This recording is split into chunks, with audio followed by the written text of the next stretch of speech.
tall order. Vitality reminding us that they've earned their spot at Worlds. Misfits show they may be out of playoffs, but they are still very much here to play. SK Gaming will make playoffs in their first split, and they prove that they belong amongst the best teams. Fnatic team to dominate. Upset somehow won the Penta! Perfect ingredients for how to make this team work. OG have cut down Fnatic.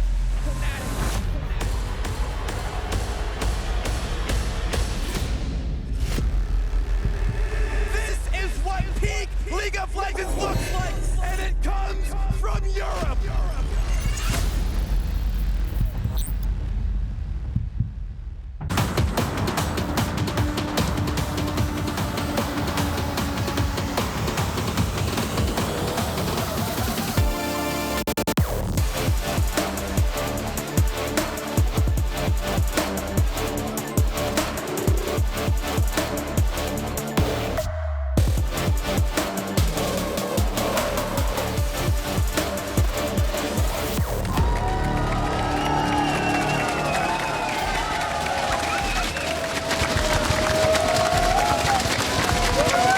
Welcome back to week 1 of the LEC Summer Split. Yesterday we saw the teams return to the Rift, and today we will give you the main takeaways and try to answer the question on everyone's mind, we think, where is Yumi?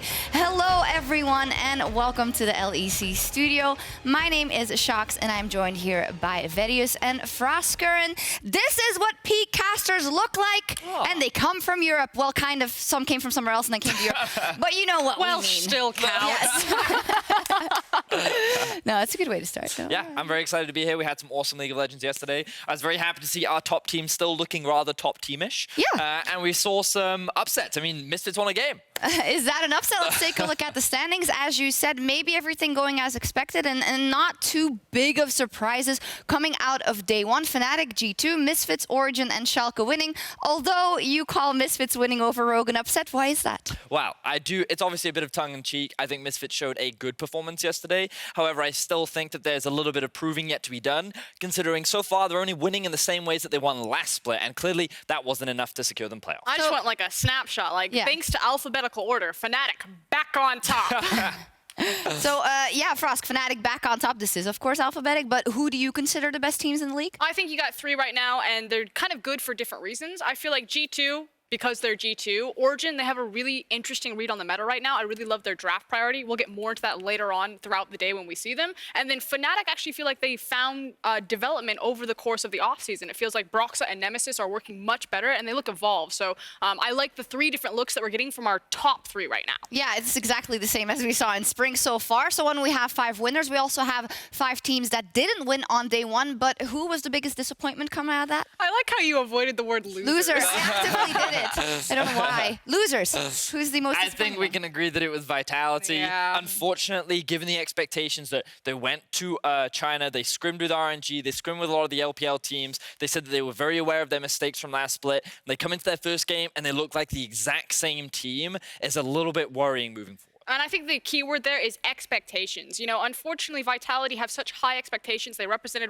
Europe at Worlds just last year, so we expect them to be contenders. And what we saw yesterday wasn't about being contenders, and that's why we're so hard. Yeah, is it also about the fact that you can say it was only 1 game in a split, but for Vitality, we do look at it in the context of their development since their rookie breakout year last year, right? And is that why it's more concerning than that we're being very hard on them, so to say? Well, I think that for Vitality, they openly set very lofty goals. It was Yamato that said, this year we win a title. This is the year that they break out amongst the world. And while they started off at a low point and then kind of rose up through the ranks, we've only seen them kind of steady out. And we're still waiting to see this rise continue for Vitality. And because it hasn't, we are overly critical and we want to see more. I mean, you would overlook Vitality's lack of consistency because they would have incredible highs. Like when the momentum, when the energy was behind them. And right now, you don't have the consistency and you're not getting the highs across the team. Cabo still looks great, but Attila and Jacktroll look very lost. Of course, it's still only 1 game. We're obviously being very critical after a single performance against a team that finished 2nd in last split,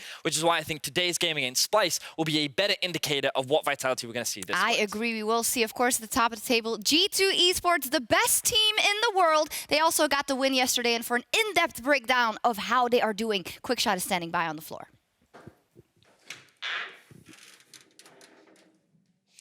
well, they're still winning games and they're still undefeated. This is the kind of hard-hitting journalism we have. Quick shot Great in our breakdown. ranks for. Really I good love analysis, that I felt. in-depth, long-form meeting. Right, I think we've covered G2. Yeah, I mean, I will say, and for the viewers at home as well, it isn't easy to cover a team that, you know, Wins keeps all the winning. time? Wins all Because, yeah, it wins all the time and does so incredibly well. So we'll get creative in the next couple of weeks if they keep doing just that. Yesterday, we also got a look at the LEC meta or summer meta, and Medic is going to break down exactly what we saw and what we may expect. Thank you very much, Shox. Now, after one day's play in the LEC, I took a look at our games in the league here compared to our rivals around the world. First off, let's talk about game length. Yesterday, we kicked off with the fastest game as G2 took down Splyce, and then rounded out with actually the longest game when Schalke finally defeated XL in just over 40 minutes of action, leaving the LEC average game time at about 30 minutes and 15 seconds. Now, this is a full minute faster than the LCS and a full 5 minutes faster than the LCK, meaning that we actually have some of the most exciting League of Legends here in Europe. If we take out the slogfest between Schalke and XL, our game time drops to about 27 minutes and 34 seconds. As a further note, no team has had a lead at 20 minutes and then gone on to lose the game, meaning that our teams are getting ahead and then snowballing that advantage very quickly. So our games are fast, but are they as exciting as we hope? Well, as a play-by-play caster, all I really care about is kills. European games clocked in a kill every 72 seconds, averaging about 24 kills every game. We are the second bloodiest league, lagging only behind the LPL, who, as we all know, are some of the most bloodthirsty players in the world. Now, lots of kills also means lots of deaths, and Vizicachi has the dubious honor of sitting atop the isolated death leaderboard with 3 ISO deaths on day 1 alone. Finally, let's talk about picks and bans. There are 6 champions sitting at 100% presence after day 1, meaning they've been picked or banned in every single game. Yuumi has yet to see the light of Summoner's Rift, being banned 5 out of 5 times, and alongside her, Jace, Aatrox, Sivir, Silas, and Aurelia have been present in some capacity, whether picked or banned 100% of the time.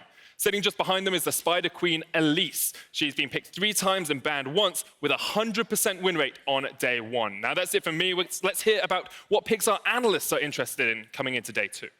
Thank you very much. All I have to say is I played Sivir Yuumi against a volley bear yesterday. Hard counter, because Yuumi throws out the ultimate and he just flips her away. Oh, yeah. Interestingly enough, we probably won't see. I mean, who knows? Just throwing out tips. Yeah, it's going to be Froskeren's golden tip if that does happen. I've been trying to push Noctem for a while. They're not that keen to pick up on our ideas for us. Was there anything that caught you off guard about the picks that we saw on day 1 for you? Well, I think I was surprised that we saw so much ban priority on Yuumi. I thought that she would get through the draft a couple of times, but it seems that no team wants to play around her or with her. She's giga broken. Yeah, I know. She's pretty OP. But also, I think Elise was surprising. It feels like a very European classic. It feels like Jankos was a big player of it, not only at MSI, but last split. And it feels like it's becoming more and more in the scene right now. Yeah, and a big question on a lot of people's minds is why do teams keep picking Azir, right? Because it's not been very successful here or in the LCS even. So why is it? And why do you think it is a good or a bad choice by the teams? So I do think Azir is one of those champions where he's very strong at around 2 and 3 items, which means that he typically takes a little bit longer to scale up. But he also does a great job of controlling a lot of what currently exists in the meta. He's relatively safe. He does well into the likes of Silas, Aurelia, and even Camille. And I think that what teams are struggling to do right now is know how to not fight rather than look for constant fight. I also think there's an issue where if you have the likes of Elise and Sejuani that are running around, Azir needs to pick between taking the cleanse and the TP. And we've had a couple of Azir players say that I can get through the lane with the TP. I don't need to respect with the cleanse. And then they're unfortunately proven wrong or challenged on that. And so I still think that Azir can work, but it's about finding the instances about where you pick your moments in the game. Yeah, no doubt in my mind that we're going to see it again today. Secondly, Rumble, quite the surprise to me at least. Not something we see be so prevalent, but in EU, they really seem to love that pick nowadays. Yeah, we actually heard a lot about it in the mid lane in Challenger players, but we're actually seeing it all the time in top. And having spoken to some of the pros, they explain that it's considered a very safe pick right now in the current meta. It does well into a lot of top laners, especially the likes of Jace. But on top of that, it has a very powerful mid-game spike. And because of how snowbally the games are right now, many teams in Europe say that he reaches strongest point when the game is really at its prime and when it's at its most impactful. So I expect to see a lot more Rumble here in Europe. We're not just crazy. It has been played in mid lane. It was actually played today by the LPL in mid lane. Did it win? No. Didn't win. We'll see how it fares today on the Rift here in the LEC. Now, we also saw Nukeduck adding yet another champion to his champion Ocean, in this case Camille. Frost, Camille mid, how does it work? Break it down. Yeah, so Camille mid also then played in the LPL today, and it was popping off. Now, Nukeduck didn't have the same big impact, but he did win with that champion. And the first thing that I want people to understand is the composition that it was played with. Now, Camille offers several tools to her teams piloting her. She has scaling, hard engage, and pick. By playing her in the mid position as opposed to top or jungle, teams can make the most out of her mobility by playing both sides of the river and also getting more gold from the lane phase so she can be a true threat later on. There's also then the element of matchup. Camille excels in melee matchups, using her hook shot to decide fights on her terms, but current top lane is overrun by ranged champions like the Nars, the Kinnons, the Jaces, and even the Nikos that can shove her out. Now, Nukeduck did face Jizuke's Azir yesterday, not the most fun matchup, but he did it in an interesting way by specking Camille with 3 points in W before maxing E and taking the Comet Keystone. Now, this ability combination helped Camille to wave clear before Tiamat, kept her healthy via the W sustain, and chipped away at Azir in multiple trades, using her in a poke-like fashion. In tandem with Cold Sejuani, Camille also brought an oppressive 2v2 mid-jungle that had the CC and damage to win skirmishes and control the river. Now, I expect to see Camille continue to pop up, especially when teams can't get their hands on champions like Aurelia, but I don't think that she's overpowered. I think that she's the flavor of the month, and she's very dependent on what composition and what matchups you're running her into. Can we expect it in the LEC meta to see it more? I think very much in what Frost was saying, I think it's very dependent on certain compositions. I think that Sejuani pick is also very important, but depending on what other comps people come up with, I wouldn't be surprised to see it depending on the situation. Yeah, definitely a cool champion to see in the mid lane, and if you do want to see Camille taking over the mid lane through the eyes of the players, you can also get ProView right now over at riot.com/ProView. Now, we talked about a lot of champions, but one champion we have not seen yet is Yuumi. So Medic, he went out looking for the magical cat. Where on earth is that cat? Yuumi! Yuumi, where are you? Where on earth has she gone? I'm looking for a fishy fish for my dishy dish. What are you doing down here? We have to get into bot lane. Well, this is embarrassing. Yes, it is embarrassing. I'm going to be laning right now. Listen, if you don't go away, I will throw a book at you. That's uncalled for. No! Come on, out you come. If I fits, I sit. Yeah. Come on, get on my back. Get on my back. Let's go. Okay. Let's go. Come on, Yuumi. To the fish. To the fish. To the fish. Let's go. To the fish. Yeah. Frost laughed so hard she needed to get her headset readjusted. Fishy fish from my dishy dish. What? How? That wasn't you, obviously. No. I mean, those are just quotes Is that from Yuumi. Cadius? That was Yuumi. What are you talking about? Sorry. All I heard were Yuumi quotes in there, and I heard a great breakdown of Yuumi, and clearly Yuumi is not as excited to get onto the Rift as everyone else is right now. Exactly. But we'll see if we see more Yuumi today. Let's take a look at the schedule today. Today. That's when we're playing. So XL versus Rogue is up first and also next. Yeah, looking for their first win, and I'm actually quite excited for that matchup. All jokes aside, because I don't think we've seen everything we expected out of the new configured rosters, as happens often on a day one. I mean, I know we're opening with Excel, but we also got some other bangers later on, like the fact that it's Splyce versus Vitality, Origen versus G2. It feels like we got a really stacked schedule for our opening week, and today in particular. I agree. Where's the biggest upset going to come from, Thaddeus? Ooh, I'm trying to recall my predictions for today. It depends on your predictions. I like to fall behind for a more dramatic comeback. That's what I like to do. Let's pull up the predictions, and then we can see exactly what you voted for. So let's have a look. Where am I at? That one. Yeah. Everyone jumped the Rogue train, except for the fans. That's because of the Reddit guy. It was in bold. Is that? Oh, StatsBot went for Misfits. I see. So they're taking a creative choice at the beginning of the split. I thought that was a hard one to predict, I have to say. I thought you had gone Vitality. What? No, I'm off that train. Oh, you're abandoning that train? Unfortunately, Yamato needs to promise me a lot of things before I get back onto the Vitality train. What's that Origen prediction at the end of the day? Okay, so here's the thing. G2 is the easy prediction. I went 5-0 yesterday. I'm looking at the 10-0 today, and if I find the upset, that's how I make my stake. That's very early in the season. You're deciding to. She's a high roller. The actual analysis is I think that Origen have a really updated read on the meta right now. I thought their composition, especially with that Camille mid, was super cool. I think G2 still playing a bit of the old school MSI, and so I'm hoping that Origen can take their sucker punch right now, find a cool comp, maybe catch G2 off guard. That said, G2 still real terrifying. Yes, they are. Also, I do want to give a shout out to all you guys and girls at home, the fans who voted. You've been voting massively, a lot more than in summer and in last spring, in spring and in last summer. Rather, so continue to do that. Hit up your predictions at LOL Esports before each day of games. Now, to close out the day today, we'll have the rematch of the spring finals. Origen will get another shot at the LEC Champions.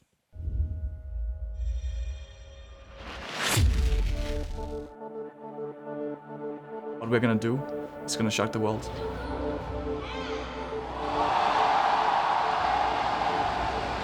And Fake has been able to join the fray. The minion wave is getting obliterated. Oh, massive! Faker turns around.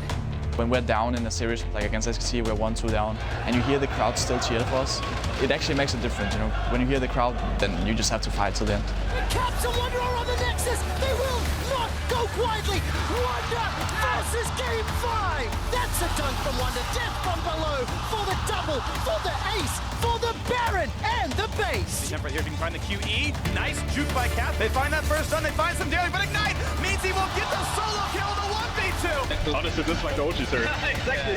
E2 slaughtering Team Liquid. When we lost to G2, I mostly felt anger.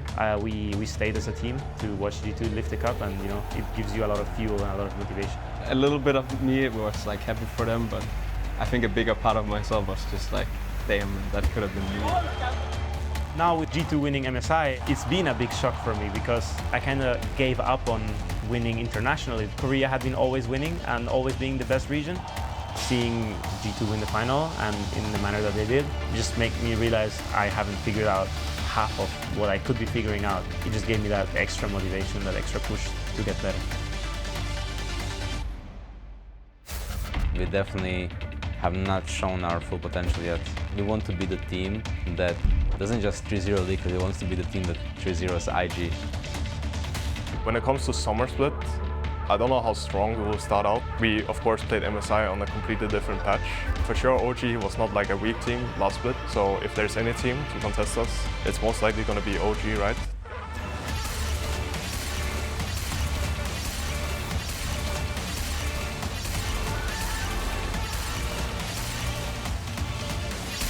But still, I think 18-0 split should be possible. Honestly, at this point, it's just like a mouse trying to catch up to a lion. If there's any time for them to beat us, it's right now. We showcase that we can be one of the teams at the top. That is not enough for us. We are here to challenge the best, and we want to become the champions. Wow. I wonder, going for that 2015 Fnatic 18-0, we haven't seen it since. May I just give a shout out also to our video team. That video is so awesome. The Pike part is so hard. It's great. Yeah, Frost, we already heard why you think Origen has a big chance in this one. Vedi, you don't agree, so tell me why is G2 going to win? All the analysis he needs is because they're G2. A bit more, please. So I think one of the big advantages that G2 always has is that their mid and top are very, very powerful. But I think one of the biggest things that we learned from MSI is how much more in tune Jankos feels to be with the rest of his team. And what I saw yesterday was that G2 found their victories largely through Jankos applying pressure and utilizing where he had advantages on the map. Whereas what I felt for Origen was that they were punishing the mistakes that Vitality often made. And I think both playstyles can work. Both were fast in how they won their games. I think both teams are very good. But when it comes to proactive versus trying to punish mistakes, this team doesn't make many mistakes. Yeah, we'll see. I also found it interesting that they said Origen will probably be the team that will be the one to step up to challenges, maybe in another final. What do you think of that statement? I mean, you have to give respect to the second best team. They went to the final. Yeah, it didn't look great, but Origen did manage to take down G2 in the regular split. Yeah. I actually found Mithy's quote probably the most impactful because can you imagine playing for that long? And then it kind of felt like the Western world was almost brainwashed into this idea where you guys will never win. You never have a chance. And to finally have that pulled off, you start to see unlocked potential of not just Europe, but like every single region. It worked for China when they took that MSI and Worlds, and now I'm ready for Europe to do the same thing. Me too. Also very ready for Nuke Dog versus Caps round. I don't know how much, but yeah, we'll see. That is at the end of the day. Yesterday we had 5 games, and as always, Twitter gets all up in arms and sends out their hot takes. But our first hot take comes from G2 themselves, as they showed up in style yesterday. Versace gowns. They're really expensive, okay? I looked it up yesterday. They're stylish too. Yeah. I mean, I don't know. The jury's out.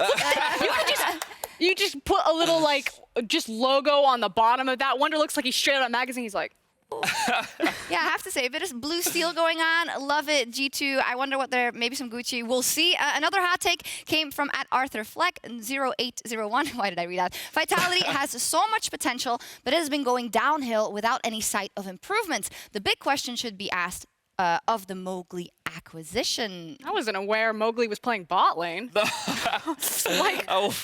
Jokes aside, yeah, Mowgli has a very different style. He's kind of the newest iteration, so I think that a lot of people will kind of shift their focus onto Mowgli. Like, well, Kikis was here. It was so much better. But the fact of the matter is I don't feel it. It's the jungler who's underperforming. Yeah, you can look at all individual members of Vitality, and they all kind of had their glaring moments. But I think it's still about Attila and Jack Troll, you know, finding that confidence and finding that synergy that they had at the beginning of spring. Do you think it's too far, this quote, or what do you think? I think that Mowgli still has room for improvement. I think communication seems to be the biggest breakpoint right now between him and the rest of his team around where he can be aggressive and how he's working with his team in order to supplement that kind of aggression. But I agree with Frosk. I think that right now the bot lane is a bigger issue for this team, and I'm hoping that they can shake things up coming into today's game. All right, next hot take comes from @CFX.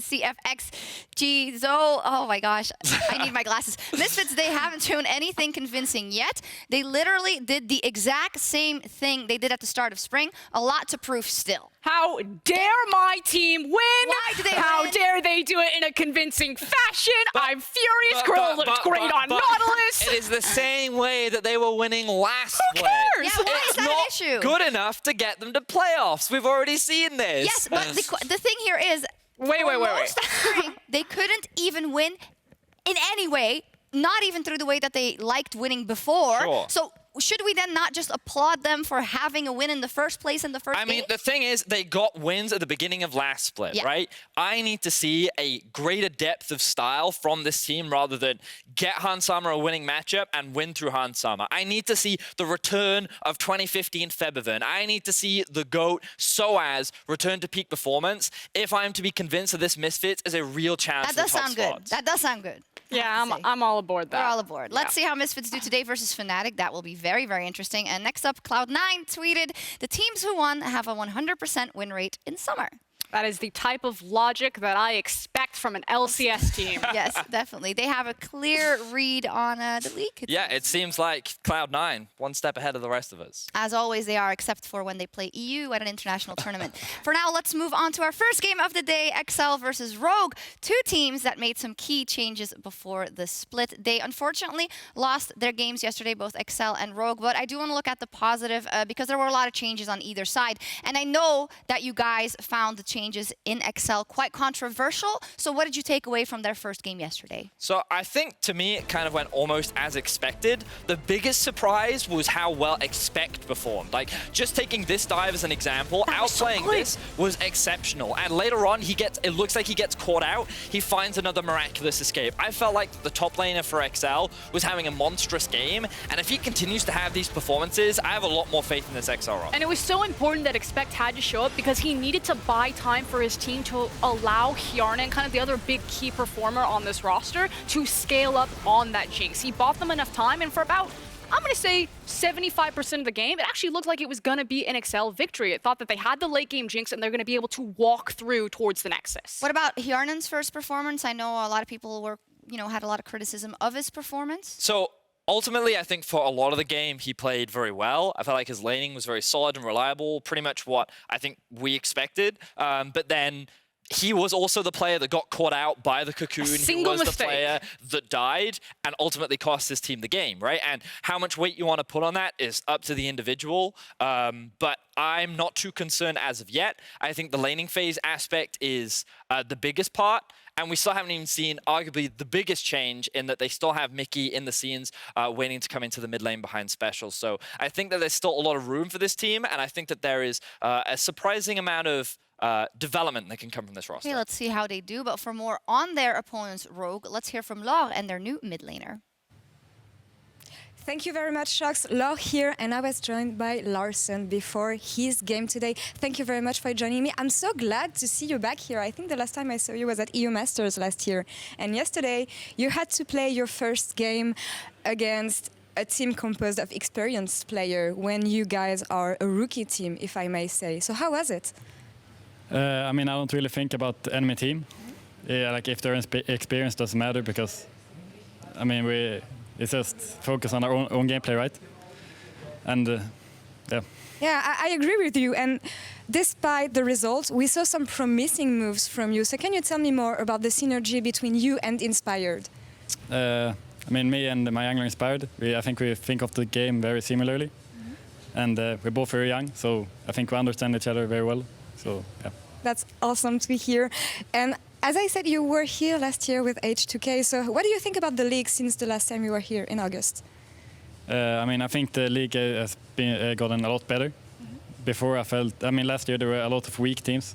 I feel like now there's barely any weak teams. So, I mean, I think the league has gone stronger for sure, yeah. Yeah, and what about Rogue in this setup? With all of these strong teams, how do you feel? I mean, I feel good so far. I feel confident in our gameplay. I don't feel like any team is unbeatable besides maybe G2, who is quite good, obviously. So confident about playing against XL today? Yeah, I think we are.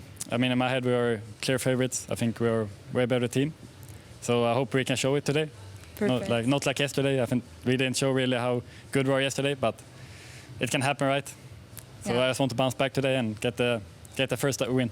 Well, I wish you very good luck on that. Thank you very much, Larsson, for joining me. Now back to you, Shox. I like it. He's confident, he's cool, calm, and collected. He thinks they can beat everyone, and he definitely thinks they're much better than Excel. What do we make of that? I think that's pretty confident words. I think that the insight that we got from Upset last night on PGL painted a clear picture of how the game went. It felt like they didn't properly communicate with their bot lane and play around them to prevent them from getting shut down as hard as they did against Misfits. But clearly Rogue believes that those communication issues were a one-off thing, could be first time on stage, could have been nerves, and that they're looking to showcase something better today. You were very hyped about Larsson, so how do you think he did yesterday? I think he had a great start to the split, but I also think that I was surprised by how well he worked with his jungler. I was expecting this young rookie to be much more about playing by himself, being much more of a controlled player, not really looking for those kills, but it felt like that Inspired was about trying to get him ahead and kind of make him one of the primary carries of the game. And again, it's about carrying over that synergy that they had in the Polish League now into the LEC. Now, the thing about Inspired and Larsson is they can have their highs, but I like to think of them as very stable players. They work well around pressure, but I don't see them as kind of the true big carries. It feels like it's still, at least for me, on Vander as like the primary playmaker to really make those superhero plays, and then Larsson and Spire just know exactly what they need to do and rip teams apart in team fights. So I need to see Rogue's bot lane have a better performance, get Vander a position where he feels confident to make the engage tools, and then just have Larsson and Spire do cleanup duty. Yeah, I agree, and I also think it's such an interesting bot lane matchup, right? Because you have a lot of players there that have been around the block, right? Who have had a chance to prove themselves in the past, have had certain high highs, but not always exactly where they wanted to be. And they both had a really bad day one. I was talking to Woolite in the makeup room, and he said it just sucked. We got completely shut down, and I came back, I couldn't even farm. There was nothing I could do. So how much stock are we putting into that performance yesterday? I mean, the unfortunate reality is that Woolite and Hjarnan come back to the LEC, and all of the LEC bot lanes got huge upgrades over spring. Like, what used to just be the reckless, hilly, like, absolute domination now has so many good ADCs, incredible support talent, and so it's kind of like, welcome back. The competition got much stiffer, so come ready to battle. All right, let's see how it plays out. It is time for another day packed with action in the LEC Summer Split. Let's hit the Rift. Thank you very much, Sharks. Good afternoon, everybody. I'm QuickShot, joined by Anda once again today as we are diving into XL versus Rogue. Day 2 of the summer split. We're just about ready for picks and bans, so what can we expect? Well, we can expect in the top lane. Sorry, that was really bad. But we have two of our teams here that went through a lot of changes during the offseason, and yesterday I think things did not go according to plan for them. And today is their day to start, their journey towards a better split in the summer, as two of our lovely cameramen had a cameo. Just saying hi. Small cameos. Much like Yumi's cameo, we're seeing Yumi in We're ban, not seeing any time. Yumi. She's just gone. A lot of bans worldwide, though. I think I've only seen one game where Yumi was played over in the LPL. Continues to be permaban. Is that your prediction? Yeah. I think we've actually seen a lot of blue side teams banning the Yumi too. So she is one of those newer champions. I think some teams either don't feel comfortable playing her or just want to get her completely out of the picture, which we're going to see a lot more today. Well, let's see what the priority here is for XL and Rogue. Both teams taking to the stage, looking to pick up and win today. And as we dive into the draft, some of those big champions that we're seeing, Irelia off the table, Heimerdinger targeted at Hyonin. And you actually said to me, will we see Heimer banned every game? So far, yes. Yeah, that seems to be the case here. Of course, Hyonin known for that pick so much, but bans looking very similar to yesterday. The flexible options of Irelia and Aatrox seem to be mandatory bans here for these teams. And I'm still eyeing that Yumi, expecting that to be the final ban here from Rogue. Otherwise, Excel should just snap block that in. Well, let's find out. Sona's going to be the target instead. We saw Origen yesterday using the Sona Tom Kinch lane to lethal effectiveness. And for the last ban opportunity here on Rogue, if it's not Yumi, what other options would you consider? Well, we also have the Sylas and the Ryze, I think. Sivir, too, was 100% presence in yesterday's games. We wouldn't expect to see the Sivir banned, but that has been a very solid staple pick so far. And it will be the Ryze ban, so this is going to be our first Yumi game in the split. Okay, so who's going to pick it up? That's the question. You would assume XL first picking. If this happens, we will dive a little deeper into the options, but what would you like to see in and around that Yumi? I mean, do you pair it with anything particular to honestly, I would love to see it paired alongside a Sivir. You have the safety of that champion. Speed it on up. We got Cat and Book in game 1 and day 2. Well, there we go. So you want to see her with the Sivir. We will be talking more about the mechanics of Yumi in-game and tracking just how frequently Kasing hops in and out of his bot lane partner to harass, push that lane and push that wave down, and Rogue have to figure out what to do against this cat. Yeah, I think you go ahead and take the Zai here. It is a very strong AD carry, and then Sylas is still up and available. There are a lot of good junglers too, but I don't think Rogue need to go for that too early. Sylas is one of those last very high priority power picks left and available that can flex between both Prophet and Larsson to very, very good effect. All right, so there's going to be the Zaya already confirmed. A few seconds left to go. And I can't wait to see what this Yumi does here in Europe. It will be the Sejuani locked in. Has sort of surprised me a little in how high the priority has been for Sejuani, but definitely seems to really fit the current meta, especially with the solo laners. Yeah, and we actually saw yesterday Excel taking that in the first rotation, so Rogue trying to take that away from Kadril. Now, Excel are hovering the Ezreal. That, I think, is another very good pairing alongside the Yumi. Similar to Sivir, it has some self-peel tools, because we know the Yumi doesn't have the greatest peel, but when she is ahead with something like an Ezreal that can arcane shift forward, she can be absolutely terrifying to play against. Okay, so, oh man, I'm so excited to see how this works out and what level of practice Hyonin and Kasing are going to have with this champion. Whenever you tend to have these 100% ban-style champions, sometimes it's a bait. If you haven't got the scrims under your belt, if you haven't got the communication and the understanding of playing, especially something as unique as this pick, we're going to have to evaluate, and you're going to have to give me a score out of 10 on how well Hyonin and Kasing play the duo and XL utilize her kits. Yeah, we'll have to be judging Kasing on that one, although he's a long-time enchanter player, I feel like, so the Yumi should be something very much in his wheelhouse. Now, looking over to the right side of your screen here, Rogue already with a strong core of a team fight composition. The Zai and Rakan bring a lot of CC and damage alongside that Sejuani as well. We've seen be very, very powerful. And one thing I do want to just insert right now is we have seen Sejuani picked a lot, and I think that it's one of those champions that work works well with melee champions in the top lane, in the mid lane, so we can maybe expect to see Rogue opt into one or two of those picks. And something we've seen is the Sejuani Camille. We saw it yesterday, we've seen it in other leagues. Camille is still open and available. Maybe it's the game to go for it, maybe it's not. We'll find out as this draft plays out. In phase 2 of the bans, Jarvan and Kennen have been taken away from the pool. Another jungler removed, obviously with Rogue having a jungler themselves, denying some of those champions that really you don't want to get in the face of Sejuani. Yeah, so right now I think Rogue may be eyeing up the Rumble to lock in here for Profit in the top lane. They went for that yesterday. It would also commit even harder to this idea that they do want to play for the 5v5s, that they have these AoE ultimates that really would layer up alongside each other well. And we have just seen that Rumble has been introduced to the league as a relatively safe blind pick, I think, in the top lane. All right, so let's see if they agree. And of course, one of the options you can run into, a classic actually, Renekton into Rumble, get some assistance from your jungler if needed, go for those kill lanes.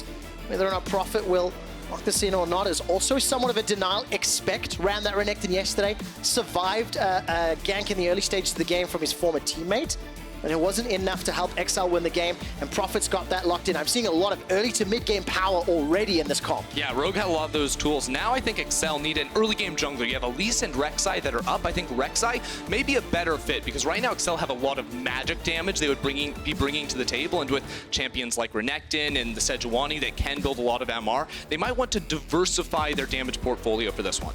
All right.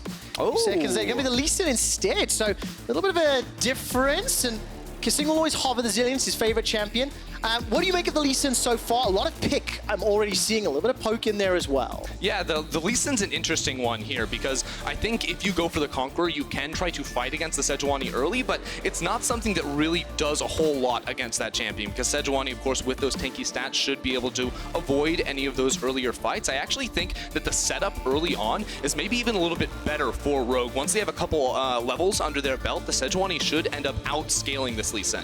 Okay, now with the Rumble locked in, what's your take on the XL team composition and how they're going to transition from the laning phase into those team fights, or how do they look to win the game? XL's comp is actually really cool, I think, because you look at things like the Yuumi Q, the Rumble Equalizer as well. That's a lot of long-range engage, but it just slows, right? It's not that hard CC to try and lock people down, but when you throw a Sylas into the mix that can take the Sejuani ult or even the Rakan ultimate, you have a lot of these tools to combine in and make XL's team fighting very variable based on what ultimate the Sylas has and how they can approach the fight with hard CC. Oh man, it's going to be very difficult to pull off then as well. A lot of nuance and difference in approaches, of course, based on what you've been able to steal. And there's a lot of high, impact ultimates available, too special to steal. Azir was the final lock-in for Rogue. Yeah, I think when you see Rogue's comp, it's obvious it's team fight presence with strong top and bot lanes early on, especially. And you say, wow, that seems like a very easy composition to execute. It's very clear ideas of how we want to approach these team fights, whereas Excel's is maybe a little bit more convoluted, and they might have to learn it as they go. I absolutely love that, because when you have a quote-unquote simpler to execute comp, it generally means or implies your team can rally behind the same direction. But if XL are up to the task, and if individually they can make these unique synergies in the skirmishes work, technically you can get ahead and maybe, prevent Rogue ever getting to that very clear big team fight kind of position. Yeah, I think for Excel, they have a composition that can, be very, very oppressive when ahead or fall behind and do not a whole lot. So going to be looking especially at picks like this Yuumi. How can she do in this bottom lane, as well as Cajal to impact in the early game.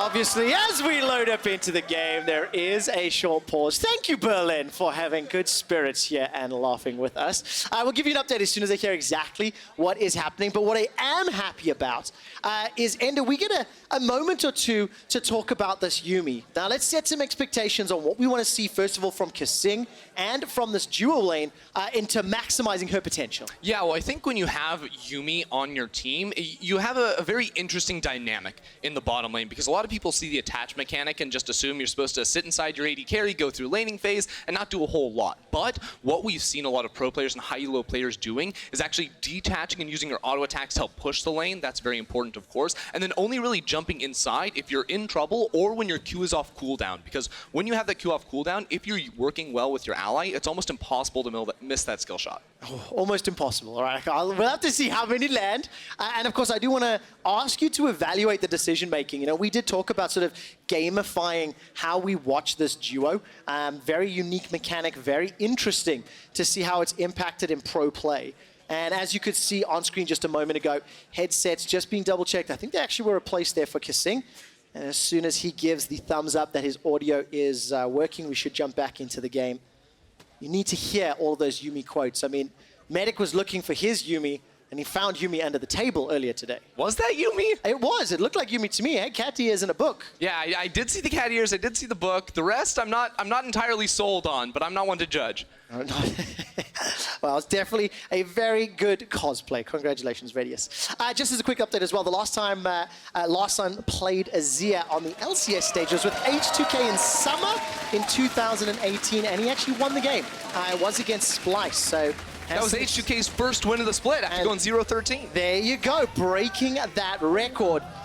As it stands, if I fits, I sits. Kissing has stepped all the way on the back foot of Hyanin up to the river, and we can see the range on that projectile as it flies all the way forward. Yeah, one of the fun things you can do with the Ezreal and the Yuumi early on is to try to fish for money, because of course Ezreal has the Kleptomancy, so you tossed out the Mystic shots, and Kissing can use the Prowling projectile to also scout bushes, get the slow to help Hyanin get that money a little bit easier. All right, and now we're going to be looking, how often does Kissing, detach from his anchor point Hyanin? Try to trade this wave. How's this going to match up into what is a very strong duo in Xayah and Rakan? And, what would your expectations be, and who could, or maybe should, come out ahead in this lane? Yeah, so I think actually the Ezreal Yuumi should be very comfortable in this lane. Maybe not if you don't have your jungler around, you can't push all that safely, but with Ezreal, it makes it very difficult for Rakan to ever find an engage. His all-in with the W is very telegraphed, and once he gets the ultimate, the change to that actually made it so that you can't cast your W immediately, so you can't get that immediate CC, which should mean that Ezreal Yuumi will be able to avoid any sort of trouble, even around the level 6 mark for Rogue. Okay. That's a little bit of expectation setting as we look across the rest of the map. Special into Larsson. There's, of course, Hyanin trying to push that wave out a little. Silas, I think, a little bit of troubles early on. Once he gets some levels under his belt, can look to trade and fight back, I imagine. Yeah, he definitely can. He's also going for the Conquerors. Yeah. That indicates to me that he wants to play more of a split push style later on. He can take duels against the Renekton, perhaps, once you hit, level 11 and you're in a side lane in that 1 versus 1. But I do also think, talking about the idea of Rumble is interesting as well here. Because one of the things about this champion, why we're seeing it a lot more, is because he has a lot to offer in terms of the 2v2 with your jungler. You overheat, you get a lot more bonus damage. Yeah. Level 6 as well, you can either use that offensively, or if you're at threat of being dove, you can use that to just clear away the waves and get out of trouble. All right, let's take a look back down at the bottom lane as you've checked in any other spots for now. Kissing has already stepped outside of the anchor, the wave pushing towards them, 10 CS to 12, but there's 2 available for Hyanin to even that out, and he does so.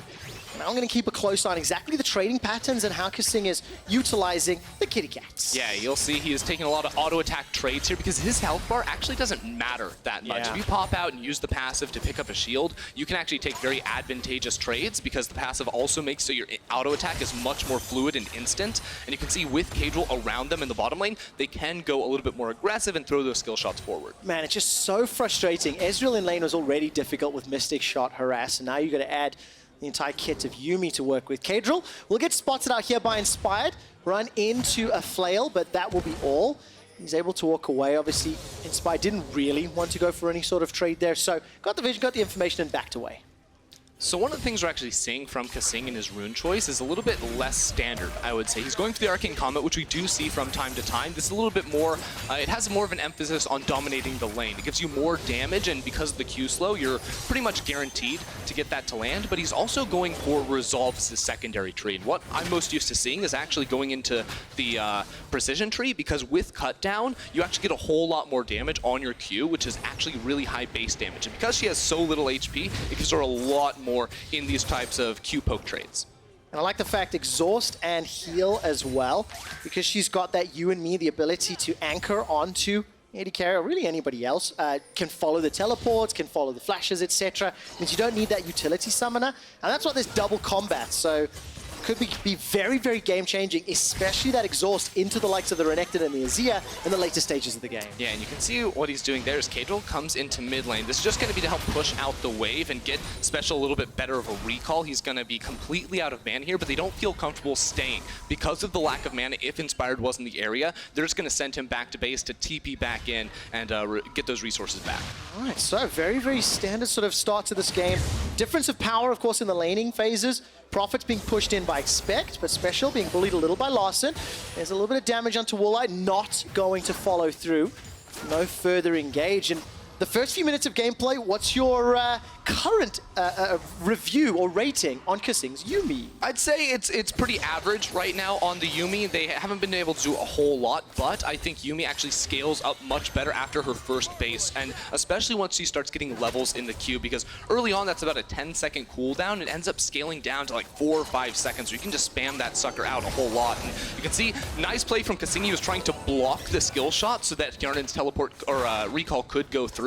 Unfortunately for them, Vander has the W as well to get the AoE knockup. All right, so interrupts the recall back timing for now. Now remember, when Expect is overheated, won't be able to cast any more spells. Needs the cooldown. That's Flash already blown. Trading Flash for profit. The stun, the flails, spinning for the winning. One more auto's all that's needed. Expect survives another 2v1. So sick right there, waiting there for the shield. Inspired actually flashes forward to try and find that final auto attack, but Expect is able to get out clean. Oh, so good. Yesterday, he did it against Schalke. Today, he does it against Rogue. So very well played. 2 flashes for 1. And it looks like the recalls from Vander and Woolite should be able to complete while Hyonin is dealing with that minion wave underneath his tower. Yeah, also because Inspired was seeing top lane, this gives time for Kadril to walk on in and take the Gromp camp. They also know that Woolite and Vander went back to base, so just a nice invade timing here from Kadril, who also spots out Inspired and knows he has a level lead. All right, so small advantage to Inspired. Correction, Kadril in that regard.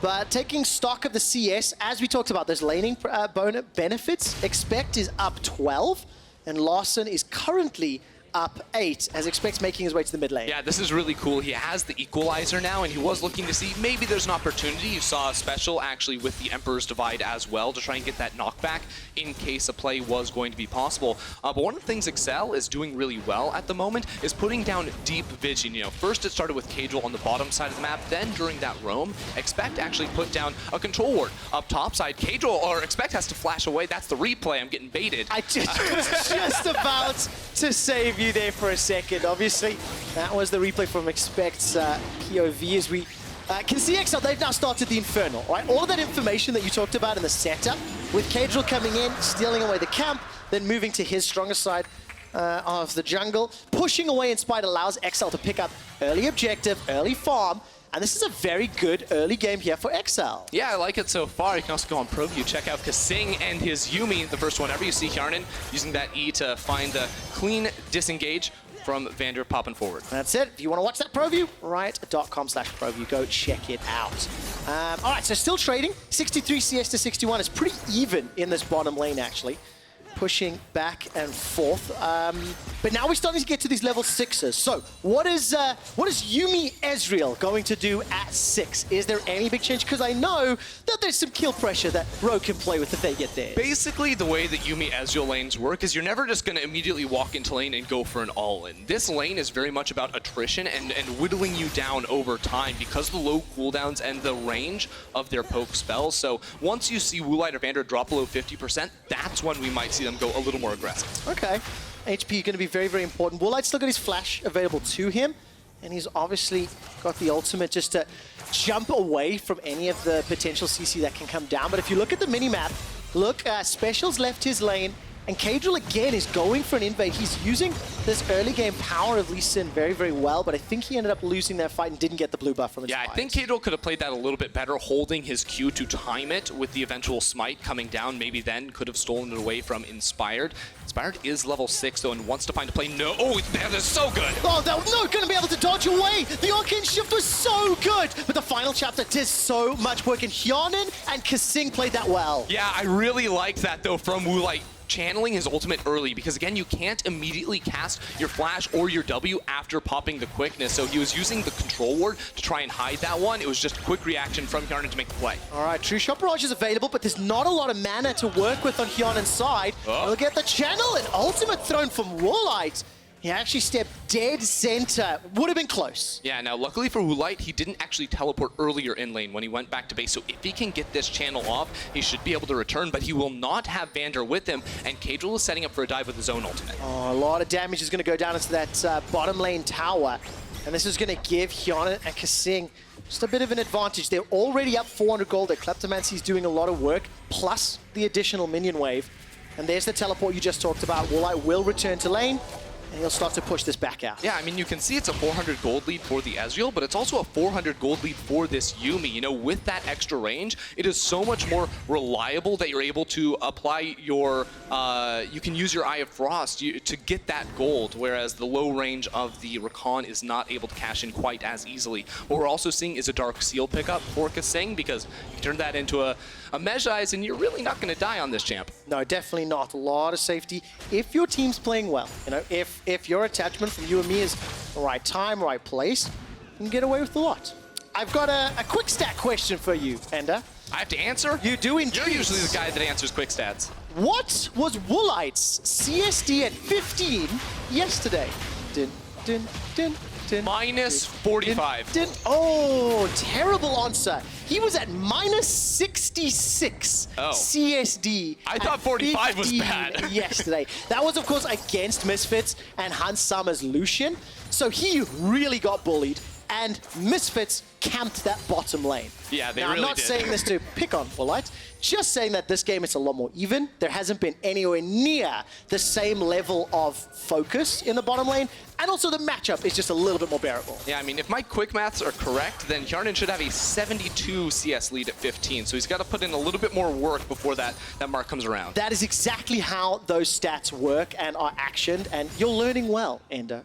Good job for that one. Thanks. He's not likely to get a 72 CS advantage in the next 4 minutes. But as far as CS advantages go, Prophet's even out. You know, he was down 10-15, and we've not looked too much at this Renekton and Rumble matchup. Both of them teleports available, at least for expect very, very shortly. And we're starting to get to this point where maybe top laners want to get involved. You know, it could happen, especially with high impact ultimate like Equalizer. Yeah, I think Rogue would really like to actually make a play around here. They're actually bringing their duo up towards this Rift Herald because there's no dragon on the bottom side of the map. Kadril doesn't have any idea they're waiting here. It's a good control ward to spot out Woolite and Vander. And this was going to be a pretty safely secured Rift Herald then. The cost is, of course, onto the bottom lane. So Hyanin and Kasing will take even more of those turret plates, still 2 minutes of life up.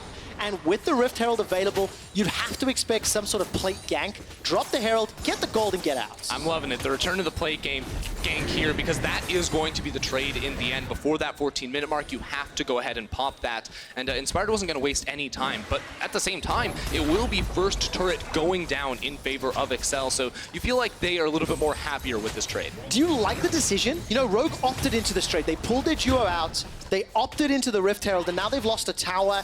They may not be able to secure one in reply as well, depending on how quickly Expect can clear the wave. Yeah, so on one hand, I do like it because they were slowly losing that bottom lane in terms of overall gold going over to Hyanin and Kasing, but they weren't able to find a fight. I think if you can get the Herald and maybe bait Kadril in to try and contest you around that objective, or use the element of surprise to get a dive onto Expect, then it's going to be a trade up, but instead it was a trade down because not only were they unable to secure that tower quickly, but also the Ocean Drake went into the hands of Excel. Yeah, so all advantages to Excel.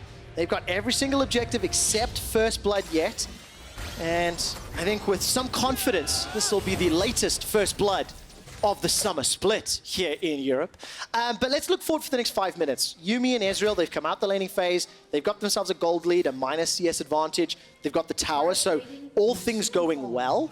How do you want Excel to play this mid game with this mix mash of a team composition. Yeah, the way I see Excel's comp is it's a comp that does very well around the 2-item mark, you know, around level 11 for their Rumble, with Expect in the top lane, but also Hjarnen's Ezreal. Once it gets, you know, the Miramana finished off, you're going to be sitting at 40% CDR, you're going to be able to really play a little bit more aggressively with the support of this Yuumi, whereas Rogue's comp with the Azir in the mid lane as well as that Xayah, maybe rely more on their 3-item spike. So Excel have this window now around, you know, from now until around the Baron spawns, where they really will have a little bit more of an advantage, especially with the gold lead they've built up. All right, and of course, there's only 1,000 gold for now, but they've got some of those first items coming in.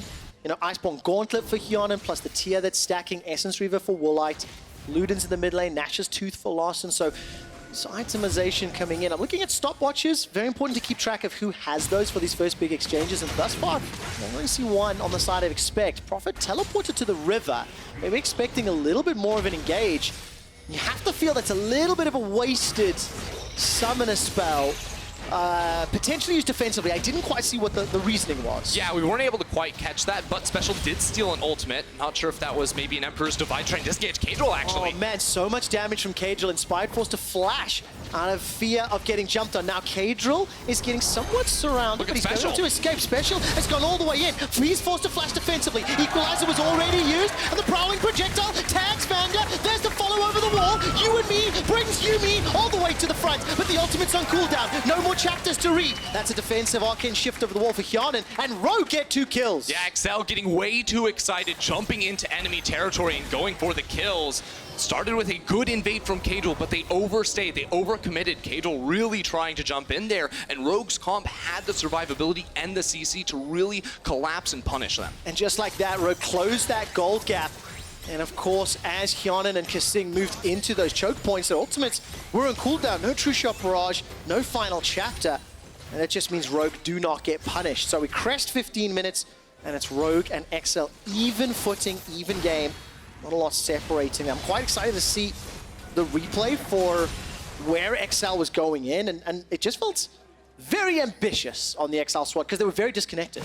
Yeah, because it was those couple members moving up from the mid lane that really got caught initially, and it ended up being Special that bailed out and cost some members of his team their lives. But, you know, they're still not in a terrible position, I don't think. You know, the gold is bang on even. They still should have priority in a lot of these lanes. So as long as they're not going too aggressive, it shouldn't be too bad for this squad. But we'll see it one more time because, again, Special found Larsson, but he got bumped right back in towards the rest of his team and could not follow up. They couldn't get the damage down on towards Larsson. Expect, I don't know what he expected because that was just really, really unfortunate, walking straight into multiple members. And Cadril flashes over, trying to go for the highlight reel. I don't know what that was about. And it looked like Vander stepped forward to eat the Sonic Wave as well. That may have just tagged Larsson. So good heads-up play on the side of the support for Rogue. And it allows him to get 2 kills, you know. Special saw an opportunity, and obviously it didn't, you know, come through to fruition. Now Vander is caught out a little. He gets Dragon Rage kicked into the wall.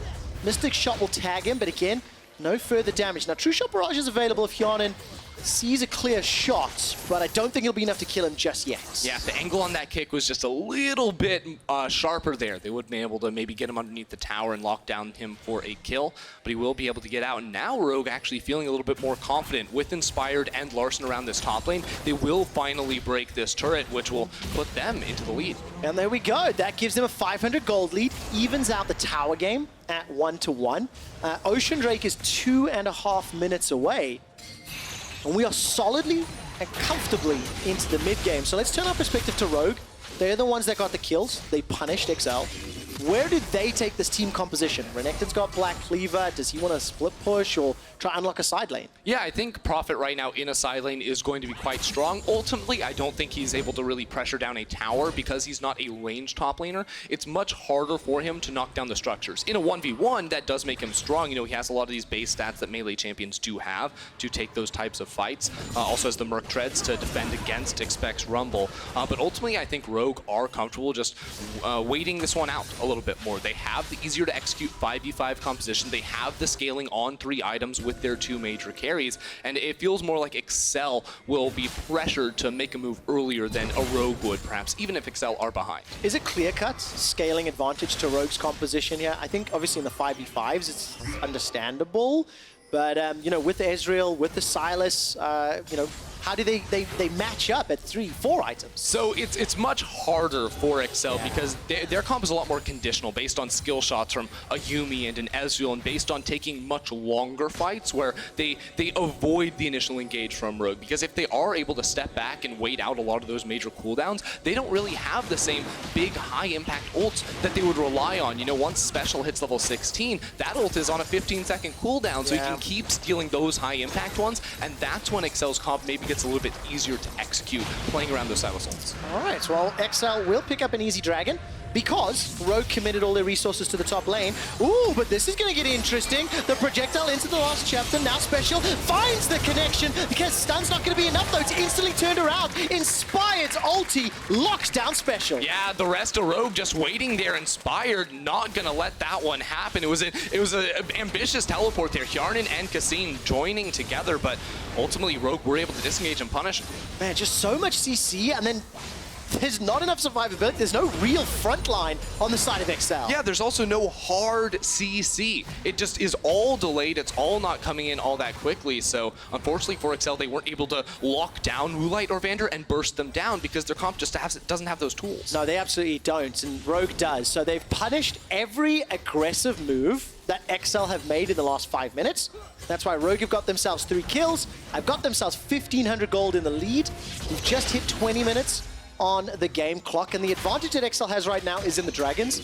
Ocean Drake is going to be up in 4 minutes time, so if this game goes late, if it pushes past, the threat of Elder Dragon is scaling, and that's not something you want to give to all of the damage dealers on the side of Excel. There's a lot of burn that can come through from that buff. Yeah, I mean, especially with the team comp like Excel's, you look at it and you say maybe they're actually best in a siege situation with this Ezreal and this Yuumi. So if they are in a position with the Baron buff, that will come in very handy for them. Starts off with the teleport from the mid lane to the top lane. Of course, Cassine gets to go along with them. And Special does have the Recon ult, so he's trying to get in here for the quickness. But you see, a quick flash away from Moonlight is all it takes to kite back into the rest of his team to get that kill. Oh, really nicely done. Defensive play and then Inspired connecting with that Glacial Prison.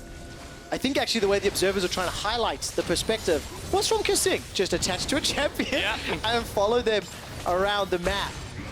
But as it stands, I mean, look, this is the number 10 and number 9 teams from the spring split. Here we go. They're going to be trading. As I start story time, Inspired's going to find the blast cone over the wall. Final chapter's not doing huge amounts onto the tankiness of Inspired, and Excel, they just simply cannot find the kills. They don't have enough CC yet. It's just not reliable for them, so they're going to keep looking for these types of plays, and maybe if Cadril can find a flank with this Lee Sin, then it could be possible for a big kick that knocks a priority member from Rogue into the rest of the team, and that is how they could win a team fight, but for now it just is not looking great. Yeah, and what I was saying just before that is, you know, these are the two teams that have something to prove. They struggle to find a rhythm and really challenge many of the other teams here in LEC in the spring split.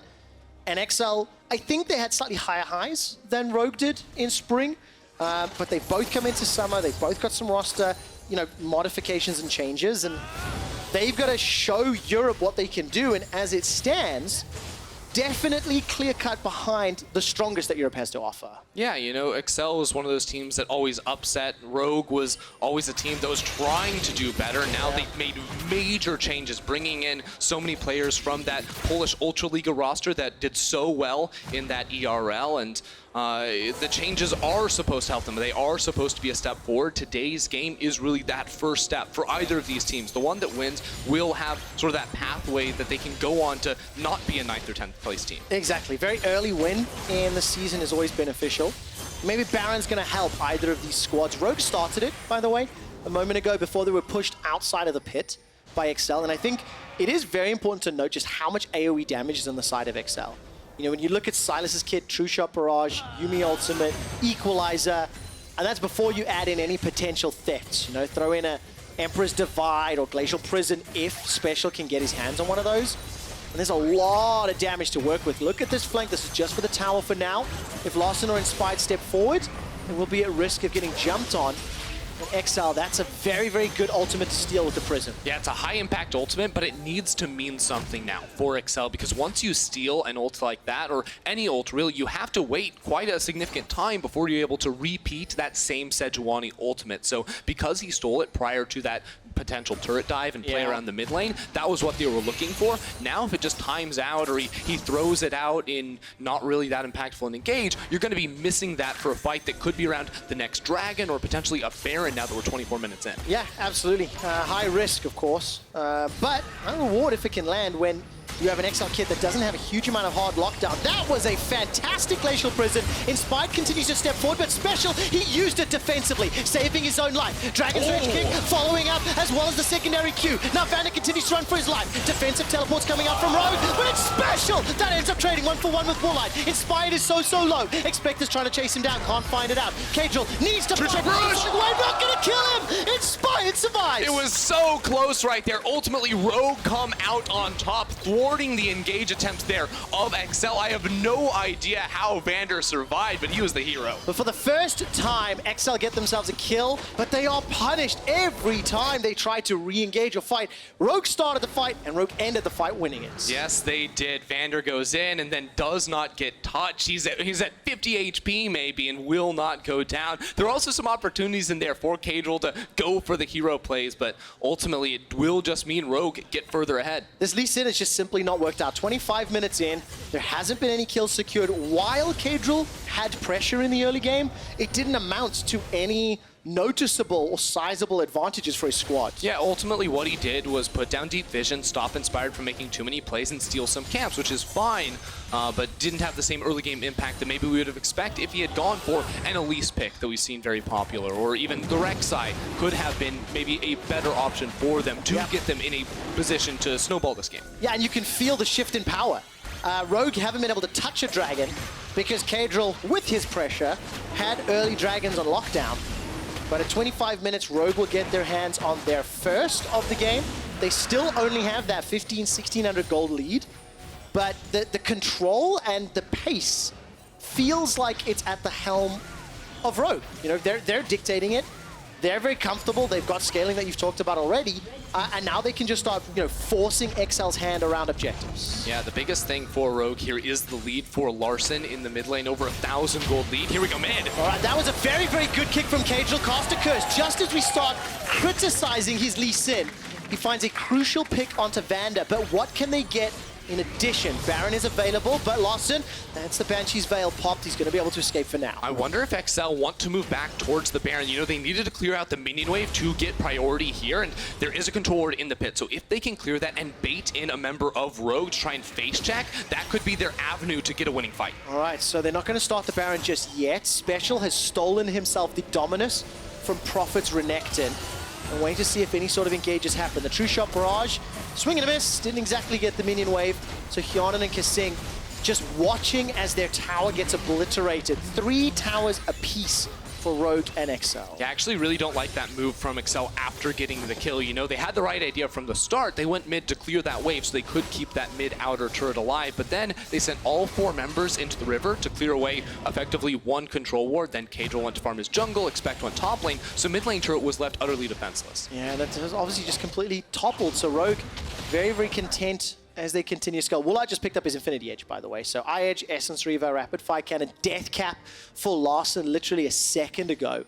And this was that fight several minutes ago, actually, with a great ulti from Inspire. Yeah, so I actually want to follow Cadril at the start, because I think his play is really cool. He lands the Q onto Vander, then flash kick to try and get that knock-up on towards Woolite. Of course, they thought they were going to get the kill on towards Vander. He ends up flashing away and ends up being a 2-for-1 trade in favor of Rogue, because all those low health bars, Rogue were just able to survive, and even with the True Shot Barrage, like, it's right on the money, but it's just not enough. No, not enough damage. Hyonan, his Iceborne Gauntlet first item just didn't carry it up. He's got the Blade of the Rune King, he's got the fully stacked Mirror Mana now.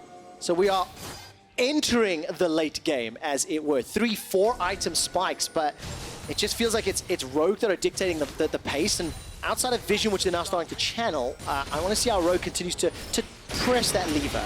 Yeah, I think it's going to be a play around this Baron buff. It has to be the next thing here. They have the 3-item spikes on their 2 primary carries. It makes them so terrifying, and they have the ability to engage from long range with the Sejuani ult, or if Vander can find a flank on this Rakan, they have the tools to find that beautiful team fight. It's just about actually pulling the trigger for them, which they've been a little more reluctant to do, I think. And of course, taking a little closer eye at Larsson, 2-0-1. He was one of the rookies that we were very excited about coming into into the LEC and the league, and he's somebody that's been around sort of the challenger scene for a fair while and has held off on coming to the big stage. His debut yesterday didn't have the greatest opportunity to shine, despite getting a few kills in the mid lane. But today, on his Azir, he's up 30-40 CS before 30 minutes, and he can have a huge impact in the game with his current items and the state. You can see how aggressive Rogue are pushing towards XL, challenging them at every step. Yeah, right now, Rogue, with their strength, are going to be the first ones to walk mid lane, hit that minion wave, and get the push off. They did sacrifice some control over the vision in the river for it, which is what both these teams are going to be jockeying over for the rest of the game, ultimately, until this Baron is eventually taken. All right, Baron dance, good old EU special. Just keep looking at the mini-map, guys. Keep looking at vision. It's going to be the contest, and we'll wait to see which team pulls the trigger. But I want to talk about Yuumi itemization. We're getting to 30 minutes. Got Ardent Sensor completed as well as that Athene's. What's your take? Do you like it, dislike it? Yeah, I mean, Ardent Sensor is the pretty standard item coming in after the Athene's. Athene's just synergizes so well with her kit, you know, with the E being on a charge system. Athene's effectively doing similar things right there. You can double up to get the extra shield too, and the Ardent Sensor just gonna make you do more damage. I think maybe a little less effective on a champ like the Ezreal as opposed to a Xayah perhaps, but still going to be the best bang for your buck on Yuumi. And of course, with Baron and Azir, it's always going to go down very, very quickly. Larsson actually stays inside the pit for now, and XL is starting to challenge. Yeah, XL bringing 3 members into the river now. Kadril gets stunned up. Oh, Glacial Prison comes out again. Inspired is not hesitating. The fight isn't done just yet, though, as the Prowling projectile goes out. Inspired survives for a few seconds longer. This time, True Shot Barrage gets the kill. Oh, yeah, the barrage coming in. Now the rest of XL pushing forward. Rogue will flash away and a TP in as well. All right, defensive teleport from Rogue will stop any further aggression. Prophet is being melted by the Flame Spitter. The Leandri's Torment from Expect, Blade of the Ruined King on Hyun, and will be able to chunk him down if given enough time. Yeah, so right now, Infernal Drake is spawning up. The rest of XL are going to move down. Rogue will sacrifice this, giving the second Infernal of the game to XL, but they're going to trade it for control around this Baron when both junglers respawn. Okay, Rogue gonna push up to the top. That's the 4th dragon to XL. Double Infernal, double Ocean. And the Elder Drake will be up in 5 minutes time. So that is a very, very big timer. Neither team is fully committed to Baron. And really, outside of Inspired, just finding picks, he's been involved in 5 of his team's 6 kills. It has been a little bit of a stalemate. Teams aren't really using waves to push into enemy territory very effectively. Yeah, you know, we've seen Rogue sort of playing around the big cooldowns on their ultimates. XL don't have those, as we already mentioned. Keep your eyes on specialties all the way at the top of this fight. If there was going to be a situation where Rogue walked into the river, he would have a great flank. Okay, huge teleport advantage in favor of XL. Hyun and Special and Expect all available to them. Only Prophet on the side of Rogue. So you may see them bunched up and grouped up a little more regularly. Inspired still sitting with his ultimate. And now Rogue, do they fancy the Baron, or are they just challenging for vision? Playing this one content and slow, looking for that first win in the summer split. Yeah, this is a really interesting game to watch here. We're going to go ahead and check out the pro view here of this is going to be Kjarnan's Ezreal. All right, because they were eventually able to catch out right here at the start. Inspired went in and they got Kjarnan, rather Kadril down, but then he does see the opportunity to go on forward here. He leaps on in, and then they have the super long range spells on their ultimates. You can see it's a total fadeaway. He's not even looking at that one as it goes through. Very nicely done. Continue to chase down onto Prophet, but Prophet was able to flash defensively. And it's really interesting to see the decision making and how Hyuna decides to actually cast his spells and target.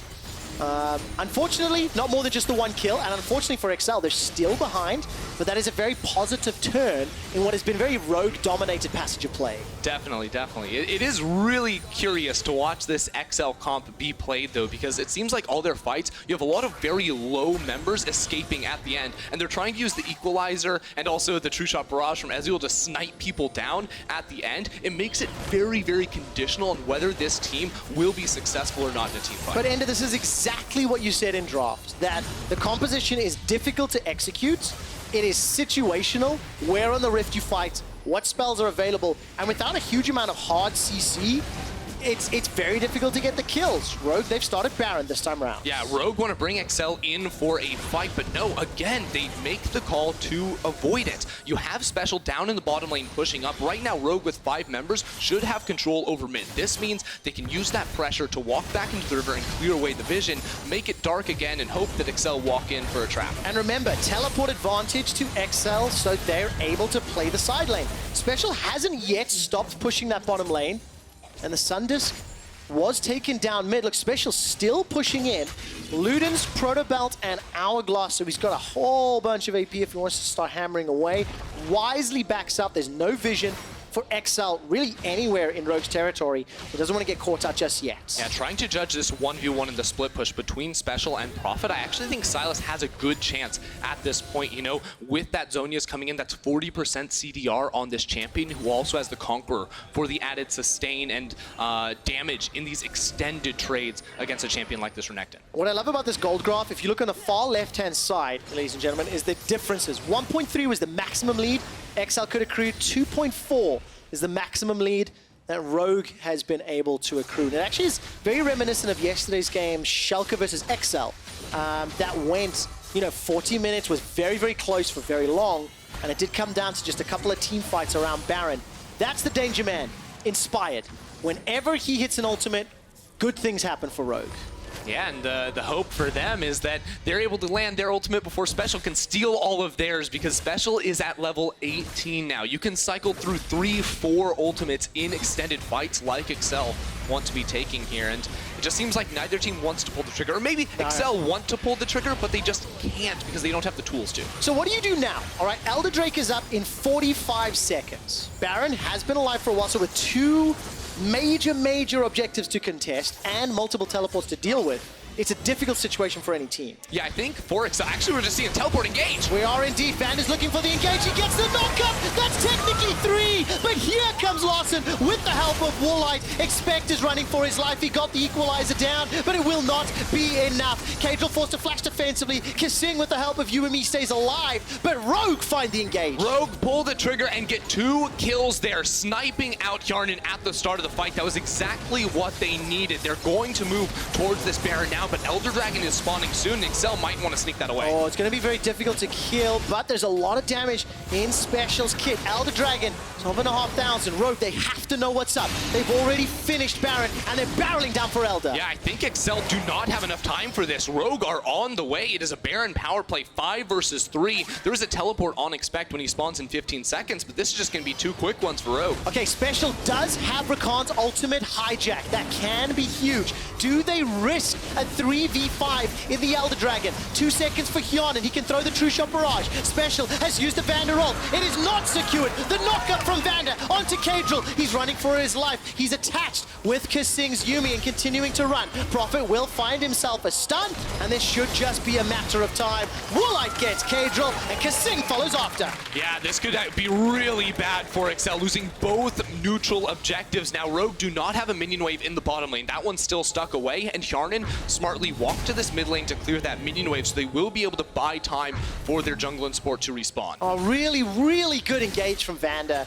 They just found one pocket of darkness, caught XL unawares, and that led to absolute disaster. But this is one of the biggest weaknesses of Yuumi. If you engage on her, her peel tools are actually really garbage for an enchanter. You know, her Q doesn't slow unless it travels for a full second. The ult is a delayed route, so you can see even with Ezreal, when Vander finds this flank, there's absolutely nothing you can do to disengage this. Hjarnan immediately gets burst, and even though Kissing can hop onto Cadril and escape, Expect will not be so lucky. And that's what you said as well, that Yuumi and actually the XL comp when ahead can do very well. They can be very oppressive.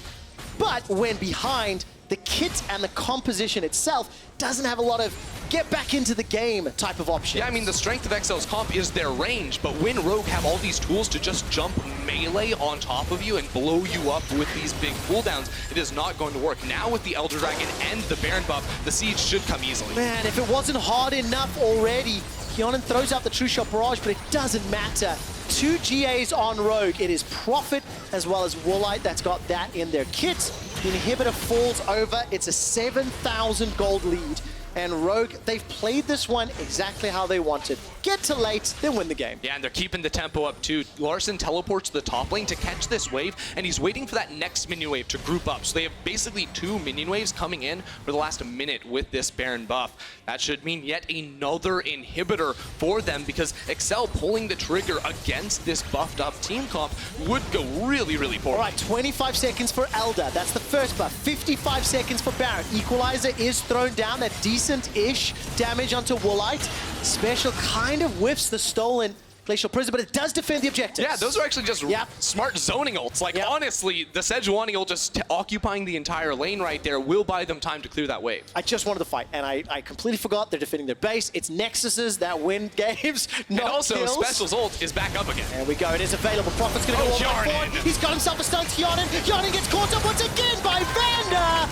And there goes the kitty cat. Rogue find 2 quick kills. The second inhibitor, and now it's a 3v5 defense. Yeah, Rogue are charging on in here. Special making the play. Emperor's Divide comes up from Special. This just needs to buy time. He goes golden thanks to Hourglass, and Prophet's being burned down from the Flame Spitter. But the GA is popped, is procced, and it will bring him back alive. There is no kills for XL. The Nexus turrets are falling. That second one already down. And as Rogue turn their attention to the Nexus, Rogue win their first game of summer.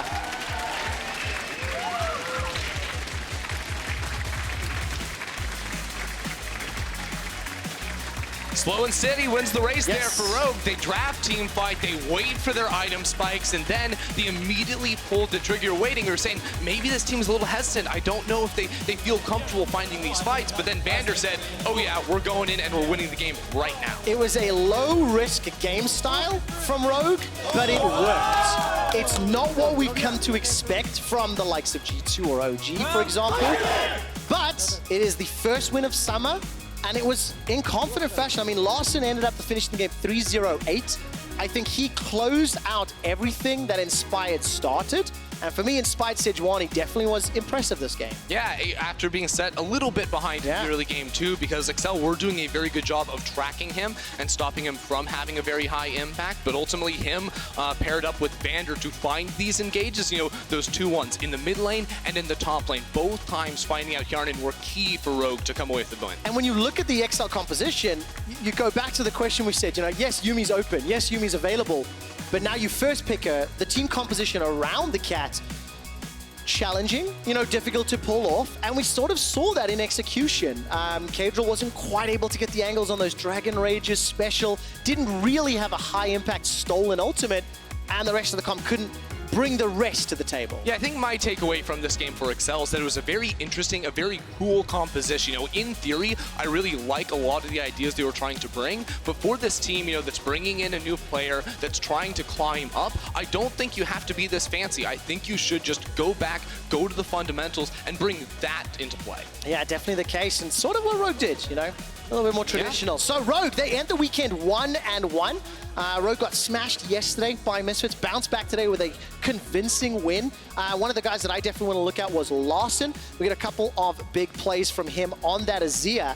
And I think I definitely want to see just how many of them were started by Inspired. Yeah, I think this was when he got caught out initially and decides, instead of disengaging, he just throws Special back in on towards the rest of his team. And you notice how he keeps the range there with the Azir, applying all that DPS. And then Vander, of course, body blocking the Sonic Wave there from that Lee Sin to get him out safely. And of course, taking a look here from his perspective in the game, with a little bit of luck, we'll get 1 or 2 more plays. Oh, this was the Vander engage just from behind that got Elder and then eventually Baron. See, I really feel like this game was just a Vander highlight reel, personally. Larsson's doing all the damage, and he did play well, but this was a team-wide effort, I feel like, from Rogue. I mean, it's funny because if you were to vote for your player of the game, Kia player of the game, who would you vote for? I'm hoping our guys are on there. Inspired, Larsson, and Vander. They're going to be your options. Those are the correct 3 options. I agree entirely, but I'm leaning Inspired. Oh, you're leaning Inspired? Yes. I think it has to be Vander. The creativity in those engages I thought was clutch from him. It was a really good performance by his Rakan. Man, look at that mountainous drop. Eventually goes to 7K after about 33, 34 minutes. And that was the Vander engage that got them the huge win. But yeah, Kia player of the game, as we already mentioned, Larsson, Inspired, and Vander. You guys go decide. Don't vote Larsson. He finished it up. All credit to him. But it's the setup that deserves the win today. Yeah, you know, Larsson had some good games yesterday, today. Inspired had a good game yesterday, today. Vander just had a really good game today.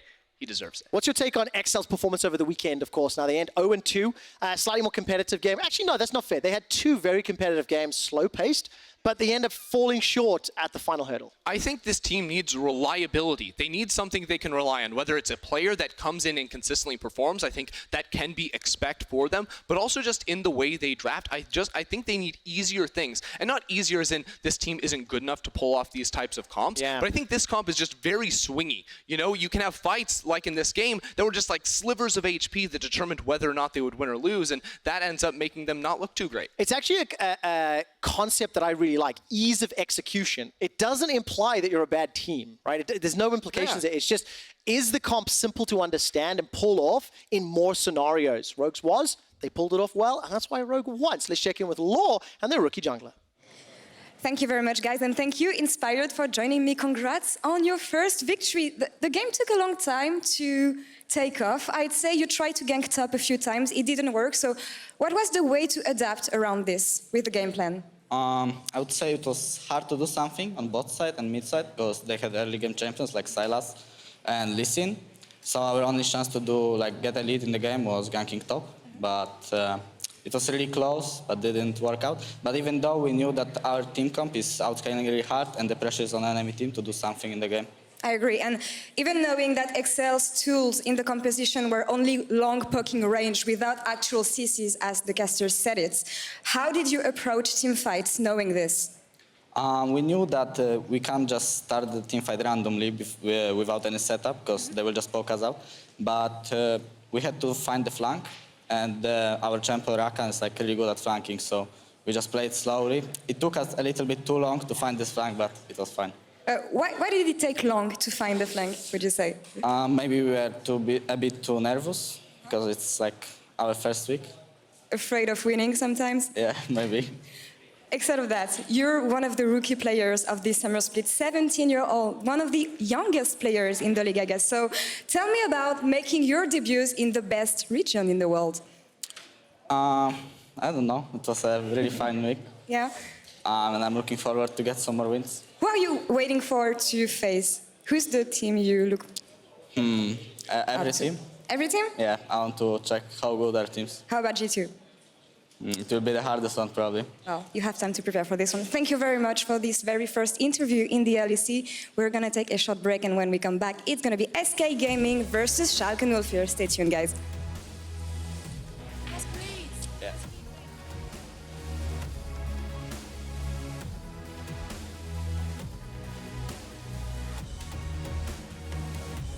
He's forced to flash defensively. Equalizer was already used, and the prowling projectile tags Vander. There's the follow over the wall. You and me brings Yumi all the way to the front, but the ultimate's on cooldown. No more chapters to read. He used it defensively, saving his own life. Dragon's Rage Kick following up, as well as the secondary Q. Now Vander continues to run for his life. Defensive teleports coming up from Rogue, but it's special! That ends up trading 1-for-1 with Warlight. No flash, Rakan. I snare. Good job. Hey, go slow.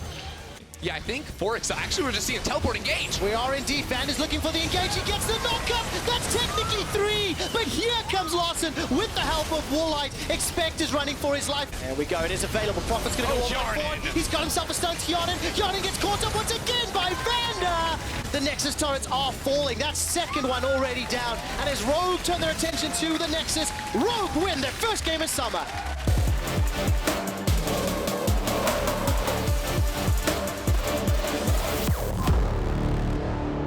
Welcome to ProView. Exclusive POV streams for every player in every game let you get closer to the action and get inside their minds. With Multiview, you can create your very own stream, unique to you, with up to 4 feeds.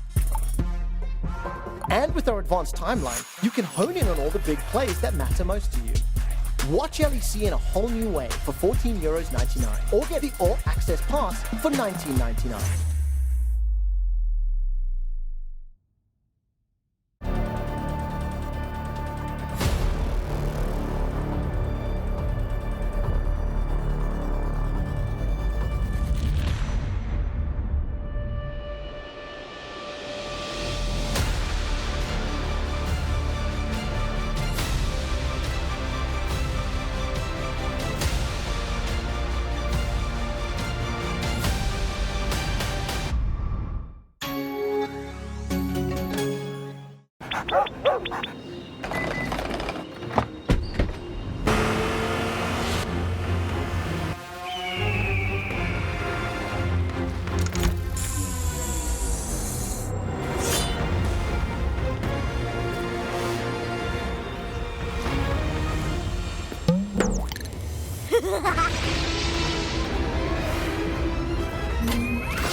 people tell. Thought a little bit of space would help us see it. Now I see it. On the bed and I close my eyes. Think about those perfect nights in Phoenix. I still feel it. But there's no relief. It's weighing on me. It's taking its toll.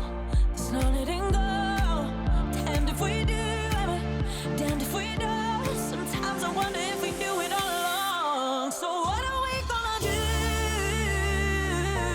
with all this love? And in 12 years' time, when we smile, when we think about us, hey, our timing is a mess, but that don't mean that it means less. And if we have to say goodbye 'cause it's for the best, what are we gonna do with all this love? Yeah, with all this love. With all this love.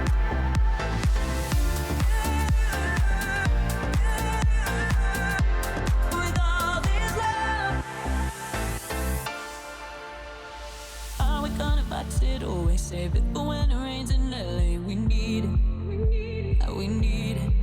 Oh, maybe we'll wake up one of these days to the biggest mistake we ever made was leaving. And I'm thinking, so what are we gonna do with all this love? And in 12 years' time, when we smile, when we think about us, oh, our timing is a mess, but that don't mean that it means less. And if we have to say goodbye 'cause it's for the best, so what are we gonna do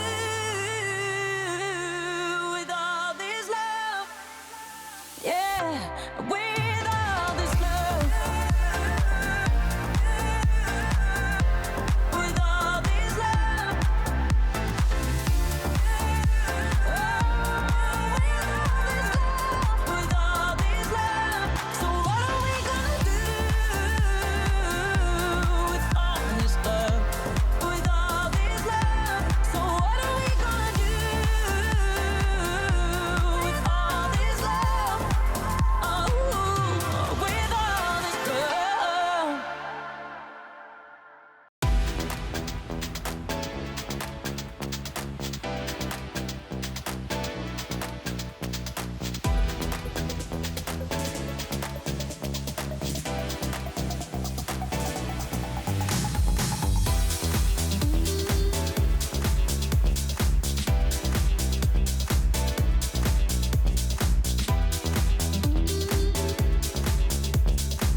on to week 1 of the LEC Summer Split. Sometimes after a game like that, you think it's like week 6. But it was definitely week 1. And in the end, Rogue won. And I think a lot of people will be happy to hear that the Kia player of the game turned out to be Vander with 61% of the votes. And they're doing a fan meet right now as well. Are we happy about that?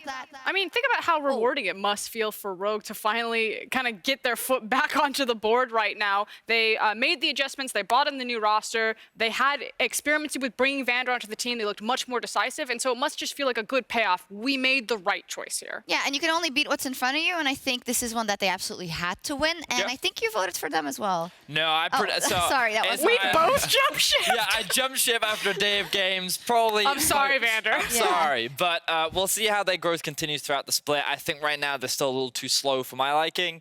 I think the game is very fast-paced right now, so they need to pick up the pace if they want to keep up with the rest of the team. Let's keep track of how they evolve. But coming up next, though, we've got SK Gaming taking on Schalke 04.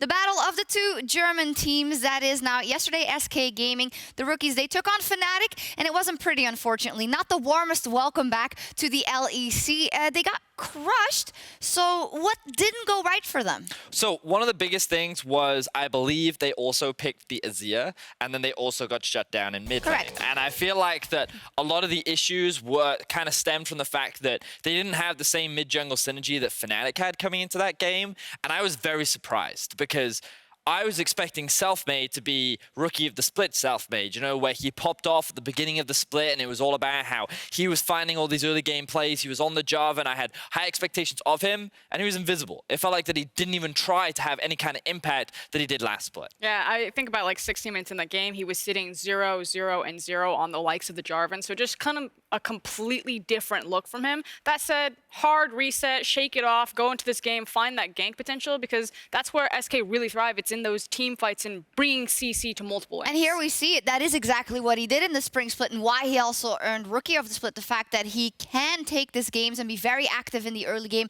and put his team on the front foot. That wasn't the case, so I don't think we need to despair too much because we know that he can do this. Just very shortly, what do we think of Sakura in his first game?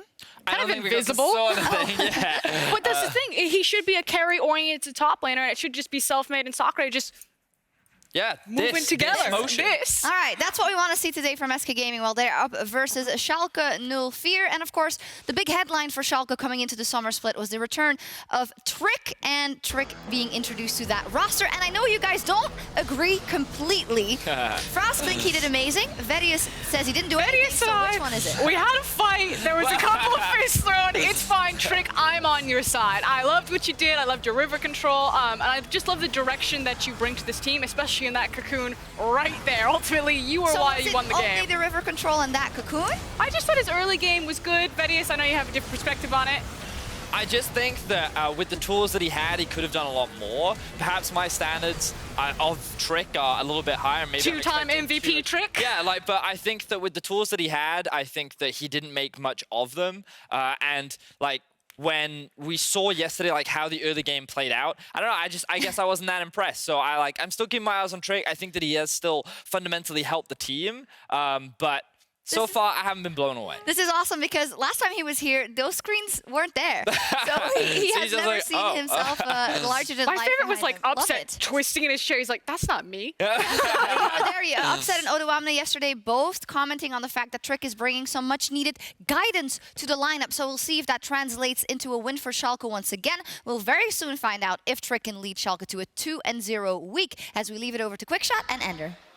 Thank you very much, Sharks. That's right. Can Trick do it, or will it be Sakura and Selfmade? Yeah, you know, for me, it's all about the jungle position. That one's for you, Frosk, because Selfmade was the guy that carried SK to playoffs in last season, and now for Schalke, they bring in Trick, who already I saw bringing a lot of structure and shot calling to this team. And of course, we heard Upset talking about him yesterday, saying he actually thinks Trick is currently quite underrated. He had a good performance. I'm going to put you on the spot after one game apiece.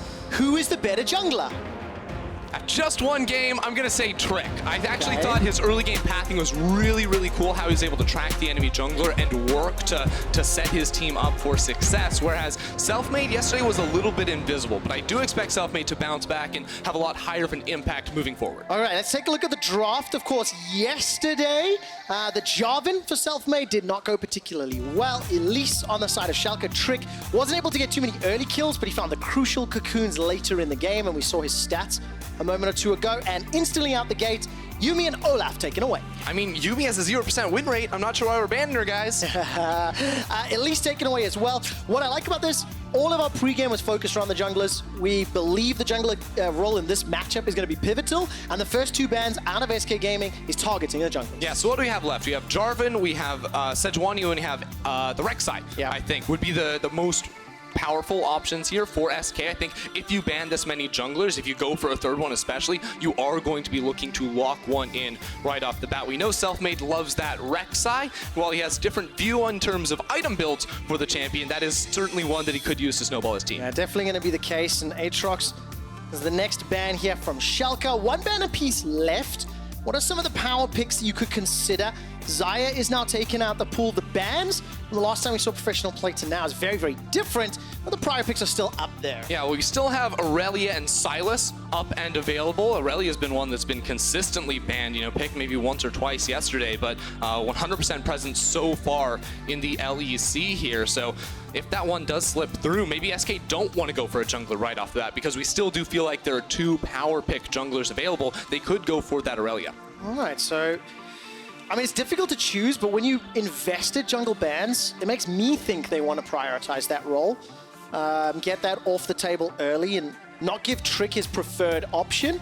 And of course, if Sejuani does get locked in, which I think it might, something we've seen in some of the leagues is, of course, that opens up the Camille. We got to cast it yesterday, talk about how strong that mid-jungle duo can be if Pyrion wants to go that direction. Yeah, it's interesting because Pyrion, I think about him, and I wouldn't associate him with the Camille necessarily. You know, he is much more about controlling mid lane. I think Lissandra was a very popular champion for him during last split, and he's a relatively quiet player. You know, he plays to get pressure and then work with Selfmade to collapse on his side lanes, but very rarely is he ever the star for this team. That being said, I do think he is a very strong fundamental player and a key component as to why SK did make playoffs last split. Well, that Aurelia you talked about was available, is now picked up on the side of Schalke.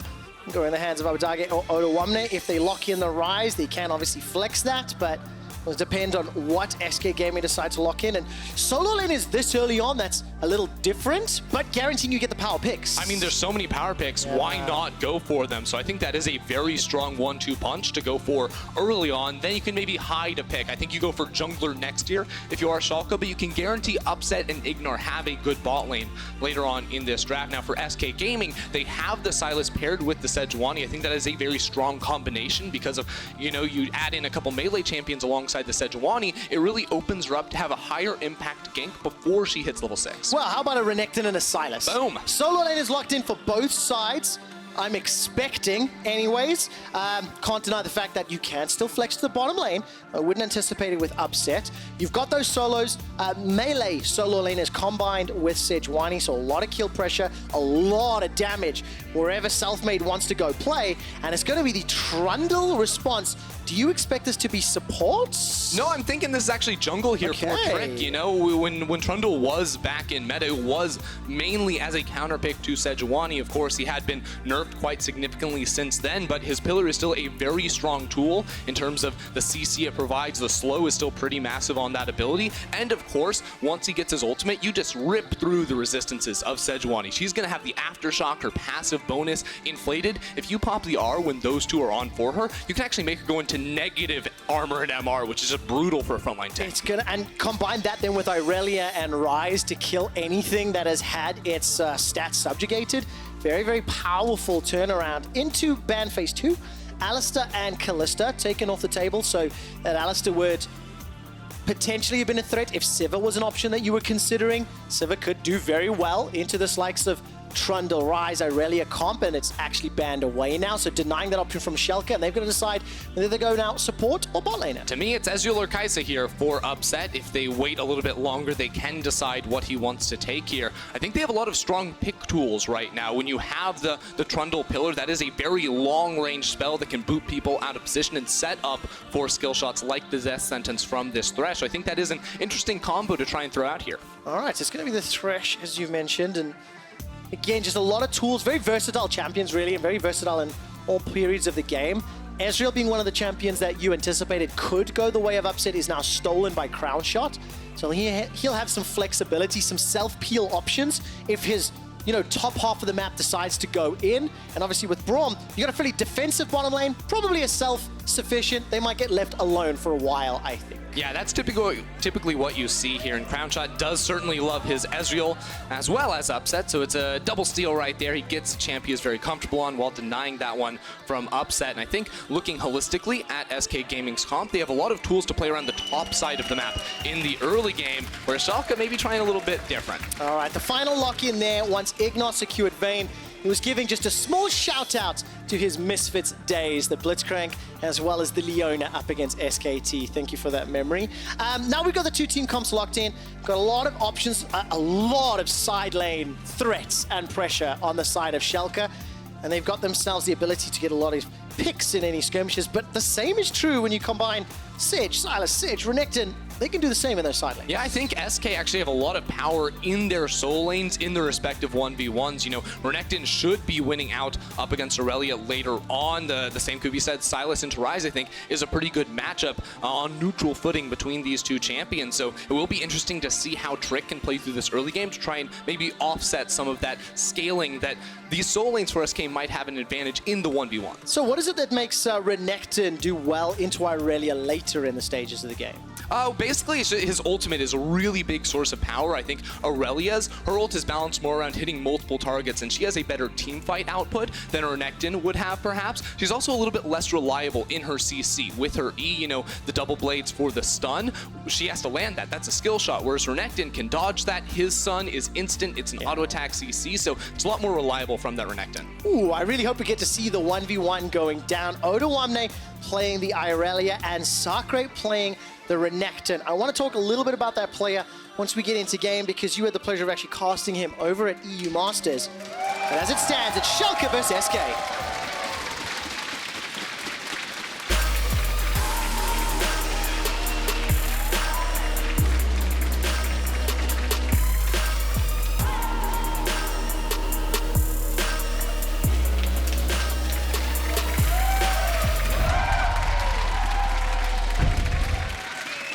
Welcome back to the Rift here on day 2 of the summer split in the LEC. And I want to turn our attention to the players that we spent a lot of time talking about in the pregame. It is Selfmade and it's Trick, Sejuani into Trundle.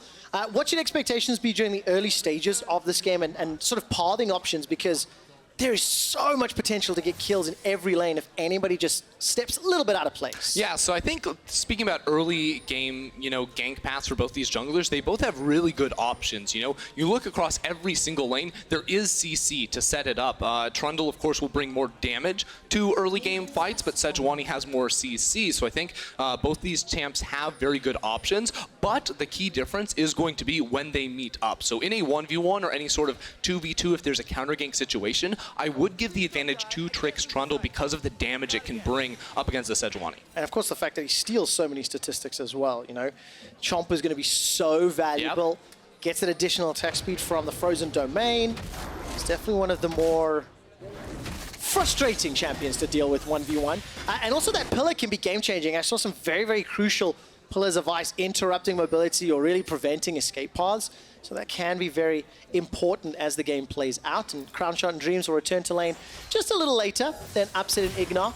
They're going to be in time to pick up most of the wave as well as all the experience. Yeah, we actually saw Ignar do the same pull that we saw yesterday, where you actually draw the minion aggro and then walk it into the bush to get the lane in a little bit more favorable position where you can have your support play aggressively in that second brush. Of course, now Ignar gets pushed out a little bit, but Schalke will have the first level 2 coming in, which means that once that gets taken down, they need those melee minions. They will have the advantage and can push Crownshot away. You see the respect. Crownshot and Dreams instantly back away the moment they realize that Ignar's going to get access to his second spell. Pyrian with the early ward there behind the chicken camp.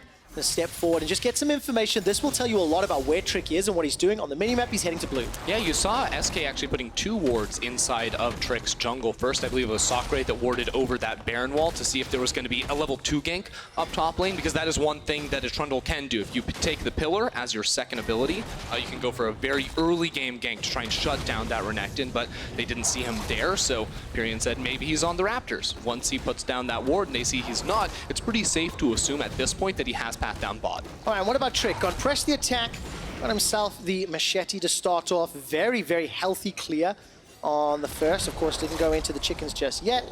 We'll clear out the wolf camp, and then we start seeing where does Selfmade and Trick go, and who's going to get the early advantage. Yeah, I think Selfmade just wants to hover around the top side of the map for the time being. You know, take this Scuttle Crab. If you can then walk in and contest the Raptors, that may be a good option, but this ward will end up seeing Trick if he does walk in for that camp. Instead, he's actually looping all the way around, and this was the idea that I was talking about using the Trundle Pillar to find an early game gank up top lane. Trick maybe expects either a dive from Selfmade or the opportunity for a gank. All right, let's take a look. Pyrian, can he get this gun? Is going to find one, gets the second. That's a double stun. Defensive flash from Abadagi, but he escapes with his life. All right, just barely getting the phase rush in there as well to scoot on out of there. Abadagi, he's been bullied so much. Think back to the spring split of last year. Junglers always coming into this man's lane and shutting him down, so it's nice to see him get away for once. Oh man, being picked on and really a challenging start to the game. But Flashless, he's going to be able to teleport back to lane. As it stands, he's going to try to get this wave potentially to bounce. It looks like it's pushing towards Pyrian, but you can see Trick waiting in the wings.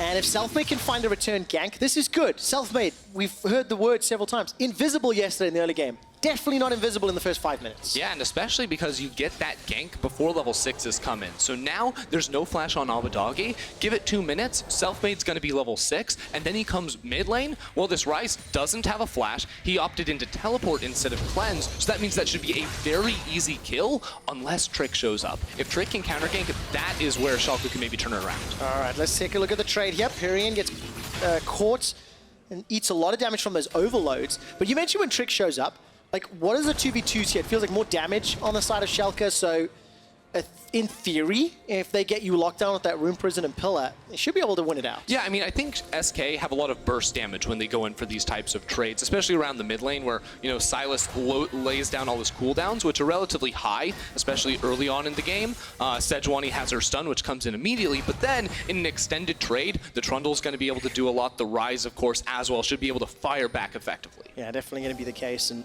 Trick is still, he's just, you know, lingering around the mid lane. Obviously not a lot of camps to clear if you look at the minimap, so he's going to spend his time warding his flashless mid laner.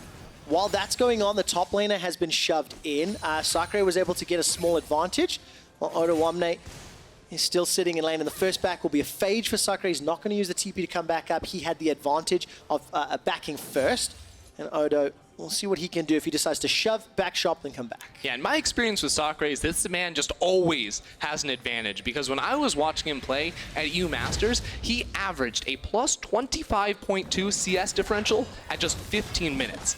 That is gigantic. I know you know, you're the stats master. That is massive. Yeah, it really was insane. And back in the day, he got a lot of ranged top laners. That was always sort of his bread and butter, but it was always about having a very lane-dominant style. You come into the LEC, of course, the level of competition does rise, but I still expect this guy to play that same style. Well, Selfmade, I think, it just snuck in. Odo will spot that one, and obviously Selfmade is maybe not going to go in for the fight just yet. Odo realizes something's fishy. He is stepped back instantly. Yeah, when you see the Sejuani mark on the cannon creep. Yes. So Odo knows something's up, but he's not going overextended. And what I was going to say is expectation. Can Sakre go up plus 20 CS against Odo's Aurelia. Yeah, Selfmade is really sitting this one out right here. Of course, he has the ultimate, but Odo does have the flash. If he can react, he can dodge it. All right, there's the flash.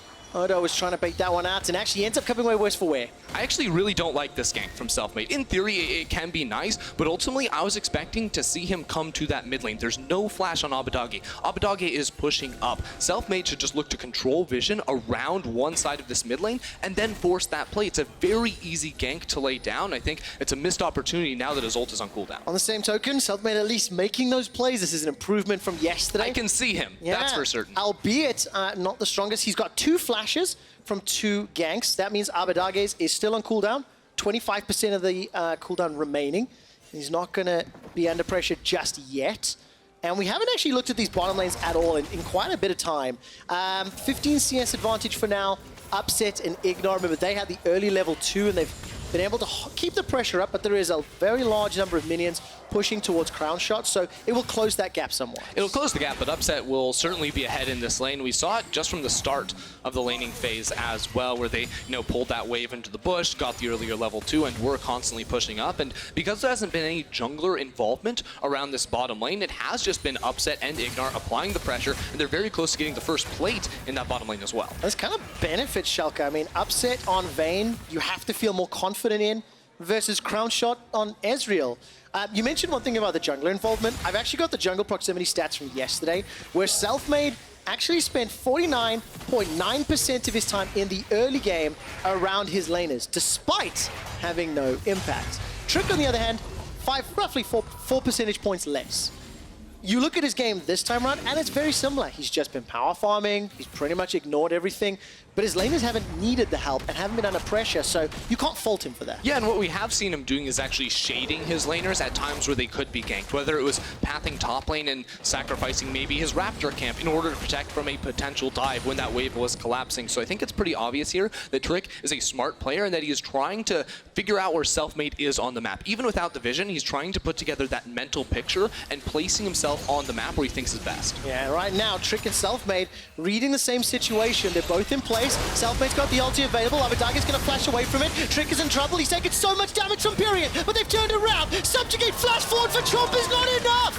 First blood picked up by Selfmade. True Shot Barrage comes in for extra measure, and Selfmade greater than Trick. Really nicely played there from Selfmade. I need some more time to maybe figure that one out for certain, but he saw him on the ward in that brush, so Selfmade had the counter gank. It meant that Schalke used all their cooldowns to try and find Period, who was able to use his flash to get away. Now he's in trouble though. Flash Flay, death sentence will not matter despite it missing. Ignar's Ignite picks up the kill. And that's a 1-for-1 in the mid lane. All right, so Ignar going to come in clutch to make things right here for Schalke. The gold going to be all evened up. We'll check this out from the perspective of Selfmade. Again, he saw Trick on that ward. He waits until they fully commit in here. Flash ultimate doesn't connect, but now he has fight. We have to jump out. Odo Wabne forced to run for his life. Double blink as Trick is now looking for Selfmade once again. Revenge secured. Trick's going to be able to chop one more time before he goes down himself. Now Sakrek's trying to escape with the second dice and will not do it. Yeah, teleport advantage there on Abbedagge, so he's able to make his way up into the top lane and punish that of SK. This game went from very slow to very, very quick. As soon as some summoner spells got burnt there, both junglers just felt completely activated to go for some plays. And there we go, 3 kills to 2. In the matter of 60 seconds, 5 kills secured in the mid and top lane. And of course it was Ignar's Roam that got Schalke on the board, and then Trick comboed with his solo laners for 2 additional. It's a 500 gold lead to Schalke, and still a very close, very even game.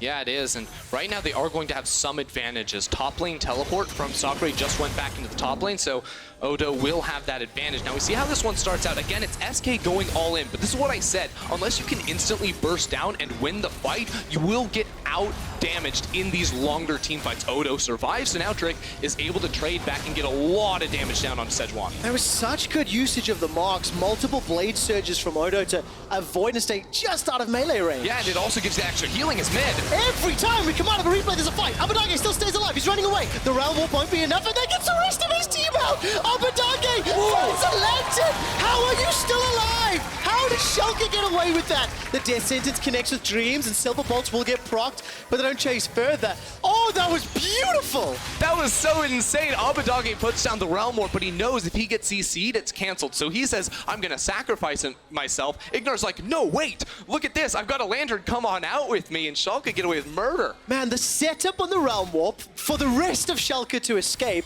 and I was just about to be very critical of Abadage stepping forward, and Ignar saves the day, so nobody died in that exchange, but it was very fun to watch. Yeah, Abadage has been flirting with death this entire game, but somehow, some way, he's able to get out every single time. I mean, his flashes were really on point in multiple exchanges earlier, getting out of range of the 2v1, getting staying alive in the 2v2. He's 1-0-1 on Rise, still working towards his first big upgrade, whereas Perian has already got that Proto Belt completed. Actually, you know, first big items coming in for a few members of SK. Black Cleaver secured for Sacre, Man Immune, and the Sheen for Crown Shot. So we're still scaling up, we're still ramping up as we're close to 15 minutes. Yeah, we are, and we're actually seeing an interesting map state at the moment, too, where both AD carries are left solo down towards the bottom lane, and as the pace of the game seems to be picking up a little bit, it is worth noting that Crown Shot elected for the teleport on the Ezreal, which is up, whereas Upset went for the cleanse. So that's going to be much more effective when a Sejuani is jumping on you, perhaps, but in the event that, say, a Rift Herald is started up, Upset has to move all the way up there, otherwise Crown Shot has the opportunity to TP and get a 5v4. I also think that that cleanse, with the amount of hard CC in the composition for SK, very smart call. I wonder if it also allows Upset a little bit more strength in the side lanes if he ever finds himself in a 1v1. Time will tell, because the Rift Herald has now been picked up by Trick. He's got no flash available, but the Lantern from Ignar is flawless. And Schalke didn't panic, they didn't want the fight, they got the objective. And it's smart shot calling from them too, right? Upset has the advantage in the 1v1 between both AD carries, so he pushes down bottom lane and then makes the long trek through the river up towards that top side of the map. So if a fight were to break out, they could match it. Instead, they say we can still just use this Lantern to get Trick out to safety, and they get the objective for free. Oh, nicely done. Upset, he tumbles forward, maybe realizes a vision in the river there, so doesn't want to continue the chase, despite maybe being able to do so after throwing the Cutlass active down, and Trick will just escape thanks to the Frozen Domain. Challenge of a Mountain Drake vision. Yeah, I think Schalke right now would really love to get a fight going. Odo's going for a base to get his mana back, and then he can maybe look for a TP down in towards that bottom lane. Right now it's SK with control, but that could turn on a dime the second Odo uses that spell. All right, item disparity here. Odo's obviously got the boots, the Tiamat versus the completed Black Cleaver. Sacre looking to either cut the wave or just prevent his exit. And the Dragon's going to get started by SK Gaming. Schalke already, though. They're aware of it. Yeah, SK are bringing down Sacre, so he's going to be running into the area, but he will not get here quick. All right, Subjugate is stolen by Perian. Very good Arcane Shift over the wall. Gets Crown Shot to safety. Dreams is sitting inside the pit, waiting for Stand behind me. True Shot Barrage does several hundred damage to multiple members of Schalke. Teleports up for Odo. He hasn't used it yet. Yeah, here we go. They're going for the engage. That's the engage. It's already done. That's the first kill onto Trick. The Mountain Drake will reset, and the teleport completes. Instant reply onto Perian. Mid for jungle's a good trade for Schalke, but the re-engage from Sakura. The slice and dice. He can't cut anybody up. Nice. Sakura gets shut down by the Silver Bolt, and here's the Realm Warp. They're not done. And so far, they're going back in. It's another kill. Crown Shot now being jumped on by Upset. He doesn't stand a chance. That's it. Double kill for Upsets. Beautiful stuff there from Schalke, using their teleports to come in for that fight around the dragon. Ignar still trying to find out where Selfmade is in the jungle, but it's a clean wipe for Schalke. All right, the Mountain Drake didn't go down in the entire exchange, but Schalke just showing up in the team fight, losing Trick, and I think getting 3 or 4 at the end of it. Yeah, and we heard Upset last night on PGL talking about how much Trick brought to the team, not just in terms of an individual player, but shot calling and comms for this team, and you can see it very evident right there, the multi-step process, how they set up for that Drake, and eventually called Odo in for that TP, made it so they could play that fight very intelligently. All right, we're actually going to get a replay of this, and it's going to be started as Odo's in the base. Yeah, you can see Trick gets burst basically right off the bat. And Perian, he's still the Subjugate, so he's trying to be tanky, but it's not enough. He was just able to use that on towards Ignar. Now, with all 4 members still alive, Sakura goes in, but he doesn't find the stun on towards Abadage. This is where they realize the front line is down. Abadage can then use the Realm Warp to transport all 4 members into the fight and pick up the final kills. Really, really good usage of that Realm Warp. Abadage was under so much pressure early in the game. He's 1-0-5 on his rise right now, and despite Trick being 1-3-2, he has been shadowing when the pressure has been on. And despite Selfmade's attempts to get his laners ahead, it hasn't equated into a lead in Schalke. They're up 2,000 gold right now. In a very, very comfortable position, especially because you consider having all these range threats of a Ryze and a Vayne approaching, you know, mid-game to late-game team fights. That is going to look very good for this Schalke squad to even get the extra charge on the Herald as well as icing on the cake. Double boop. Schalke were able to get the first tower in the bottom lane and 30-40% of that tower on the inner lane. And as it stands, another potential fight. This time, TP is up for Sakura on the top. And another very well-placed Lantern from Ignar manages to get Abadagi to safety. So this time it's Pyrion splitting top lane with the teleport. Odoamne doesn't have the TP himself, so now he's on the walk down, but he will be late. Schalke still might want to go for the steal. All right, 4 versus 4. Death Sentence will connect, and it's not going to be followed up by Ignar. The Mountain Drake is secured. It's actually SK that pick it up. Crown Shot was the one that secured. Now Schalke on the disengage. They've got a blast going if they need it. The Vanguard's Edge absolutely whiffs and finds nobody. Sakura is being hammered on. Upset stays alive for so long. All of a sudden, SK in what was a 5v4. They're losing the fight. Sakura hops over the wall. The Flay was great. The Realm Warp will deliver Schalke. They want more. They're going 4 members in on the Realm Warp one more time. Selfmade gets out though. Yeah, but look at the minimap. Recall. Teleport's actually being used here by Crown Shot. Perion's going to be the next one that's in trouble. Now the teleport being used from Sakura. Double TP after losing the team fight. And Perion is taking Schalke on a wild goose chase. Yeah, but Perion will fall down eventually. He will not be able to get the execute either. Trick has spotted him, and they're going to donate the kill to Upset. Absolutely the case. Upset 3-0-2 already. He's going to take some damage. Will there be a counter kill? Ignar! Woo! Woo! That was a little close.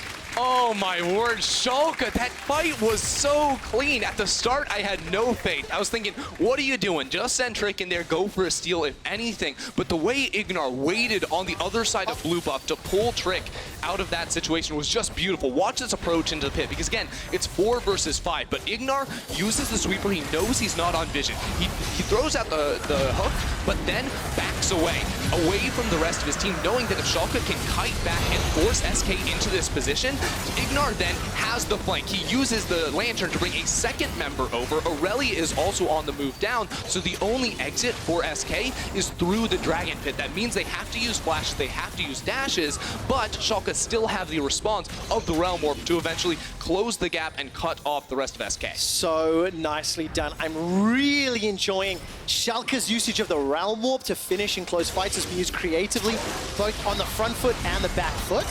And despite all the damage that Pyrion got out, he wasn't able to find the kill onto Ignar, despite getting so close. Yeah, you see Trick there walking over towards the Gromp camp. He's like, you guys got this, right? And ended up being a little bit close for comfort. All right, so it's a 3,000 gold lead to Schalke.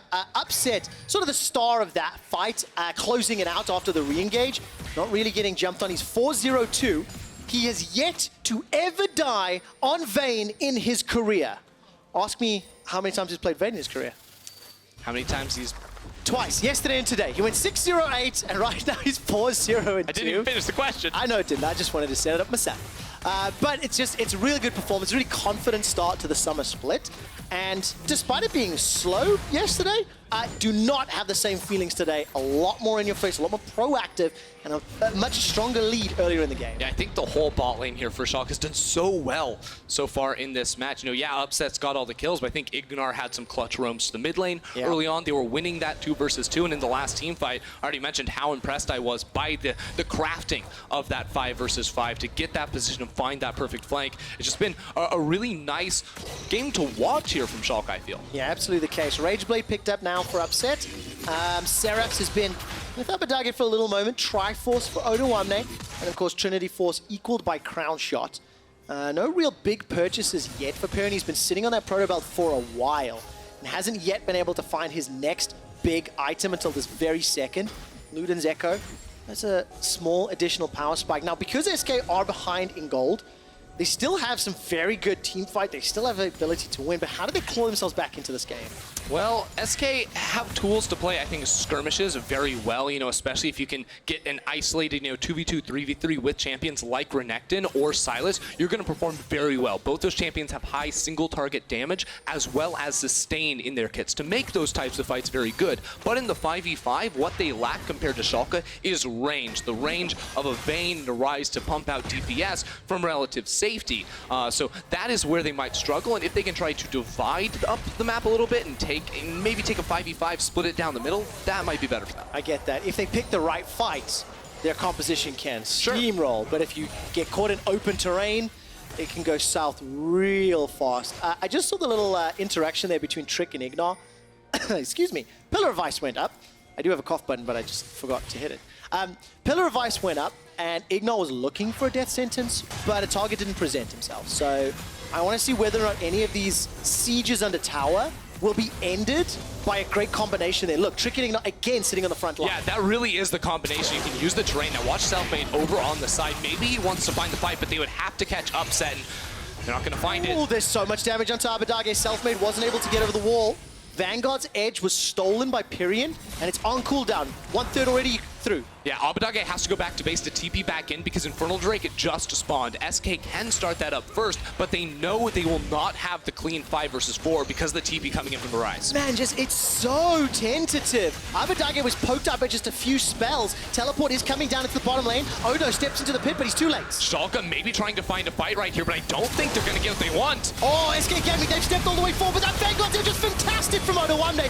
We got him. So many. All of a sudden, Croucher is already dead. They've already traded 1-for-1 though, as now Selfmade goes further. The Realm Warp used again, this time to deliver Ignar as well as Abadage chasing onto Pyrion. This is just so sick from Schalke. Flash forward into the route from Abadage. He's looking for more. All right, Infernal Drake goes to SK, but at the cost of 2 additional kills, and now Schalke, they peel for Baron. Yeah, there's no jungler up now for SK Gaming. It's just Pyrion and Sakre, but Sakre is still stuck in the base. Schalke gonna tear through this with the true damage from Vayne. All right, Teleport is up for Crown Shot. True Shot Barrage will be by the time he spawns. I don't know if Baron will be alive though. Sakre's making his way up. Pyrion has got himself a box, and Upset is zoning him out. This should go the way of Schalke. Pyrion stepping forward. He's gonna almost take out Upset. True Shot Barrage comes in very, very close. Won't secure the kill, won't secure more. And despite Sakre getting a kill onto Upset, it looks like Schalke have got the objective. They're running for their lives. But SK got everything they wanted because Upset died on his Vayne. All right, but here comes Odo Omne. First death ever on Vayne for Upset. Crown Shot will avoid the flawless duet, but he won't do any more. And after SK got a little bit split on what to do, they don't get any exit kills, and Schalke keep the Baron on a few of their team. Yeah, SK now need to go into damage control and get back some gold on the map. Schalke are forced to recall. Those recalls were a bit delayed by the push there from SK, so they do get this outer turret that will even up the gold just a little bit, but this game is getting into a difficult position now that Schalke can split up the map with this Baron and Siege. Yeah, especially when they've got a Ryze, and Irelia, and a Vayne. There's so many options on how they can play their lane assignments or put their lane assignments. Just before that tower fell in the mid lane, Ignar did a very cheeky play that I love seeing Threshers do, where they fake support by throwing the lantern backwards. Nobody was there, nobody was around, nobody was coming in, but you just threaten it. You add that psychological pressure to your opponents, and despite Schalke losing mid, with the help of Baron-empowered minions, they get an instant reply back, 3 towers to 3, 4,000 gold lead for Schalke. Well, watch this from the perspective now of Upset. They get into this corridor right here, and I think that Upset just has to free farm. I thought actually Odo was the real hero of this team by diving into the back lane, where Upset comes in at the end to pick up some extra kills. But notice here, he doesn't go in through the Realm Warp. He gets the kill and then says, I can actually go back and help out Trick and chase down this Renekton. And of course, he just wasn't under pressure at all. You know, watching from the perspective of Upset, once the initial sort of, fight began, nobody from SK had a chance to even jump onto him, as you mentioned, because Odo did such a good job jumping in. He got the Vanguard's edge of, I think, 3 or 4 people, and that allowed Schalke. They're up 13 kills to 5, and now they can play the side lanes. Look, Odo Omni's down in the bottom lane, Abadage is up top, and as it stands, Upset and Ignar in the mid. Yeah, this is actually a situation where Schalke have all the power, but SK, oh, he doesn't go all the way. Oh, very cheeky. That wall got in the way between Pyrion and Abadage. We are going to see another replay, this time of Pyrion's attempt to stop the Baron. Yeah, here we go. Pyrion's stuck in here, but really it's the 2-shot barrage once Ezreal does respawn. Oh yeah, show me it all the way. That's just a clean snipe right there. Let me see some T-Tours in chat, because that's the first death Upset ever had on Vayne. It gets KS from Sakre. He used his flash for that. Thank you so much, production team, for having fun with that one. First and only ever recorded death for Upset. Here comes Selfmade. That's a fantastic prison. That's a fantastic true shot barrage. Oh, Schalke are routed and wrecked. Upset's running for his life. This will be his second ever death in his second ever Vayne game. SK's comp, you have to pick the right fights, and that was the perfect fight. Abadagi was still stuck in the mid lane. They had the teleport from Pyrian behind and set it up beautifully. Go jump onto Twitter and go #Wombo Combo for that one. Everybody was bunched up. Everybody was crushed. All right, one more look here. It's Selfmade on the flank, using that ultimate to catch out Odo, who was such a star in the last team fight win for Schalke. There's just nowhere these guys can go. Oh man, the double stack on the Freljord ultimate. Braun from south-north, and Sedge coming north-south. I mean, Abadagi couldn't even get involved. Look, it's a good team fight for SK, but they are still behind. They are still in trouble, and they still need to claim back some territory. But look at the vision. They've got a deep ward in the red buff of Schalke, and they're pushing some Dragon Vision for the next Drake. That's going to be the Mount Drake coming up. SK already have one of those, but the second Baron feels like it will be the turning point for this game, because if it does go into the hands of Schalke, that should be the tool for them to break open the base and close this one out. But if SK can get it themselves, all of a sudden, remember, they have very strong solo lane tools to try and push with that. All right, Mountain Drake has just spawned. SK have started it. I was going to ask if it was the right call, because every time SK have gone to Dragon, it hasn't really gone very well. This time it's been donated, and there will still be one more Elemental Infernal before we get to Elder, so very, very juicy dragons to fight over at this stage of the game.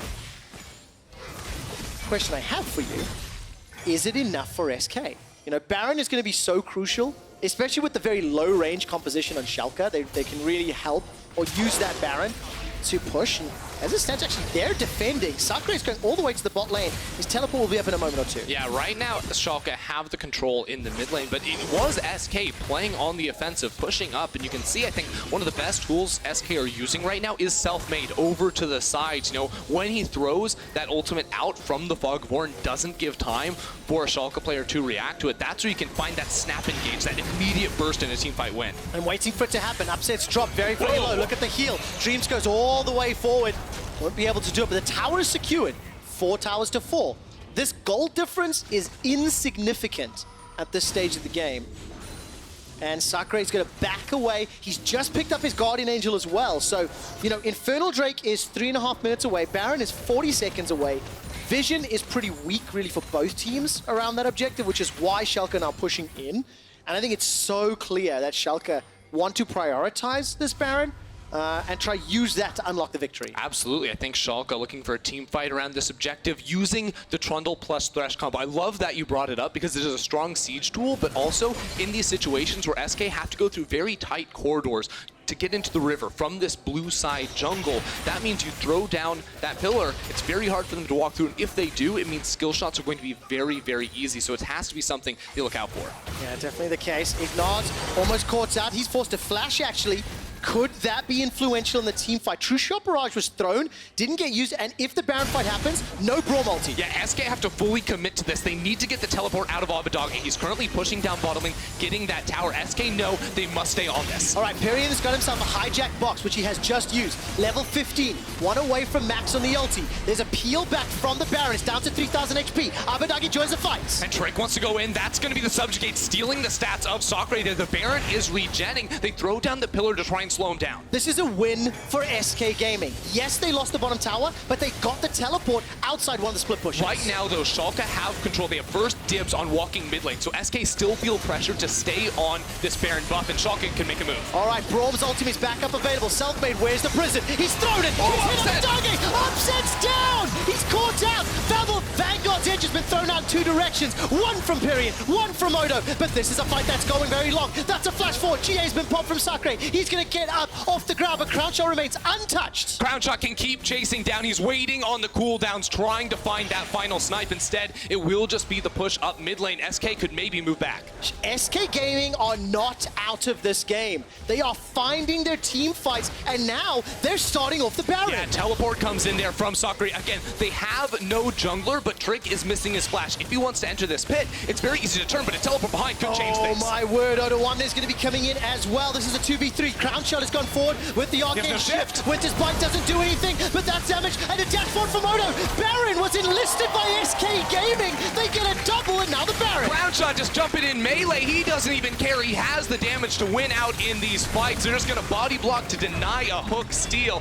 SK on top. This is a battle for German organization supremacy. It's something I talked about in the spring split. I love seeing SK and Schalke go toe-to-toe, and I was ready to say Schalke would win the game.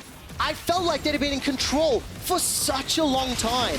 But all credit to SK finding the team fights around crucial objectives to bring them back into the leads. Right, it's Selfmade finding these engages with those clutch ultimates, but it's Crownshot dealing all the damage. Look at the itemization now. He's gone all in towards that hybrid AP style build, finishing off the Luden's Echo. So he has 40% CDR. On top of that, the Gunblade 2 for sustain. You can see the damage it alone speaks for itself. It really does, and I'm not saying it was very super damage, just below 9,000, but in comparison to Upset's 270, who unfortunately got picked off, right? So this isn't exactly a fair comparison. I mean, 270 is not a whole lot, Trev. It is not, but him going down was the reason that SK could win that entire fight. What do you make of this hybrid build? Well, answer that in a moment or two. You look at the minimap. Pyrrhion's down the bottom lane. Baron empowered minions from SK. This is going to be a realm war from Schalke.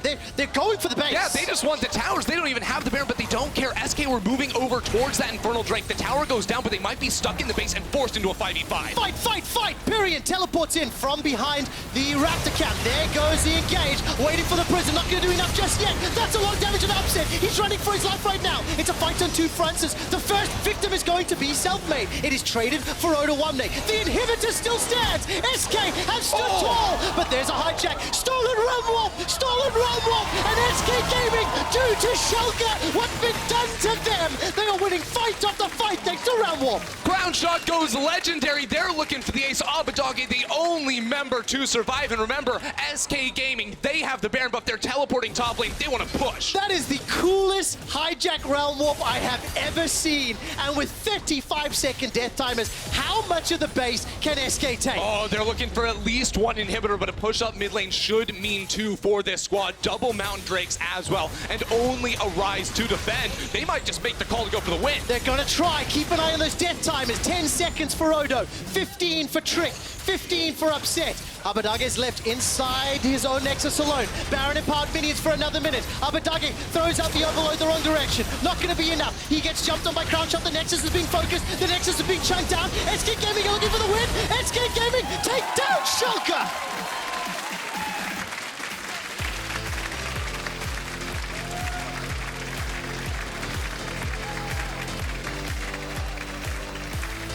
Holy moly, what a rise! SK Gaming, I mean, they looked like they were down the entire time, but it just took a few clutch team fights around the Baron and then calling the 5v5 when Schalke went for the base rush. They came out wildly on top. Man, what a fun game to watch. The ebb and flow of control, and despite Selfmade not having the impact he maybe wanted. He got flashes, don't get me wrong. His ganks were pretty effective in the early stages. His ultimates late game were just game-changing. Yeah, I thought the way he just sort of, he hid in the fog of war, right? And used those ultimates to catch people very off guard. But then it also came down to Crownshot, snowballing on this Ezreal after having a rough early game where he got pushed in. Upset, remember, was 4-0-2 at one point. But I remember one key ultimate from that Ezreal that sniped out Upset, that got a massive shutdown for him, you know, stalled out some of the Baron, and that was a big turning point, I think, for Crownshot. And it's a big turning point in my own mind, because I said the exact words, I have more faith in Upset's Vayne than in Crownshot's Ezreal. I have to eat humble pie after watching the last 20 minutes of that game. We do actually have the final team fight for you, and hopefully this will end with that hijack realm wall. Yeah, and I think this is a battle of 280 carries. Who can survive longer? Because Upset gets dove on and taken down very low. Odo tries to do the same thing on towards Crown Shot, but he has the sustain of the Gunblade and is landing all of his skill shots. You can see Abadage getting blown to pieces, and then the last second steal of Realm Wall before Abadage walks out of vision means it's 3 more kills in the game for SK. Ironically, the Pillar of Ice may have helped Schalke. Because SK, sorry, may have helped them because it actually prevented them stepping outside that realm warp. And I am just going to say it one more time. Crown Shot, I owe you an apology. I did not think you were going to pull off that level of Ezreal performance. 36.5k to 16. I happily eat my words. And let's be real here, Crown Shot is a very strong Ezreal player. Again, in Spring Split was his most played champion. Yeah. He went to that time and time again. But it was interesting because we felt like his transition as a player came when he started moving more towards those crit 80 carries, those hyper-scaling carries.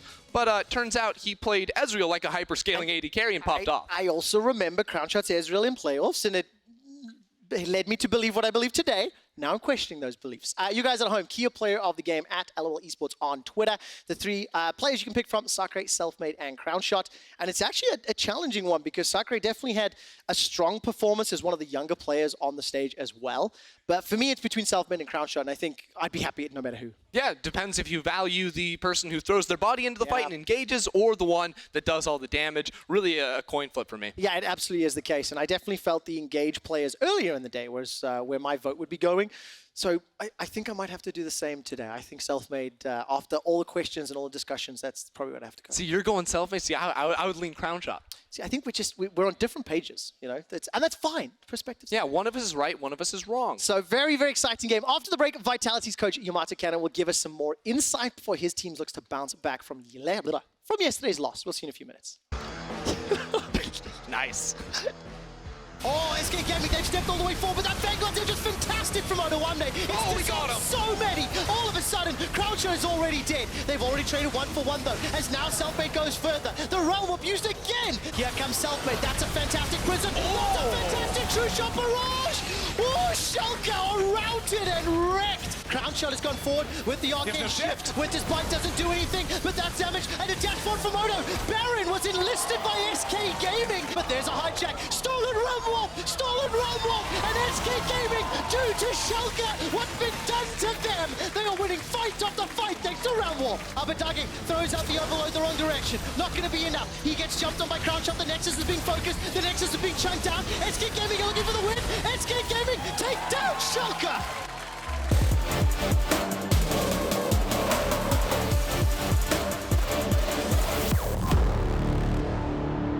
Welcome to ProView. Exclusive POV streams for every player in every game let you get closer to the action and get inside their minds. With Multiview, you can create your very own stream, unique to you, with up to 4 feeds. And with our advanced timeline, you can hone in on all the big plays that matter most to you.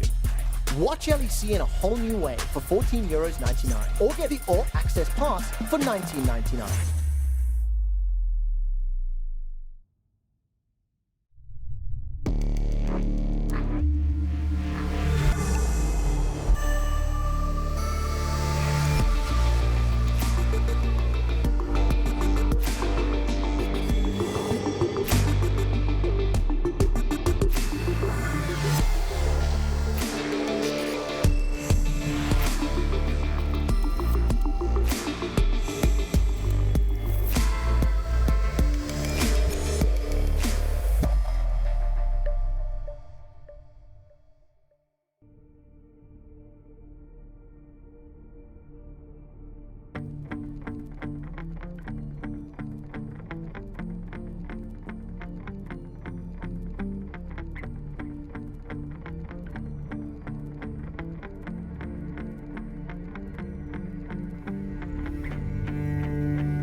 Welcome back everyone, Laure here, and I was joined by Yamato Kano ahead of his first game today. Thank you very much for joining me. You didn't have the best start yesterday, I guess, but what is your take on the mistakes you guys did?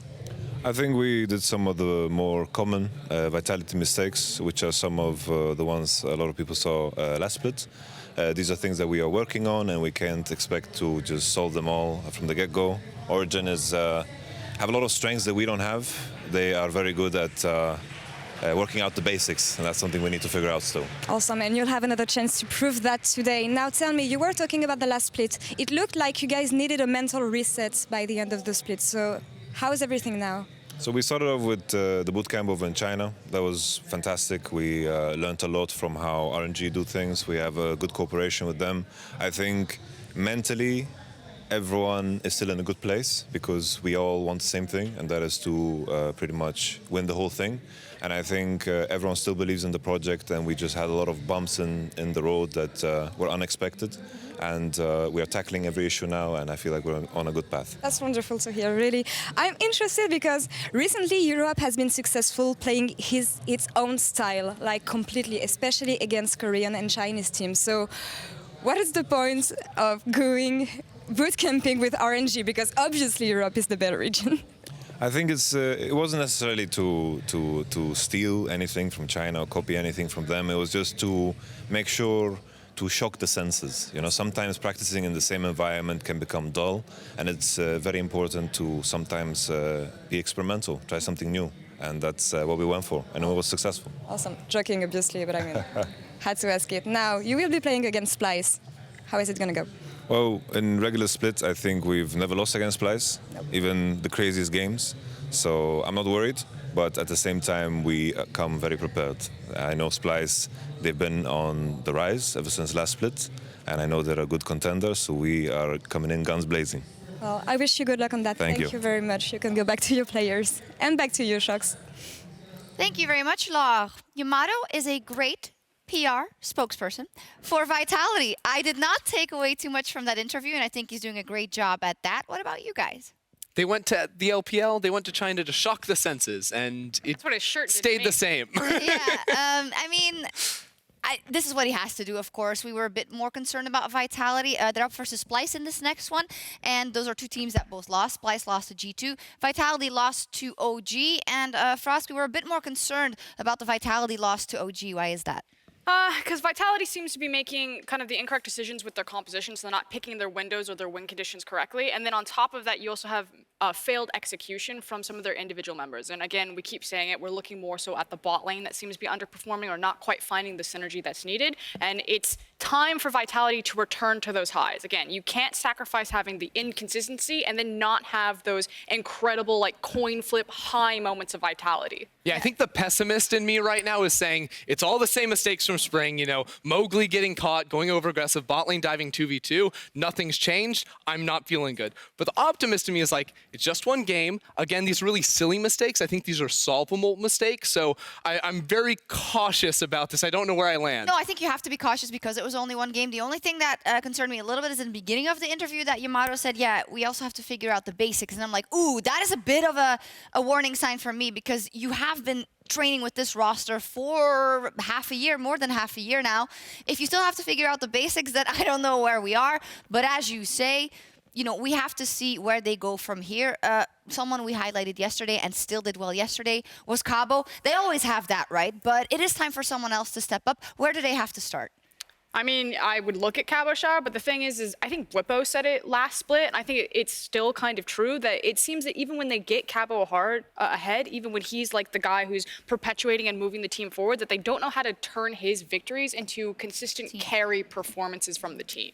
Now, one thing I did like to see from Cabochard yesterday is that usually, you know, we think Spring Cabo, he just builds up big CS leads and then the team plays around him. He actually didn't have a big lead. It was like a few CS, but ultimately we saw him actually roaming down, even on a pick like the Jace, to get Jizuke a kill in the mid lane. So I think he is really taking it upon himself to try and make waves within the team. Yeah, we will see. We are tracking it, of course. A lot of question marks for Vitality. We'll see how many get answered today versus Splyce. And for Splyce, it's also a bit of a head scratcher, right? Because they were up versus G2 Esports. They got completely blown out of the water, but we spoke to Juke, the coach, afterwards, and he didn't seem too concerned. And I think you have to take that on the chin when you play versus G2 Esports. Yeah, I think what happened in that game was Jankos literally just like hard bullied Xerxes. Xerxes did not get to play that game. And when we talk about Splyce, we say, well, Xerxes was really the person that drives the early game force for this team. He usually has a very big impact. So if you're not playing against Jankos and you can do a little bit more, I think they have a much better chance. Should we read more into that loss of Frosk, or do you agree with Ender? No, I think you agree. I think when you're looking at your week, you start with G2, as Xerxes said it best, beep. I think you're looking more so at Vitality about how are you going to prepare for this team. With all of that said, stylistically, these two teams are kind of very different. You have Vitality, who are supposedly like the explosive early game team. The community thinks that Splyce are a very slow team. We keep talking about how we think they just need to clean up their mid game, otherwise they actually have a really solid early game. But I just feel that Attila and Jack Troll aren't in good enough form right now to contest Kobbe and Norscaron in lane. Kobbe is not necessarily known as a dominant laner, but you cannot give Splyce's all-star ADC a free lane phase and a free pass. I don't think that Vitality are clean enough right now to close out a game before the late game consistency of Splyce just rolls over them. Yeah, the upper hand coming in there for the bottom lane of Splyce. Then if we look towards the mid lane, we have Jizuke up versus Humanoid. Humanoid is, of course, a guy that we have our eye on. He is still developing, and Jizuke already had his breakout year. What do we make of this mid lane match? See, I think when we look at this, we say Jizuke comes in as the heavy favorite. You know, this guy is at the top, you know, of the mid lane pool, you know, top 3, top 4 in the LEC, whereas Humanoid is trying to break into that. And for Splyce in particular, I think, as a team that is trying to push it further and go to a finals, go to worlds potentially, this is a player that they need to elevate his performance. I think it's about finding confidence, not just for Humanoid, but Xerxes, Humanoid, and Norscaron. Again, if Splyce wants to be this team where they can kind of capitalize on a lot of the advantages that they do find in an early game, either through CS leads or pressure leads, it's up to these guys that in that mid-game post-lane phase to have the confidence to set up plays and to execute on the plays, rather than waiting for Kobbe to get whatever items he needs and then to roll into team fights. Yeah, and for Jizuke, I think when we talk about Vitality, Cabochard is the player that gets ahead, but Jizuke is the one that I think wins them games because he's such an explosive player. When he's on a champion that can go side lane and can split push, like his Ryze or a Sylas perhaps, that's when he can really have a big impact with Vitality, and they do look good. And in terms of the standings and what we may expect, I think this game is going to tell us a lot about kind of the DNA of these two teams. They are both looking to bounce back with a win tonight. Let's see who pulls it off. Ladies and gentlemen, it's the return of the magnificent duo. And intelligent. It's the return of the magnificent and intelligent duo. And handsome. It's the return of the magnificent, intelligent, and handsome duo. It's Medi Medi time. It's Medi Medi time. Woo! Let's go. We're back, ladies and gentlemen. Welcome. League of Legends Thank time. you so very much. We're here for Splyce versus Vitality, an exciting game with some exciting casters. We cannot wait to get back into the action. I think the handsome was pushing it a little bit far, Vedius. People were going to think it's a bit cringe. An extremely handsome man, my friend. Oh, I love the new haircut, new fresh style. You trimmed a little bit. Yeah. It's looking good, my man. The beard was a little bit off, I've got to admit. But we have League of Legends to talk about, and that's what we're going to jump straight into. Splyce versus Vitality. Both teams suffered devastating defeat yesterday. Well, they certainly did. Splyce, they had a very difficult matchup up against G2 Esports, who are our current reigning champions. And Vitality, it felt like they're going up against Origen. They definitely struggled, and they made a lot of individual mistakes that were very quick to get punished. But Yamato is confident that they can fix those issues very quickly coming into Game 2, and he believes that so far they are yet to lose to Splyce during the regular season. So if he wants to maintain that record, he's going to need another win today. The question is this the same Splyce that we saw play against them in Spring Split, or have Splyce leveled up? Against G2 yesterday, they didn't really get a chance to show any development they may have had in the off-season. Here, jumping into picks and bans, they banned out the Ryze, the Draven, and the Sona. Aatrox and Irelia taken away by Vitality. So what are we looking at? Some of the power picks that could still be up and available. Sylas is still available. A lot of junglers up to things like the Jarvan, the Rek'Sai, the Olaf are all also big power picks that could make their way through the draft. It depends on what are Vitality afraid of? What do they want to take off the board? I would imagine the Sylas would be the big priority pick, but they could consider something like a Rakan ban if they're worried about Norscaron picking that one up. Well, there we are. There is the Rakan ban. Good predictions on that already, Vedius. It means the Sylas is available for Humanoid if he wants to take it. We have seen Xerxes play it in the jungle last split as well. Don't expect Xerxes to be piloting Sylas. Yeah, for now, that flex pick is always an option, but we're expecting it to be between both top and mid. Now Vitality have the opportunity to answer back. We did see them prioritize a strong early game jungler yesterday. Wouldn't be too surprising if they wanted to value something like the Jarvan, something that they actually played a lot of last split, and they could pair it up with something like the Jace, have that big powerful combo that they found a lot of success with last split, and we know something that Cabochard is more than happy to play. Yeah, last time we saw these teams win, we haven't actually talked about the fact that Yuumi got through first pick here as well. Through the picks, through the first ban phase, picked up first by Vitality. Have to expect that being Jack Troll in the bottom lane, taking the cat down towards them. There was a lot of discussion, so perhaps Vitality weren't expecting this to be available. They saw it as an option, and they were debating whether they wanted to prioritize it. We've heard a lot of people discuss around how many different AD carries and what AD carries she can match up well with, depending on if you want to play aggressively or defensively. And I think that it can work very well, especially into Vitality's playstyle if they're very top-side focused, but it feels like Splyce is very confident in their bot lane answer. Splyce knew what they were doing straight here. Nautilus is a very common pick into the Yuumi. It means you can hard engage on the AD carry who's usually standing by themselves. And alongside the Sivir, you have a bit of push in that lane and some scaling advantage as well. Now, Vitality did go for the early jungler in the form of the Olaf. We'll see what they round their first pick phase out with. So Lucian, Ezreal would be kind of the power picks that I would think that pair up nicely with Yuumi. I think that, again, if we expect Vitality to play around both mid and top, I think this is a very safe lane towards the bot side of the map. A lot of poke, a lot of pressure can be generated with this duo, and it's also very easy for that Ezreal to stack up those Kleptomancy stacks and kind of just work his way through the laning phase. But you have to be careful of the all-in power that Nautilus does provide, the speed up with the Sivir. Splyce could look to attack this bottom lane and maybe set up some dives. Definitely could. What you're looking for in the jungle then is things like the Sejuani for those dives. Elise is there as well, Jarvan, all of these strong ganking junglers and team up well with the Sylas. Vitality will remove the Rumble from the table. And now Splyce looking for their first ban of the second phase. Vitality looking to limit some of the safe blind picks that Splyce could go for up towards the top side of the map. They want to try and guarantee this counter pick for Cabochard so they can save it for last. And they're saying, well, you know what? We've already seen you go for the Rumble when you're looking for a blind pick. With Aatrox already taken off the board, I think that they want to look to leave Jace open as a potential answer. But let's also not forget that this Olaf could be flexed towards the top side of the map, given that Cabochard has shown that before. That's definitely true. Vitality taking a bit of time over this last ban for them. They'll get rid of the Gnar. Chachi, of course, very well known for his Gnar, and it is a safe top lane pick. Very easy to play defensively in that lane. Splyce, however, you said they wanted to look at some of those safe blind picks. Well, Cassiopeia doesn't really fall into that wheelhouse too much. But well, I think for Splyce, they're looking to ban away some of the difficult matchups that Humanoid could face that there. Makes sense. We saw Cassio as an answer to the Sylas yesterday. They're now going to take the Azir away as well. This heavily indicates that it will be Humanoid playing the Sylas in the middle lane. And now we'll see what other picks Vitality have prepared to try and deal with this Sylas in the middle lane. And unsurprisingly, it's going to be the LeBlanc for Jizuke, one of his big picks that he's found so much success with here on the European stage. Yeah, can do so much work on that mage in the mid lane. Splyce have a lot of options left for them. They're looking at jungler and top. Sejuani getting all the way through the draft is not something we've seen too commonly in the first weekend of the LEC. Well, right now, what I'm seeing from Vitality is a very strong 2v2 jungle. LeBlanc and all are very, very potent, especially in the early levels, and Splyce want to try and match that by going with the Elise. I still think that in the early game, it's going to be a little challenging for them, but you already talked about the dives, and we talked about that potential bot lane play. By going for the Elise, they're heavily setting up for that, and they're saying, we're going to kind of abandon our top side of the map. We're going to take the Poppy, and Vizichachi, the original Poppy player when he first qualified for the EU LCS at the time, is just going to sit in the top lane and look to survive.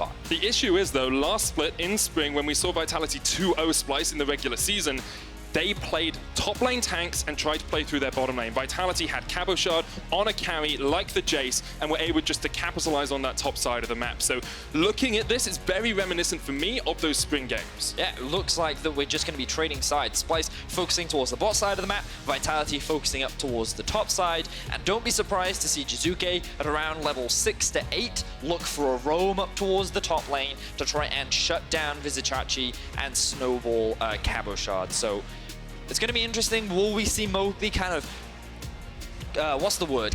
Turn back his aggression, slow down the aggression. Dial down. Dial down. We basically don't want him to die in the early game. That'd be great.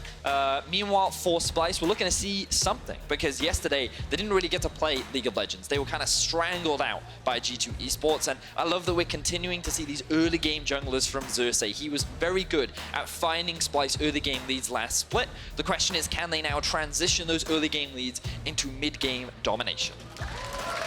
We will have to wait and see. Splyce versus Vitality about to kick off.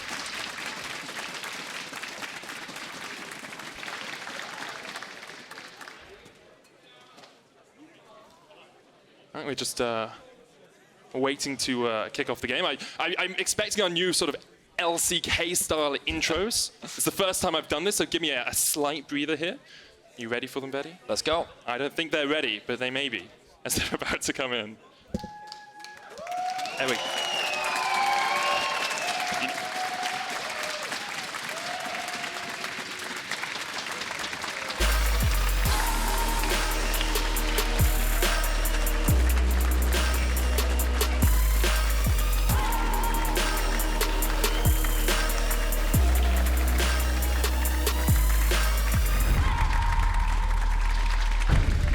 Let's jump onto the Summoner's Rift. Splyce versus Vitality, both teams on a 0-1 record. Jizuke already getting his harass in onto Njoskaren. First order attack of the game is always the most important, I believe. He's already running Kleptomancy as well, so he was looking for those early plays, already start that gold generation. Something we don't typically see on the LeBlanc. Usually we see things like the Electrocute for that extra bit of burst, but Jizuke is like, well, you know what? I can increase that gold generation. I can get to those power spikes earlier. So interesting adaptation that we're seeing up against Humanoid on the Sylas as we jump into a brief pause. I'm sure we'll get this rectified as soon as possible. Looks like it's come from Vitality's side. I want to set up some expectations for our audience at home and our fans in the crowd here, Vedius. We talked about splitting the map. We know Splyce are likely to play through bottom side, Vitality more likely to play up towards top side. But as the game progresses, what are these teams looking to do to win the game in the end? Destroy the enemy nexus, my friend. That Good stuff, Betty. Thank you. Korean advice. That's why I'm still only Diamond 4. So the thing about Splyce's composition is they do have the ability to play 1-3-1, but I think a lot of their strength comes from their ability to teamfight. The thing about Sylas is we always talk about like the power of his ultimate and what it can do to steal away stuff. Going up against Vitality, he doesn't actually have that many options. He's playing against a Jace, a LeBlanc. He's also playing against an Olaf, an Ezreal, and a Yumian. Like when I see those options as a Sylas, I'm not like, well, that's amazing. Yeah. I'm like, that's okay. And I guess the extra utility provided by the Yuumi ultimate could be very valuable, but what's really valuable about Sylas ultimately is the fact that he can just jump into a fight, he has a lot of damage, and when paired up with things like a Sivir, and he has a very solid front line to play behind, I think that it just has a very solid 2-item, 3-item spike that Splyce could look to play around. But it's very important that they look to get their bot lane ahead because Vitality have gone for a triple Kleptomancy draft, right? So you've got Ezreal, LeBlanc, and the Jace all generating a lot of gold during the early laning phase. They're going to hit their spikes that much sooner, which means that it's much easier for them to then split up the map much earlier in the game than you typically would see. So I think Vitality will be looking to find picks, try and get into the enemy jungle, create a lot of chaos, but ultimately look for this 1-3-1 style and dominate through the side lanes. Well, let's see if they're able to do it already. They are in the enemy jungle, maybe a little bit sooner than expected here. Vedius, Mowgli, and Attila alongside Jacktroll, who's catching a ride. Sitting in here. We saw them get some deep vision yesterday as well to try and track Cold in the early game here. Looks like they're trying to do a little bit more than that. Ward comes down from Kobe and Njoskaren, and they will be able to play pretty safe here, knowing that Vitality have gone for that invade. Now, Vitality have also dropped a ward on their own red buff up towards the top side. Ooh, Kobe looking for a steal, but they will see this. Yeah, Mowgli had to smite it. Yep. Good stuff there from Mowgli. He will have full control over the top side, so it looks like they will be splitting the map right now. This will give a bit of safety in the early game for Attila and Jacktroll. Remember that the ultimate goal for Vitality is to play towards the top side of the map, but they're pretty confident that both the Jace and the LeBlanc can generate a lot of pressure in the early game without the assistance of their jungler. So what they want to guarantee is that for now, there's that extra bit of safety in the duo of the bot lane. They can just freely farm, they're not constantly pushed under their tower, and that Xerxes, like, there's more information on where the enemy jungler is. So they're going to feel very comfortable.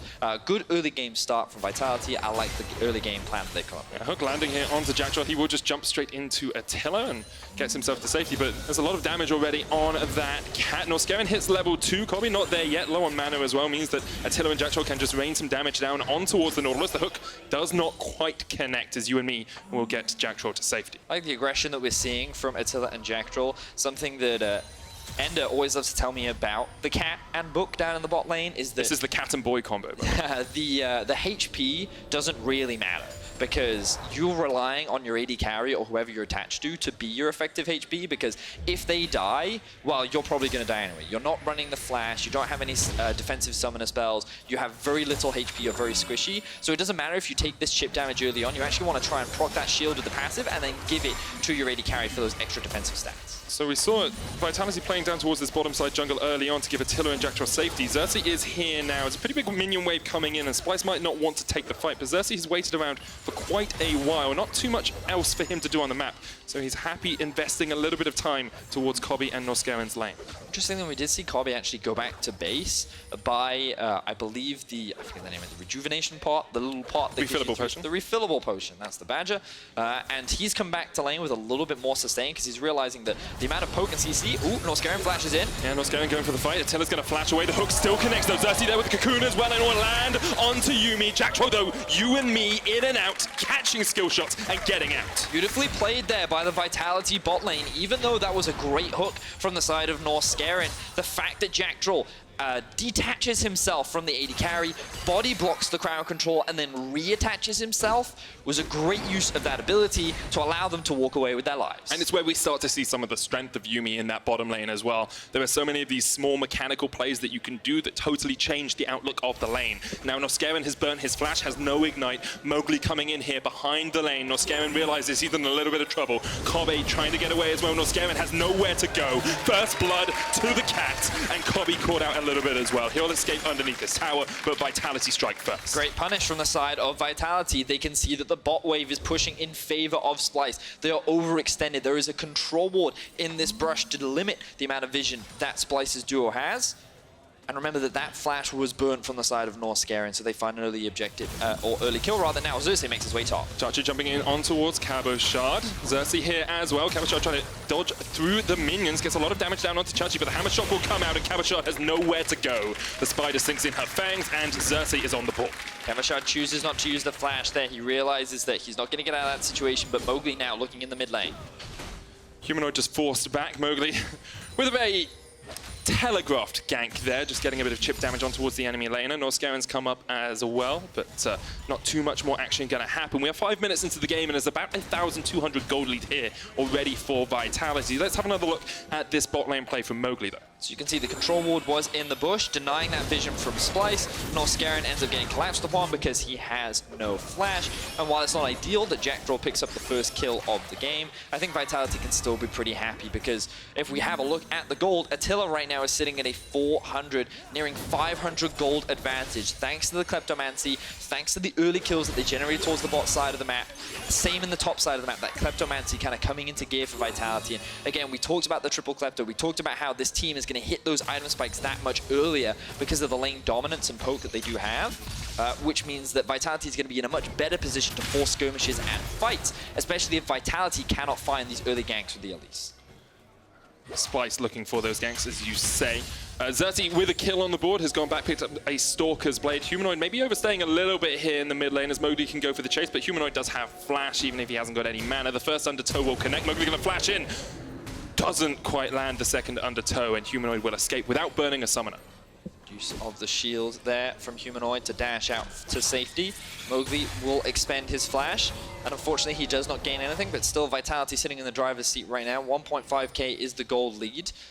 Small CS discrepancies starting to build, the biggest one being down towards the bot side of the map, which is primarily where Splyce wanted to play through, but so far, the early game plan is not coming to fruition. Yeah, we talked about splitting the map. It's been Xerxes up towards the top side more times than Mowgli so far this game. Mowgli is up there now as Cabochard is being pushed back towards his tower just a little bit. Maybe Mowgli can set something up and get probably one of the best top laners in being split on the board. Cabochard definitely had a pretty impressive split last split. I believe he was like in second or maybe third for the MVP running, just behind Caps. A lot of people turned to him and saw him as like the big influencer for Vitality's success last split, and even through Jizuke's health issues, he was still very consistent in what he was able to do with the champions that he had in his back pocket. So I'm excited to see what he looks like coming into this split, as so far he is on his, I would say, signature Jace, given how proficient he was on the champion last split. Definitely was. I think Jace and Urgot were probably two of the big picks for Cabochard towards that top lane. Champion I do not miss. I miss Urgot jungle. Urgot jungle was fun. Each to their own, I suppose. Now Jizuke and Mowgli actually drawing their attention towards the bot side of the map as they clear out vision in the enemy jungle. Yeah, we wondered if at level 6 Jizuke would look up towards top. Instead, Vitality opting to play through bot, trying to shut down the strength that Splyce would have had in the early game, and they're doing a pretty good job of it, you know. Vitality getting some of these wards into the jungle, tracking Xerxes pretty well, keeping Humanoid on his toes as well, and Jizuke jumps forward.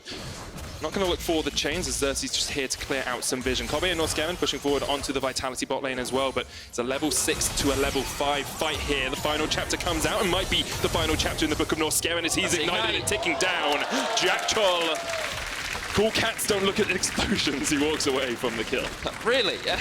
All right, good to know about those cool cats. I'll be looking out for them in the future. Meanwhile, Vitality starting up the Drake, but they find themselves another kill in the bot lane. This Vitality duo looking so different to what we saw from them yesterday, building up very strong advantages. And let's not forget that this all started because of how Mowgli set up the early game for this duo. They split the map, they stole away the red buff, they stole away the Raptors, they forced Xerxes to play towards the topside jungle, allowing them to get that early push. But now Xerxes is coming for revenge. No one on Attila or Jack Troll. The flash is available for the Ezreal. Xerxes going in, Attila very low. There's the kill, and now Jack Troll, he's just a walking double kill, you have to feel. Kobe with the chase. Mowgli coming down from the river as well, but the double goes over. Shut down by Splyce, and Kobe's on the board. Jizuke chased out here in the mid lane as well. Humanoid trying to jump in, but can't quite get the final ticks of damage needed to take down the Vitality mid. Now Splyce, they're kicking into gear. They're tired of being pushed around, and they finally find themselves a couple of much needed kills, especially towards the bot side of the map. We will see here the Jack Troll's perspective as a good hook lands, but then the use of the E from the Ezreal is able to dash out of that one, and then the Ignite combined with the Yuumi ult combined with the Ezreal ult was more than enough damage to just rip through. And you can see he didn't look at the explosion as well. No, he did not. He walked away from that one. It's the benefit of pro view. He was casually reading his book. Now, up in the top lane. Chachi is just going to use the Steadfast Presence to force Cabochard away. Chachi in a pretty good position here, you know, into a harass-heavy matchup. The Jace usually pretty good into these melee matchups. He's kept even on CS, got that kill earlier on as well. Cabo's finished his Black Cleaver now, so maybe we'll have a little bit more damage on it towards the pop. Once again, want to keep bringing our attention back towards the gold, seeing how this Kleptomancy is working for the side of Vitality. Big advantage being built up towards the top side of the map, and same towards the bot. Mid is still relatively even with the Kleptomancy going onto Jizuke, but I think it's equalized because of the CS differential that we're seeing. Humanoid actually playing very well during the early laning phase. He's doing a very good job of sort of pegging back Jizuke here. It's only about a 300, 200 gold lead between Attila and Kobe, but you can see that 900 lead for Jack Troll as he's picked up both the kills. Meanwhile, in the mid lane, Humanoid rooted up. Mowgli's on his way as well, but Humanoid should be able to escape. They don't know where Xerxes is, so they just dodge back with the distortion. Chachi! Well, that's a fail flash if I ever saw one. Try to trade back onto Cabochard, but Chachi unable to jump the wall. Unfortunately for Vizichachi, he continues to build his isolated death record to 4 now as he gets caught out in the top side in a 1 versus 1 by Cabochard. Vitality going toe-to-toe with Splyce, still sitting with a 2,000 gold lead right now. That is definitely not what you want to be happening if you're a Splyce fan. And the question now becomes, can Vitality use this gold lead to open up that map, to start looking for those picks, those 1v1s, to get into the enemy jungle, which is what we expected them to do if they were going to turn this game towards a victory. Well, teleport going to come in from Jizuke to keep this, catch this midway farm. The dragon is unavailable right now, but Xerxes looking to grab the scuttle, get a bit of vision and information, maybe even look for a dive. I think this would be very risky right now. You know that there's a flash on Attila, no heal on Jack Troll. They're going for it. The arguments are there, they're going in. On the hunt as they chase straight on towards Attila, and there's no escape for the Ezreal. The cat gets out, but the boy is left to die. I sit there and say it's risky. Xerxes says this is easy. They utilize the Norscaren's ultimate to set up the knock-up to allow for the easy follow-up with the cocoon. And Splyce find themselves a very easy kill onto Attila. this is what Splyce wanted to do in the early game, and while Vitality slowed these plays down and even came out ahead, unfortunately right now, they cannot stop the dive potential of Splyce, and they find themselves another kill and a lot of much needed gold onto Kobe. 4 plates down in that bottom lane now for Kobe. Xerxes as well, sitting at 3-0-1, has completed the Runic Echoes, is putting out a lot of DPS on the early. So we talk about how strong an early game jungler is, and we talk about how much Xerxes is the early catalyst for Splyce. Once again, he proves that in this game, and he's just keeping Splyce neck and neck with Vitality.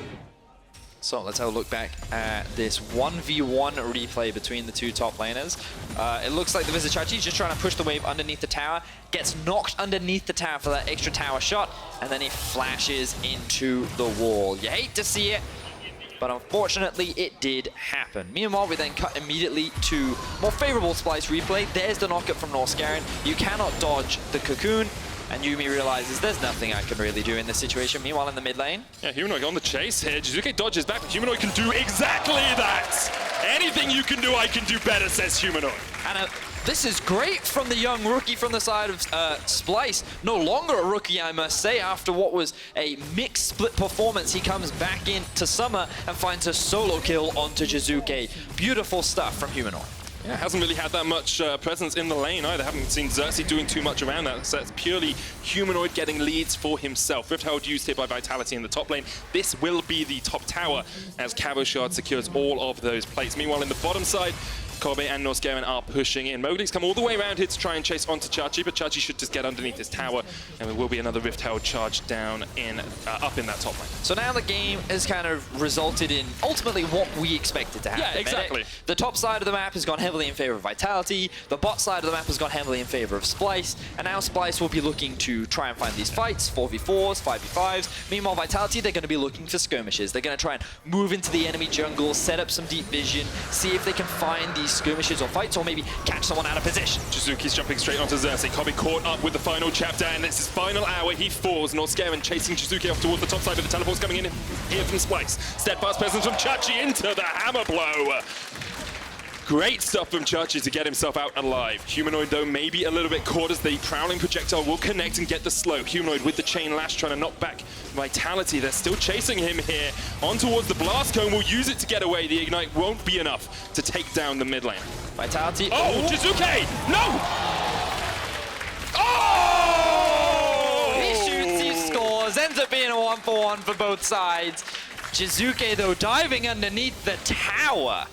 Looking to set up a play. Unfortunately, he needs Cabochard to clean that one up for him, but Vitality should still come out on top here. They get themselves the mid-tier 1. Can Kobe keep this one alive? Looking to do it with that Ricochet, but Vitality have too much damage at the moment. That's the mid-tower going down. Let's have another look at this fight, because it starts off with Splyce getting the Infernal. So, notice that Silas is going back to base, and Poppy is clearing out the top wave, meaning that Vitality have the numbers advantage coming into this fight, feeling confident to then collapse onto the Splyce members. A great ultimate from Vizichachi allows them to disengage, but Humanoid gets a little greedy for a ward there, and almost loses his life. Fortunately for him, Cabochard does him a solid, knocks him into range of the blast cone, and he then jumps to safety. But Jizuke, he has blood in his eyes. He's looking for a pick, and he ends up just walking into Norscarin, who gets an immediate stun into Chachi, but then of course the pick comes back from Cabochard. So ultimately, 1 for 2 in favor of Vitality. Vitality get the mid-tier 1, Splyce get the Infernal Drake, but Vitality still sit with the gold lead. Yeah, about 2,000 gold ahead right now. Rest of the games today are pretty exciting as well, as Jizuke and Cabochard look for a fight down to hit towards the bottom lane. Jizuke, you've done that twice already! You cannot disrespect Chachi's Poppy! Meanwhile, in the top lane, Kobe's on the chase, as he just needs the flash auto! Splyce coming up huge in a couple of plays across the map. And this is uncharacteristic of Jizuke. This was the man that people claimed as the third best mid laner behind in Europe, behind Nuke Duck, behind Caps. He was one of the biggest carries for Vitality, but right now, it feels like that he's playing in a solo queue game. The picks that he's looking for just feel so uncharacteristic. We're going to start off by looking at this play up towards the top side of the map. Mowgli a little bit overextended. We saw a little bit of this yesterday as Kobe and Norscarin make that rotation up towards the top side. They slightly miscalculate the damage, meaning that Xerxes is forced to flash to secure that kill. But while all that was happening, we saw a dive from Jizuke in the bottom lane. He gets stunned up underneath the tower, and he ends up losing his life in a 1v1 against Chachi. that he does. I want to have a quick look at the gold here as well, because we're coming up towards sort of the 17 to 20 minute stage. AD carries have actually equalized down towards that bottom lane, but look at top. Cabo has a 3,000 gold lead over Chachi, and although Chachi can influence in team fights, which is what Splyce will be looking to do, if Vitality can keep Cabochard in a side lane, he is incredibly strong. And this is why both teams are still feeling alright about their current situation. The difficult part is about being able to enable your win conditions now. For Vitality, as you rightly said, they want to split up the map. They want to keep Cabochard in a side lane generating pressure. But in order to do that, you need to gain vision control over the enemy jungle. And this is where they need to gain control over the waves, move into the enemy jungle, set up that vision. They've got a couple walls littered around the bot side right now, but there's the risk of getting collapsed. Mowgli still has the ultimate, but no flash to get out of this one. The steadfast presence comes down. Chachi knocks him up with a keeper's verdict, and Yuumi is done. Couldn't get away, couldn't jump to any of his teammates. Humanoid coming in with the flank here as Splyce just continued to pound the pressure in. Humanoid flashes forward. The hook still connects, but Attila will get the arcane shift away. Splyce will settle for the mid lane tower. Jizuke is coming in for a flank here, but won't find anything. And this is the thing that we were just talking about, Medic. If you cannot set up that vision, then you can't look to generate pressure on the side lanes. But I feel like Vitality skipped a step because they didn't even have priority on the side lanes just yet. Have a look at the minimap first. You can see that LeBlanc is starting to push up towards top side. Jace is starting to push up bot. But Mowgli goes in to try and get this vision in the bot side. Vizichachi then goes to this play in the mid lane and interrupts the cat from joining up to safety. Beautiful use of the W, and then the chase continues. The dive underneath the tower. Splyce just tearing through the 3 Vitality squad, trying to hold down mid. Splyce have kind of just flipped a switch in this game. They're finding the team fights they need. They are still only about even in gold, so Vitality still have some strength. You're looking think about that. Yeah. Think about that. The triple kleptomancy, it's true. And they're even in gold. That's a good situation for Splyce to find themselves in right now, because when you're running these split bush compositions, and the whole point of kleptomancy is to get to your spikes sooner and to have your item spikes sooner, but right now they're not that much further ahead than Splyce. Very true. Let's have a look at those item spikes, Vedius. Trinity Force, Manamune complete on Attila. You've got the Black Cleaver, Essence Reaver on, Yumu's Ghostblade on Cabochard. Only an item and a half sitting on Jizuke here, so he's not that powerful LeBlanc assassin you want to see. Humanoid, on the other hand, is a powerful assassin if he can get onto that backline. Ludens and Proto Belt complete. Kobbe has the Essence Reaver and the Rapid Fire Cannon to give himself a little bit more damage in those teamfights. And when we talk about items, we've also got to talk about these stat lines. 5-0-3 for Xerxes. He has had a phenomenal early game for Splyce so far, and this is the most important point for Splyce, because Xerxes has done this before. He did it multiple times last split, but then Splyce slowed down. They weren't being decisive enough. They weren't setting up the vision. They weren't trying to force those plays, allowing the opposition to come back and ultimately result in these very late game fights where you'd have to rely on Kobbe, but they don't need to. They're in a situation when they can now group up, look to force fights, and try and utilize the situation and these item spikes that they're now sitting. So the steps we look for when teams want to force fights. What are they going to force a fight over? Baron is up. We're 20 minutes in. There's an Ocean Dragon up next, but that's not too much of an objective as the game goes on. So expect to see Splyce pushing in towards this topside river, getting some vision control down there, while Cabochard keeps the Vitality pressure pushing forward in that bottom lane. Here are the pings. This is what I want to see from Splyce. Good vision setup around the Baron area. Gain control over mid. They're keeping Vizichachi down towards the top side of the map right now because he still has the teleport. Same for Humanoid. Cabochard has his TP up as well. And in an ideal world, Splyce want to try and force Vitality to TP into them. Meanwhile, Vitality, they want to try and keep Splyce as separated as possible. They want Jizuke to complete his second item. Ideally, they want Attila to reach that third item already, but he's still in a pretty good spot. If they can just prevent Splyce from being able to set up the map and just allow their side laners to keep generating pressure, hopefully Vitality can find a pick, then they're in a much better position to start threatening Splyce once again. We'll see if they can do it. Vision control paramount for both these teams now. We are looking at those 2-3 item spikes we talked about in pick and ban for Splyce. They have their team fight composition well and truly online, but Vitality do not want a full 5v5 at all. So we'll have to keep our eyes on exactly how the next few minutes do progress. Because you feel, well, I feel at least, and you can tell me if I'm wrong, but yes, I very often am, the next 5 to 10 minutes really define this game. If Vitality don't get a pretty sizable lead by the 30-minute mark, Splyce should be able to force those team fights and to take the game away. I mean, it's important to remember that this Jace is only going to continue to scale, right? He's always going to be a threat on the side lane. But the amount of threat that he generates, even though in a 1v1 he might get scarier, he himself, if he's the only scary member of this team, then Splyce have nothing to be really worried about. My question is, will Splyce force the Baron or not? Because right now, the map is set up perfectly. This is exactly the situation they want to be in. ViziChachi is with the team. They have top lane pushing. If they just gain prio over mid right now and start off the Baron, oh, that is beautiful! Flash, steadfast presence, you and me, does not matter. You, me, immobilized and caught out by Splyce, and now they go for the Baron. They go for the setup. Cabochard has to teleport down towards the bottom lane if he wants to join. So they find the successful pick, and now they're forcing the Baron. Cabochard will force to join the fight. Here comes the teleport. Can Vitality stop this? True Shot Barrage has come out as well. Vitality trying to do everything they can to stop this in its tracks. Knocked back with the Keeper's Verdict. Jizuke caught out with the hook as well. Baron's going to go down, and now Splyce can look for a bit of a fight if they want. They force Jizuke away, and Splyce make the decisive play in this game. Exquisite performance from Splyce. That is exactly what they needed to do. They chose not to force the Baron too quickly. Instead, they used their vision denial to look for a pick. They found it onto Jack Troll, and then they immediately converted it into a Baron. Props to Chachi, who, after dying in the 1v1, has only had a phenomenal game. Executed upon this Poppy beautifully, knocks away the smite from Vitality, allows Splyce to secure the objective, and now Splyce sit in a very healthy position. So let's have a look back at this pick that we saw, the flash. Oh, the flash W from ViziChachi to prevent Jack Troll from dashing to safety.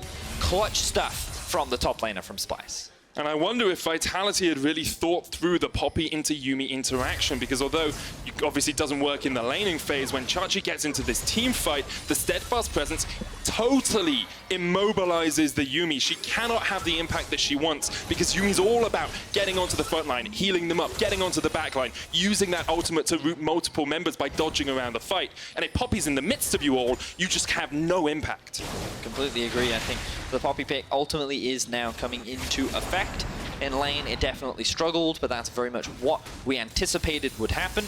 And now, the next steps for Splyce, pushing up the vision line, trying to utilize this Baron to start threatening the enemy base. Siv's range pretty short, but her wave clear is immense. And for Vitality, their wave clear, not so much. With the Ezreal, the Olaf, the LeBlanc, it's not the strongest against this Baron buff, and that means that there's going to be plenty of time for Splyce to move into the enemy jungle, set up this vision, and start to threaten a potential dive onto Jizuke, who is alone trying to defend this tower. That's exactly what they're doing. Remember, let's hark back to the question we asked of a Splyce earlier on. Could they take the advantage that they had got them in the early game and translate it into a mid-game push? Could they get the pressure from having this really fed at least? Well, they're doing exactly that, as once again they catch out Mowgli, who has to use his ult defensively. Haven't seen him getting onto the backline, haven't seen him being that aggressive Olaf in this mid-game, and now Splyce push forward as a 5-man squad. They should have forced Mowgli back. They're now threatening this tower. Will they look for a dive? Yes, they will. Not going, landing a hook again. Yuumi with the final chapter will knock them back, but they just look for the inhibitor tower. The inhibitor might be sure to follow as Jizuke's dodging in and out as much as he can. Humanoid steals away the Olaf ult, but that inhibitor still pretty darn healthy. Humanoid's going up towards the top side, does have the teleport if he's needed urgently by his team, but I think Splyce will look for another inhibitor tower if they can. It looks like they want to keep this push though. They're not slowing down right now. This is great to see from Splyce. Big adaptations coming in compared to spring. They're utilizing this Baron. They still have 35 seconds left. In an ideal world, they'll secure the second inhibitor tower so they can look to play around these inhibitors without that extra defense. And as soon as you force Jizuke back with a crit like that, it makes it very hard for Vitality to defend. Humanoid is pushing in the top wave. Splyce here still trying to chip away at that inhib in mid. They do back away. Vitality very much Or pinned do back. they? Well, all of Splyce backed away apart from Humanoid, and then he said, nope, I'm getting this inhibitor if it costs me everything. Jizuke's teleported in behind them here. Chachi once again with the steadfast presence. The inhibitor does go down, and now Jizuke's not in a good spot. He dodges back, though. The hammer shot comes down. Xerxes with the chase, sinks in the fangs, and the Spiderlings will skittle after him as Xerxes picks up his 6th kill of the game. That was so big for him from ViziChachi. He knows that his team is behind him, so if he knocks up Jizuke with the ultimate, he will only knock the LeBlanc into his own teammates. Amazing Poppy performance from ViziChachi. We were skeptical at first, the 1v1 death, but my man, he has turned it around. Splyce have been playing 4D underwater chess this entire game. The Poppy pick into the Yuumi, the knockback. other things, I'm sure, as well. I mean, it's great into LeBlanc as well. Yeah, There's a lot of dashes on this team. Ezreal. It's just incredible. Vitality, on the other hand, struggling quite a lot. Cabochard got his signature lead in the top lane, but they haven't been able to utilize this comp to find the picks they wanted. And honestly, we've also got to ask the question, like, what's going on with Vitality? Like, underperformances from Jizuke, those solo deaths, very uncharacteristic of him. And while Vitality did have an advantage in the bot lane, we didn't really see them capitalize off the back of it. Like, they had that advantage top, they couldn't really convert it into much else, and now they're in this position where they're defending this final tower. Jizuke does it once again, jumps into his demise. Yuumi trying to get away, but Jack Troll won't live to see another day. Vitality chase back into their base, and Splyce are looking for their second inhibitor, and maybe even the game. Very convincing game so far from Splyce. We're pre-30 minutes, he lands another hook. Another hook connecting from Norscarin, but the Nexus Tower should be the focus here for Splyce. They will get the first, they'll look for the second as well. 3 members of Vitality trying to defend, but you just can't do anything against the Splyce onslaught. Another kill for Kobe as he goes on a killing spree, and the Nexus will be sure to follow. Chachi knocking people into walls, left, right, and center, and Splyce take their first win of summer.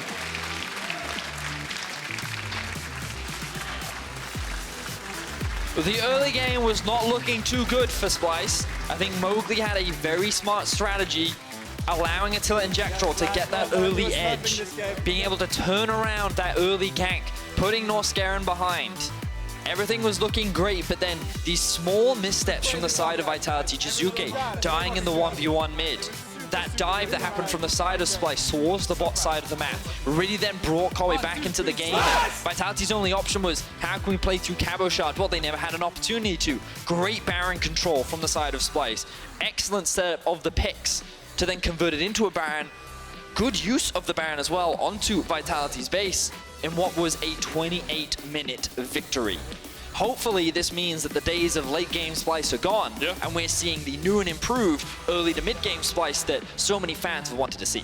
It's what we've been talking about since the start of Spring Split. Splyce showing that their 4th place in Spring wasn't an aberration. They continue to develop and to grow over the off-season, hopefully into the Summer Split. Vitality, on the other hand, that RNG bootcamp's not looking too good at the moment. They lose with Yuumi, who's been perma-picked, perma-banned, and they're just not able to have the impact as a team that we expected.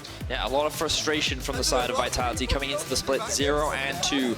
I expected more for them. I rated them very highly coming into this, but I thought with the meta the way it is, that they would just come out the gate swinging. They were known for chaos and for being unique, and that's what the meta is at the moment. And I'm just so surprised with how Jizuke is performing as well. I hope that he is able to turn it around in the coming weeks, but Vitality, they start off the split 0-2. Meanwhile, Splyce, their first loss to G2, somewhat expected. I think it's safe to say. Yeah, I think that's fair. But a very convincing win up against Vitality means that a lot of eyes are going to be drawing towards Splyce. Definitely will. But who do you think had the best performance in this game? Was it Chachi, Xerxes, or Humanoid? Vote for your favorite as key player of the game at LOL Esports on Twitter. I mean, Humanoid, I remember him having impact, but he only ended 2-0-0. So if you give it to him, I think you're trolling. I really think it's a tough one, right? Like, sure, for me, Humanoid, maybe not the most impactful in the game, but Xerxes and Vizichachi. Oh, it's such a difficult debate because Xerxes, his scoreline looks the best, right? He's 7-0-4, but he set up all the early game plays. He is the reason why bot lane got back into the position that they were in. He was controlling a lot of the bot side jungle. He was the reason why we had such good vision control from the side of Splyce. Whereas Chachi, he just had so many impressive plays, right? He found solo kills onto Jizuke. He found a lot of highlight reels, like catching out Yuumi multiple times, right? Like, it's a tough one for me. Xerxes, Chachi, definitely That's the thing. I think it's quite difficult because a lot of Chachi's plays, they were good, but it was also his champion, which is a very good pick in the draft, right? Having the steadfast presence really made him have much more impact in teamfights than another top lane tank would have done. Whereas Xerxes took the Elise and really got his team back in the game because they were falling behind. They were 2,000-3,000 gold behind, and Xerxes was the one that was able to grab back some of that advantage. I mean, I loved that dive bot that we saw when Norscarin ulted, and then we saw the Elise go from mid through river straight to bot tower, and I was like, this is super risky. And he was like, no, it's not. I'm getting a kill. And they immediately bring the bot lane back. And I'm like, all right, props to Xerxes. Definitely, it worked incredibly well for Splyce. We're always talking about Xerxes when we talk about Splyce, but to hear more about Splyce's win, we're going to go over to Law and the best poppy in the LEC. Thank you very much, Malik. The best puppy in the LEC, indeed. I mean, I think Chachi and Puppy may be the best love story in LoL esports as a whole. So talk me through the pick. How is it viable now, and why was it good, especially in this composition? We just needed something on top lane that will negate the enemy top laner to do the plays, because we wanted to play to bot side, and yeah, I was just feeling the Poppy this game, and I said, I didn't practice much Poppy, but I just felt it that it will be good in this game. So I just said to the team that pick it for me and it will be fine. Yes. Just follow me. What a nice pick indeed. There's two plays I want you to look at. The first one is the Baron setup, and the second one will be the fight afterwards when you engage. I want you to talk me through what happened just behind you. In comes, just explain to me. So right when we started the Nashor, we said that we want to turn on them, and then when I saw an opportunity that I can ult away the enemy jungler, I was calling it a lot that I can finish, and at the LeBlanc I was just saying that I will ult her back to the team and we can kill her as well. Insane. I mean, insane timings all the time, really. That was flawless play for you. It's interesting because last split, you weren't used to be very efficient against Vitality. I mean, you don't have the best record against them. So what was different this time? Yes, last split I think we lost both games, even though we had like good early games and just struggled a bit later on. And I think we got a lot cleaner over the last split, especially the playoffs. The practice helped us a lot. And I think we just managed to show how much better we became. Because yesterday I felt like the composition that we drafted was too weak in the early game and we couldn't really execute what we wanted, but today we actually drafted what we wanted and we were really in the leading position. What do you have to be careful about when facing Vitality? They are really aggressive, and most of the times it's Cabochard that is their main carry, so I think it's mostly about neutralizing him and attacking their bot lane. And you did it really well. Congratulations again, and thank you for the interview. Thank you. We're going to take a short break, and when we come back, Misfits will take on Fnatic. Don't go anywhere, guys. Thank you. Noskarin realizes he's in a little bit of trouble. Kobe trying to get away as well. Noskarin has nowhere to go. First blood to the cat. Meanwhile in the mid lane. Yeah, Humanoid on the chase here. Jizuke dodges back. Humanoid can do exactly that to take down the mid lane. Vitality. Oh, Jizuke! No! Oh! If they just gain prio over mid right now and start off the Baron. Oh, that is beautiful! And now they're in this position where they're defending this final tower. Jizuke does it once again, jumps into his demise. Yumi trying to get away, but Jack Troll won't live to see another day. Another kill for Kobe as he goes on a killing spree, and the Nexus will be sure to follow. Chachi knocking people into walls, left, right, and center. And Splyce take their first win of summer.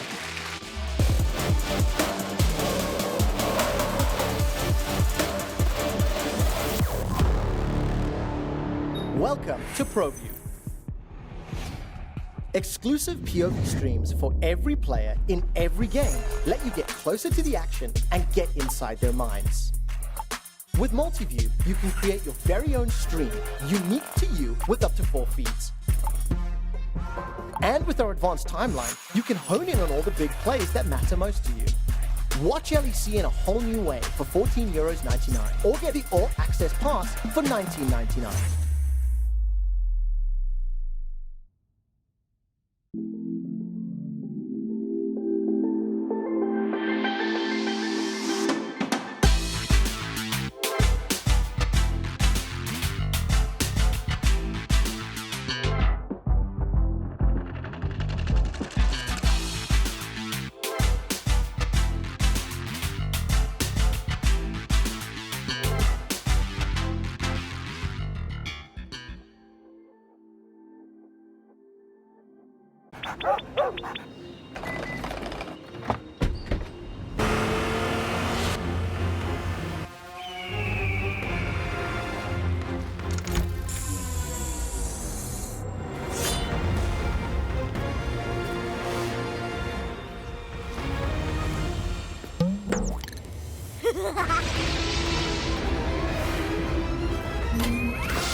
on to Berlin, Germany, where our next matchup is between Misfits Gaming and Fnatic. Two star-filled lineups returning to the LEC with a lot to prove, and this is their first big test. Let me just say, I am incredibly hyped to see these two teams hitting directly against each other. Fnatic had a great start yesterday, as did Misfits, and I like that we're finally going to see a match between these two that can tell us something indicative about their power level. Yeah, I mean, we've got Soaz versus old team, Fabivin versus old team. What's not to love? And what's great is that you are rising up Misfits. The fact is you're like, if Fnatic, if they beat Misfits, they really have done it. They're really at the top of the table again, which, you know, maybe just not 3-4 weeks ago, we would have been like, Fnatic versus Misfits, easy. Yeah, let's forget about spring.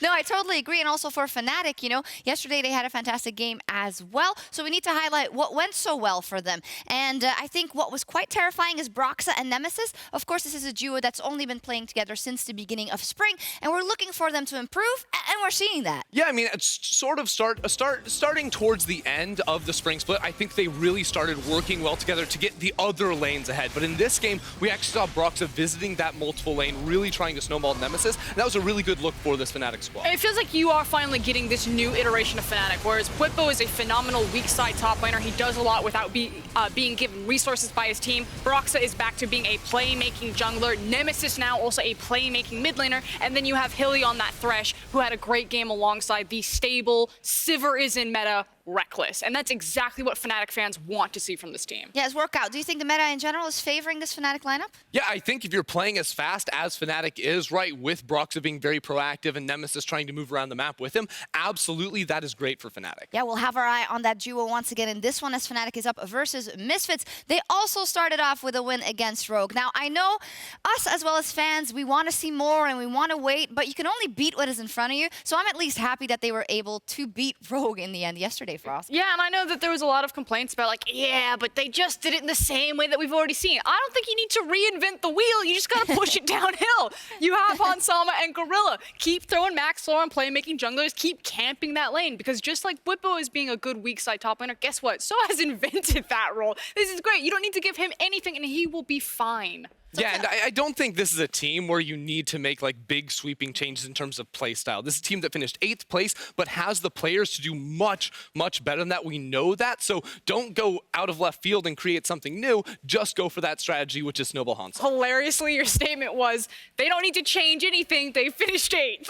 Yeah, well, they don't need to like go all out, because we did see this team. I understand. Right? I know. But like summer last year, let's take it, right? Misfits played super well with this one style. Obviously, it fell off towards the end, but we have seen them be very, very strong with this idea. Yeah, when we look at the matchup and then the lanes versus each other, who do we think needs to step up on each team, rather, on which role to get the victory? You. Me. I'd Yes, like to ma'am. see Febivin have a bit of a cleaner game. Okay. Now, he was ganked very early on by Inspired yesterday. A couple of the kills went down, and he did manage to recover. But I want 2015 Febivin back, because I feel like Nemesis is entering the stage where if you give him a power pick like Aurelia, he's not going to get that pick again. Hopefully for Misfits fans, he will make plays happen, whereas Febivin still feels like he's sitting a bit too much in his lane, that he's still just kind of skirting or hiding underneath the radar. What's the verdict on Febivin? I actually like Febivin. Yesterday, it didn't really work that well, but if you look back to spring, he was the most consistent performer on this Misfits team. Yeah, but the thing is they were in but he averaged leads in his lane, right? It was not that like he was a weakness, he was actually a strength. You can... I understand what you're saying, but I just feel like Febivin played last split where when the dominoes were set up, yeah, he would push them over, but I want him to set up his own dominoes. I think that the caliber of mid lane is higher, and the caliber of Febivin is higher. We've seen the insane highs that this guy can do, so I want to see Febivin unlocked. I don't just want him to be like, well, I guess everything's set up for me, my stats are fine, KDA player, knock it over. I want to see 2015 Fnatic Febivin. All right, I think that's a lot to put on his shoulders, but I'll be looking at this game through that lens for Febivin. Now, I'll also be looking very closely at the bottom lane, because it's also where a lot of the star power of both lineups are concentrated, with Reckless and Hilly, and then Hansam, of course, on the other side. Those names? Star power.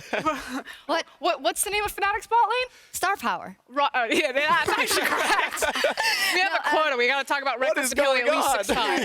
Yesterday, of course, we were talking a lot about Hansam Sama, and we say that's always the win condition for Misfits. How do we think they're going to do versus a Fnatic bottom lane? I think that if Hansama and Gorilla get a strong 2v2 lane, these are the players to beat Reckless and Hylissang in lane. You know, they have the power in that 2v2, and if you bring Maxlore around with them to cover them, they should actually have pretty good chances. Yeah, but you know that Fnatic are going to like quadruple teleport into that lane and fight it. So I don't necessarily think that the game will be decided in the bot lane. If Misfits win, yes, I don't think that has to be the case for Fnatic, but there will definitely be things going down in the bot lane because Fnatic have shown that as soon as people show up there, they are willing to TP. Okay, who has more tools to win this game, and why are they going to win? I voted Fnatic. I mean, I have Fnatic too. I think overall they have a much more cohesive strategy. They've got players in all positions really performing at the moment, and I don't think the same is true. One game sample.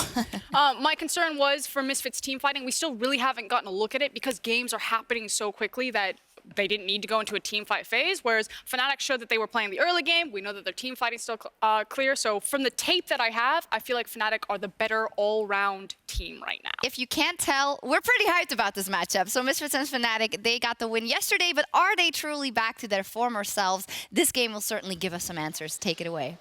Yes, it will. Shox and Frosk and Ender. I remember their names this time. That's more impressive than usual. We are just waiting to get the game kicked off. But before we do, both you and I, yesterday watching the games, really wanted to highlight the junglers from both of these teams. Broxah and Maxlore had incredible games setting up their teams for success. Yeah, I was really impressed with how Broxah played around Nemesis in their first game yesterday, largely because I felt that the only way that Fnatic could win games last split was basically play around bot side, put Nemesis on Lissandra, maybe get Whippo a counter pick if he's lucky, but then team fight, like just 5v5. And then, oh wow, Reckless is really good at League of Legends, so that's how we win games. And then I felt like when they went to Rotterdam, it got heavily exposed, so coming into this split, we kind of wanted to see change. And, you know, it was a little concerning when we heard things like, well, we're bringing in a sub-jungler, we want Dan to have playtime as well. And many people were like, well, was Broxah the problem? Is he the guy that's actually not allowing you to change your playstyle? But then Broxah and Reckless cleared some of that up for us. They helped alleviate and realize that Dan just brings a slightly different playstyle. He's a really good player that deserves an opportunity to play on the LEC stage.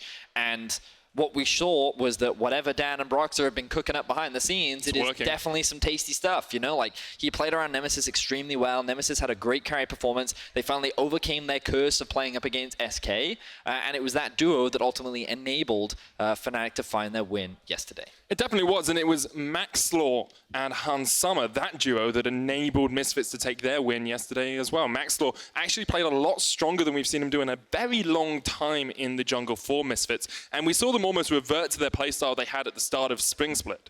Play through the bottom lane, get Hansama and Gorilla ahead, and then use that advantage to snowball a lead. But it was almost like they took play through bottom lane to the next level. It was almost like hard invest. Whatever money we have, just put it into the bot lane and make sure that it thrives. And they did certainly make it thrive. They invested teleports, they made multiple dives happen. They zoned the enemy bot lane literally away from every single wave possible. Like, what was it? There was like a 60 CS differential at like 15 minutes. It was unbelievable how much pressure they applied to the bot lane, and really Rogue had no answers. The question is, will Misfits try to replicate that style, or will they try to carry through their other members? Soaz and Febiven, these are two players that I felt like received a decent amount of criticism last split, and I think it's fair to say that it was warranted, especially when the teams very much struggled and ended up 8th by the end of the split. I definitely agree, and I think Misfits agreed because they brought in both Kire and Leader. So no sub for Soaz at the moment, but they brought in the sub for Maxwell and a sub for Well, they brought in the 10-man roster, right? Yes, that's true. That's ultimately, everyone can be switched in and out, but I think that many fans and many analysts are looking at those two players in particular, Kire and Leader, to be the ones to potentially move up if any changes were to happen. In any case, we are jumping into draft for Misfits versus Fnatic. The crowd is clearly excited to see both these teams back on the board, and immediately the cat and the spider will be taken off the board. And Draven taken away from Hansama as well. No real surprises here from the first Fnatic ban. Jarvan removed from the pool as well. Where else are we looking? Because things like Irelia, Ryzen, Sylas jump to mind. Well, right now, Misfits are just taking away some of these power picks that they don't want to have to deal with. Ooh, the Renekton, so they want to deny Whipper one of those strong top lane matchups. Does suggest that Soaz is probably going to get the short end of the stick when it comes to the draft this time around. Will we put on something a little bit more defensive? And we'll see what kind of direction that they go for. Wouldn't be surprised right now if we saw Misfits prioritizing a champion like the Sylas or the Ryze. Or the Aatrox. They're going to take it away from Bwipo. Yeah. All right, then. Bwipo was well known for his Aatrox play in spring. Picked up here by Misfits. First time either of these teams have seen it in a game this split. Now, Sonatarek available, Ryze is available. A lot of strong power picks are up and free. The great thing about Ryze is he can be flexed between both mid and top. There's so much available here, though. Yeah, like, Silas they could grab still up as well if they wanted to, but they don't really need to because Ryze is considered a very solid pick into the Silas. So Fnatic could sit there and say, well, we're fine actually now taking the Ryze and grabbing ourselves like a strong early game jungler. Maybe they want to get themselves the Rek'Sai. They could also go for Sejuani. Yeah. Olaf is kind of another option that I think they could go for, depending on how much early game power that they want. It's just really intriguing to see so much power left up in the draft here. Xayah locked in by Fnatic. Don't expect Misfits always to go for the Rakan here because Rakan by himself is nowhere near as strong as in that Lovers duo. To me, it feels like both teams are actually trying to deny a lot of picks from each other. So the moment that the Aatrox was locked in, Fnatic were like, okay, they actually want us to pick the Ryze and maybe a jungler right now so that they can get Xayah Rakan and guarantee a strong 2v2 bot side. So we're actually going to take that away. So now Misfits are saying, all right, well, we'll grab ourselves the Silas. Yeah, they could be pretty happy with this. And remember, they can still be flexed between mid and top. And it looks like Misfits are actually going to prioritize that strong support. Well, they will have Ring Yasta. I think that would have made a lot of sense into the Rakan, which is what they expect. Let's see what direction they go. Don't get baited, guys. I know it's early on in the season. We have to reteach some of these lessons. You don't get baited by pick and ban hovers. It's not the Donga. It's going to be something else, and perhaps something we haven't seen on the LEC stage. Lux support picked up here, we expect, for Gorilla. Now, those picks to watch fans would have seen it coming into MSI. What's picks to watch? It's a great show that educates fans on potential picks that we could see in pro play. Let's jump right in. One of those champions that we did highlight in picks to watch was this Lux support. It's been very prevalent over in the LCK. It's been a very big, powerful pick. We'll talk a lot more about it when we get into game. But it's often picked into this Rakan as well, and we'll explain a little bit more once we jump into game, but let's now move into the second phase of ban. And we're going to see some of those junglers taken out of the pool. The Sejuani removed by Fnatic themselves. Misfits here looking to see if they want to get rid of some of those split push threats in the form of the Jace. I wouldn't be surprised if Misfits actually banned away the Fiora as well. It's something that the LCK love to play as an answer to the Aatrox. Meanwhile, Fnatic, they could look to just continue pinching out the jungle pool, because remember that they do have priority down towards the bot side of the map. They have priority in the draft, which means that they could first pick a jungler, meaning that Misfits would kind of be left out to dry in kind of what direction they wanted to go. Well, we'll see if that's what Fnatic decide to do. You expect it, you want a solo laner counter pick for your last pick, usually, when we get into these drafts. The Ezreal is the next ban from Fnatic, getting rid of a bit of that safety, a bit of the disengage potential for Hans Sama. They banned the Rek'Sai. Rek'Sai removed by Misfits, so expect Fnatic to pick up one of those powerful junglers. I wonder if Fnatic now go for the Olaf. Oh, no. Instead, I think they may go for the conventional Broxah pick, the Lee Sin down towards the bot side. Oh, bot side. I keep saying bot side of the draft. It is the bot side of the draft, Betty. It's all like, it's the lower third of the screen. Broxah on his fabled champion in the Lee Sin. Very excited to see him back on that very early game focus. Right now, they have a lot of playmaking options around the bot side of the map. The question is, how will Misfits answer? Will we see something like the Skarner, perhaps? Could we potentially see the Olaf as a counter? We could even see something like the Nocturne as a means of trying to deal with the Lee Sin. I think like that, wouldn't you? Maxlor has a couple of options, perhaps going more of the LPL style answer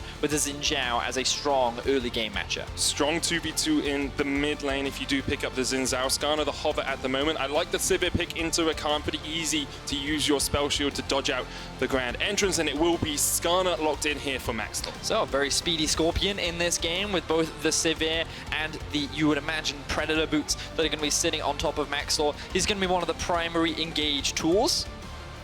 Now we'll see how Fnatic round out their draft. Remember that this Ryze can be flexed to both top and mid. Bit of a cheeky hover coming out from the side of Fnatic. Will they lock it in? I would love a Kled pick, but instead it's going to be the Jax. A bit of a gauntlet being laid down here by Fnatic. Jax very strong as he scales through the game, but can be shut down in the early game. So, I mean, the cool thing about Jax is kind of a different answer to what the LCK have. We already talked about the Fiora scaling very well off onto a side lane. champions that have a lot of mobility and can also just hit you a lot faster than the Aatrox can typically do very well into the Aatrox. So things like Fiora and the Jax do very well. As you rightly said, in the early game, it's not a very oppressive matchup, but once it completes that Trinity Force, that Jax is going to be a lot scarier in the 1 versus 1. So Fnatic going for very much a 1-3-1 team fight, 1-3-1 style of play with a couple of team fight options because they still have the Zyra Rakan. There's a lot of AoE damage from the side of Ryze. Meanwhile, for Misfits, definitely much more catered towards the team fight style. A lot of pick power in their composition as well with things like the Lux, the Skarner to catch targets out of position, and that can be very valuable against split push comps when they're trying to generate pressure on the side. You can quickly run up, find that pick, and then regroup with the rest of your team. That you can. An exciting game, I'm sure. A lot of those strong picks we've been seeing fanned out through the pick-bound phase have worked their way through. Sylas, Aatrox, Lux support coming out as well. The Ryze in the hands of Nemesis. And Broxah on his signature Lee Sin. I'm pretty sure this is going to be a very fun game to watch, especially since both teams are off to a winning start with their 1-0 record. Neither team really challenged too much yesterday. I think this is their first chance to prove themselves.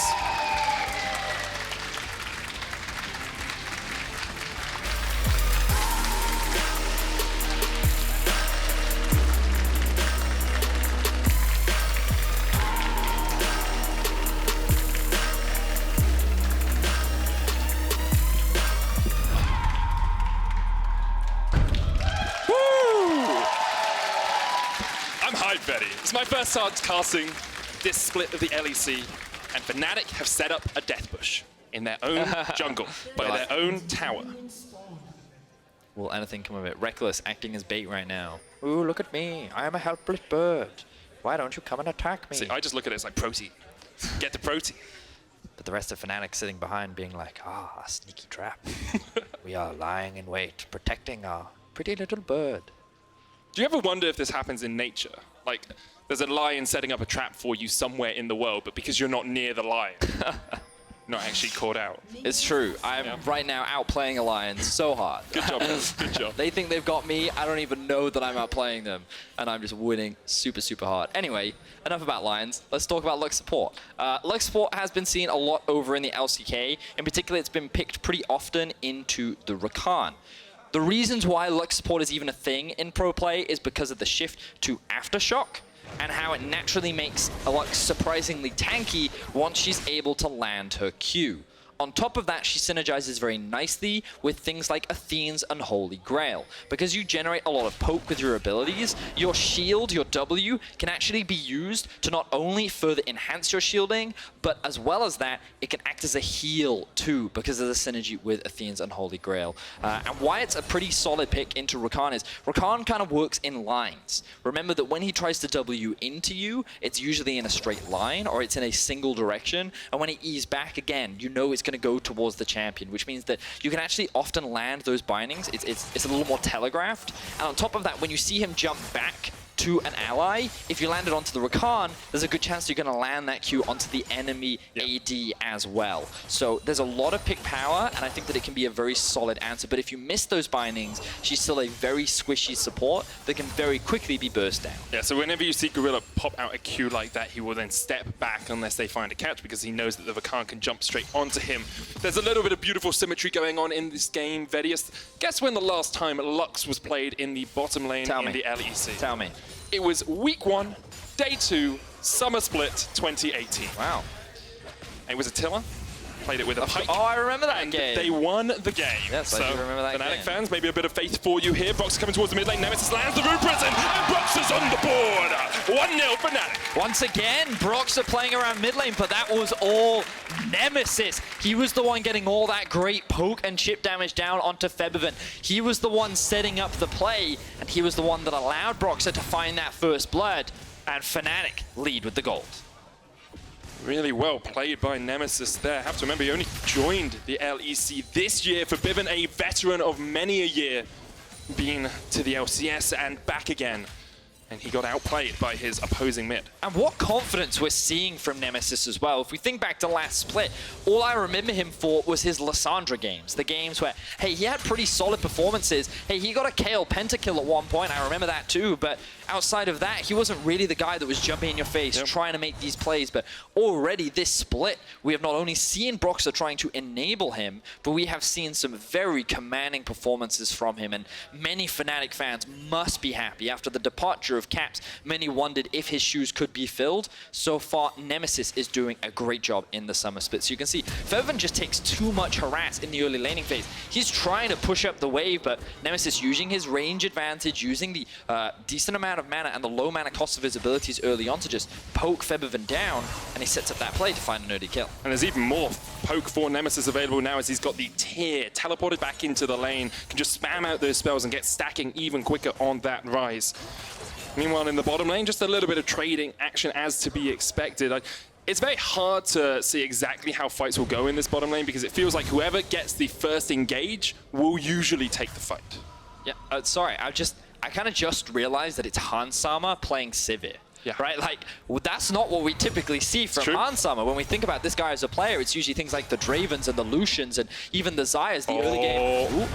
The man who replaced Soaz gets a bit of help from his jungler, but Soaz tries to turn it back around. Broxah there, forcing Soaz away. Sonic Wave connects, and Broxah has his second kill on the board. Beautiful stuff there from Broxah. Okay, when we get into the replay, I want to highlight something that Broxah did that was really, really cool.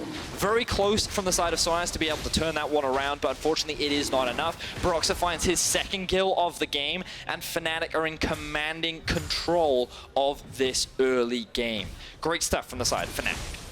Broxah showing us why he is seen, was seen by many analysts as the best player on Fnatic in the spring split. Now highlight this very cool thing, Betty. All right, so you can see Bwipo taking a lot of damage in the early game. He does have a level advantage, but it doesn't matter. All that damage goes down. Now, keep your eyes on Broxah in this situation. He's going to land the Q, and then he's going to use a ward just there. Oh. Now, I wanted to give him the benefit of the doubt and say I think that he used it so that he could try and bait out a knock-up so that his Q wouldn't be interrupted, but I think he may have also just misclicked. I mean, it's possible. It looked like a very good play, though, as Broxah comes up towards the top side once again, and Soaz is a punching bag. Second death of the game. We're only 6 minutes in. We'll see how many are short to follow. Yeah, beautiful stuff from Broxah. This guy is on a tear right now. This is what an early game Lee Sin should look like. And Broxah, he wanted to prove himself going into this play. He wanted to showcase that Fnatic didn't need another jungler. And so far, he's doing an amazing job. He really is. You can see, once again, just knows Soaz is teleported back into the lane, has no summoners, and it's a very easy gank for the Lee Sin. It's a classic solo Q loop-de-loop. You make one gank, you think there's no way the jungler will come back again. He loops back around, and there he is. You. Yeah, he does. The loop-de-loop, there's very little you can do against it. And Soaz now, this early game Aatrox had a lot of pressure. So, I mean, you can already see the massive CS advantage that he's already built up. But the 2 kills that have been gained from the side of Fnatic mean that Soaz doesn't have as big of the lead as he would have liked. And the question we asked coming into Pick and Ban was which jungler would have more impact for his team? Would it be Broxah? Would it be Maxlor? Yesterday, both of them had very good games, but already we see this game that Broxah is the one coming out ahead. Now, we have to remember that Maxlor on this Skarner, level 6 is really when this champion comes into its own, and even though a lot of pressure is going up towards topside, Maxlor wasn't doing nothing. He secured the Drake for his team, and he's slowly scaling up. He's got himself the Predator boots, and now he has hit that level 6 mark. Okay. So, where will he look to gank? Will he look to play around the top side, or will he maybe try to set up a play in mid? He has a couple of options available to him, but with no flash on Bwipo, I feel like that would be one of the best places for him to go. Broxah with 6 as well, looking up towards this top side. Bwipo forcing Soaz away. Maxlor clears out his Grom. Broxah's just chasing him around as much. Yes, they see each other. But they don't know that they don't know. Or they do know that the other one knows that they know. Let's not get into known knowns and known unknowns, Medius. That is a big kettle of fish. Hylissang actually coming up here towards the mid lane, teaming up with Nemesis to try and get that push on.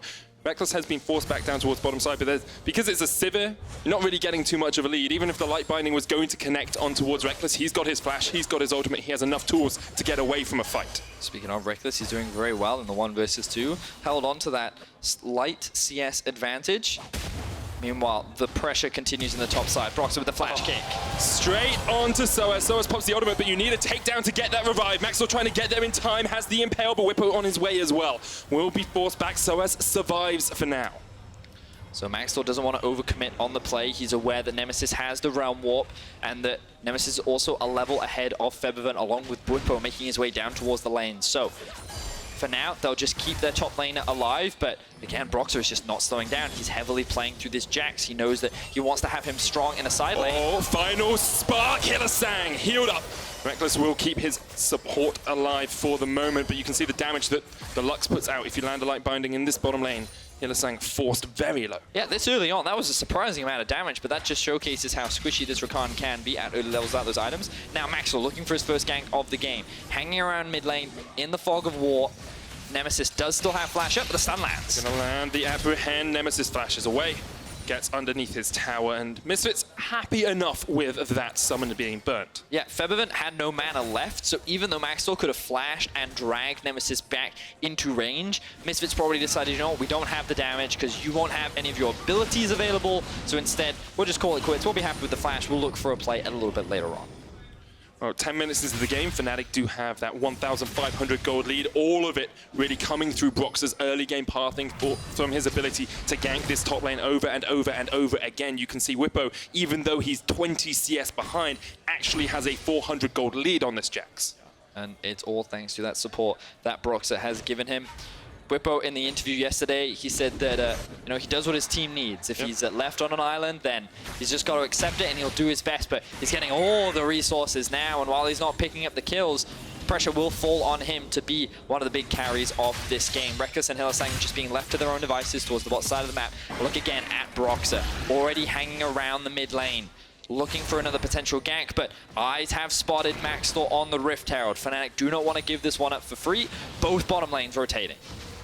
Could be a 5v5 flash. Impale lands straight onto Nemesis. The final spot comes out. Nemesis able to dodge away from the side. Hylissang there. Realm Warp used as well, but already Nemesis down. Hylissang goes golden. It's a 1-for-1 trade as Misfits and Fnatic bite in the river. Second kill. Soaz jumping in. Reckless caught out, but able to flash away. Misfits get 2 and only lose 1. That flash from Soaz looked personal. He dived onto the backline, looked to lock down Reckless, but a really good route from Reckless allows him to flash to safety. Ultimately ends in, I believe, a 2-for-1 in favor of Misfits. This is so smart from Gorilla because he knows Broxer's on this side of the map. He comes over to try and protect his top laner. But here is Broxer. Gorilla caught out just a little bit, able to get underneath the tower and keep Soaz safe. Lucent Singularity does not connect the slow onto Whippo. He still has his flash as well, so he's pretty safe in this top lane. Fast-paced game between the two teams. Very much what we expected based off what we saw from the two junglers yesterday. But I wasn't expecting such a big fight around the Rift Herald this early on. Where are both bot laners going? Hanzo actually went back to bot to catch the wave. You would imagine he's now going to move up towards the top side of the map, maybe even mid. But no, they have the right set back towards the bottom lane. The pings are coming down towards the Drake. That's going to be the next primary objective that both these teams look to play around. In the meantime, Feathervent going to catch the mid wave. Soaz going to go back to top. He still has his TP available. Whippo does not. Important thing to note, alongside the kills, Fnatic have been picking up plate after plate from the Misfits lineup. 3 plates in that top lane, a couple in mid as well. I think bot's still pretty even on 5 apiece, but that gives Fnatic this 2,000 gold lead or so as we get towards the map opening up just a little bit more. So it's right now setting up vision control around the bot side river. You can see a single control ward in that brush, but there are 3 for Misfits right now, so they have control around the Baron again. Soaz has teleport, so this is the better situation for Misfits to be in. They should be the ones to try and force the play right now because they know they can create a numbers advantage and they have much better vision to find a collapse onto Fnatic. Big thing is, though, Hylissang has the quickness and has his flash, and there's hardly a flash available for Misfits. So if a fight does start and Hylissang's able to position properly, it could be disaster for Misfits. Now look at that TP timer from Whippo. It's going to be up very, very soon. Fnatic just want to buy time for that, or maybe they just want to try and trade it to the other side of the map. Look at where Hylissang is right now, setting up for a dive on towards the top side. Whippo, he's looking for a play. Whippo in there. Hylissang comes in with the quickness as well. The charm going to land onto Soaz and doesn't have a way to get away. The World Ender will not save him for long as Whippo hits him in the back. And Misfits will get the Mountain Drake, but they're not really getting too much more out of it. First tower will fall in the top lane, you have to think, for Fnatic. Alongside getting this Rift Tail, they come out well on top. I like the decision making here from Fnatic. Why contest the Drake? We can get something elsewhere. Let's just continue to snowball Bwipo. He uses his flash to set up the plane, knowing that Soaz doesn't have his flash anymore.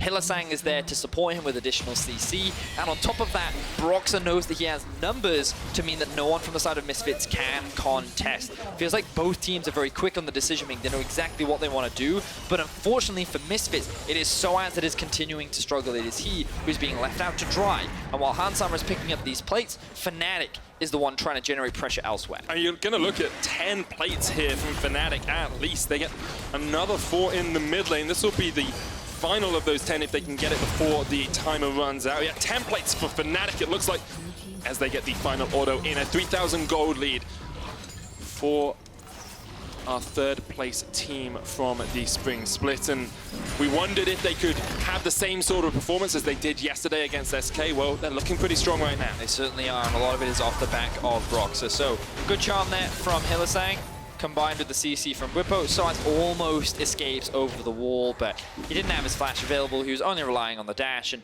unfortunately it just wasn't up in time, or he couldn't get to the wall in time, rather. So Fnatic doing a great job so far. Misfits doing what they can. Remember that they're still very much going towards that team fight later on. They do have a lot of pick options, so when the map opens up a lot more, their composition has is a little scarier when there's pockets of darkness. Remember, like, the best case scenario for Misfits is they've gained control over the river. Fnatic were like, ooh, we want to try and get some vision around this area. Bang, Maxwell flashes out of nowhere, a binding hits you, and then suddenly you've lost a member and you can no longer contest the objective. So that's why I think it was smart from Fnatic to not even try and contest the mountain, especially when they had no vision of it.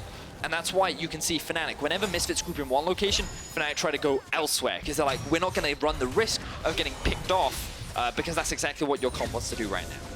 Fnatic spreading out into that 1-3-1, and with Bwipo being so strong with the Trinity Force already complete, they know that Soaz can't really face him in the one-on-one. QSS tax has been paid by Nemesis in the mid lane, means that if he's impaled, he will have a way to get away from it, but there's so much follow-up CC. You're looking at the Silas, the Aatrox knock-up, you've got the light binding as well from the Lux, so if you get caught out with one thing, unless you're very quick on the trigger, you're likely to get caught out completely. So Fnatic are the ones that have been in control for the majority of the game. That's true. Misfits have just kind of answered a lot of the plays. Now, admittedly, you know, when you compare the Lee Sin to the Skarner, that is typically going to happen. Soaz continues to get just capped. Dived over and over again, dodged away from the charm there, actually. Well played there by Soaz to get back underneath his tower, but it means that Bwipo gets free time on the turret, and it means that Soaz is losing that CS. Maxwell playing towards the mid lane here, actually doing something on another part of the map. So while Fnatic play towards the side lanes, Misfits see an opportunity in the mid. Reckless is not strong enough to hold this by himself, so that will be conceded, and Misfits gain a little bit more map control back in their favor. They'll now look to set up a bit more deep vision so they can try and utilize this pick power that the composition does have. And remember, we're still kind of working towards that scaling point. When you're running a severe composition, you always have great team fighting. Aatrox has a lot of AoE damage, and even though he's at a deficit, he's still going to offer value. Just, he kind of wants that first item to be finished before Misfits even try to consider a fight. So for the time being, I think Misfits is fine. It's not completely dire for them yet. The room isn't on fire yet. Yes, it's just you're concerned because you see this Jax level 12 QSS completed on top of the Trinity Force, and you're like, I don't know if we can match him in a side lane.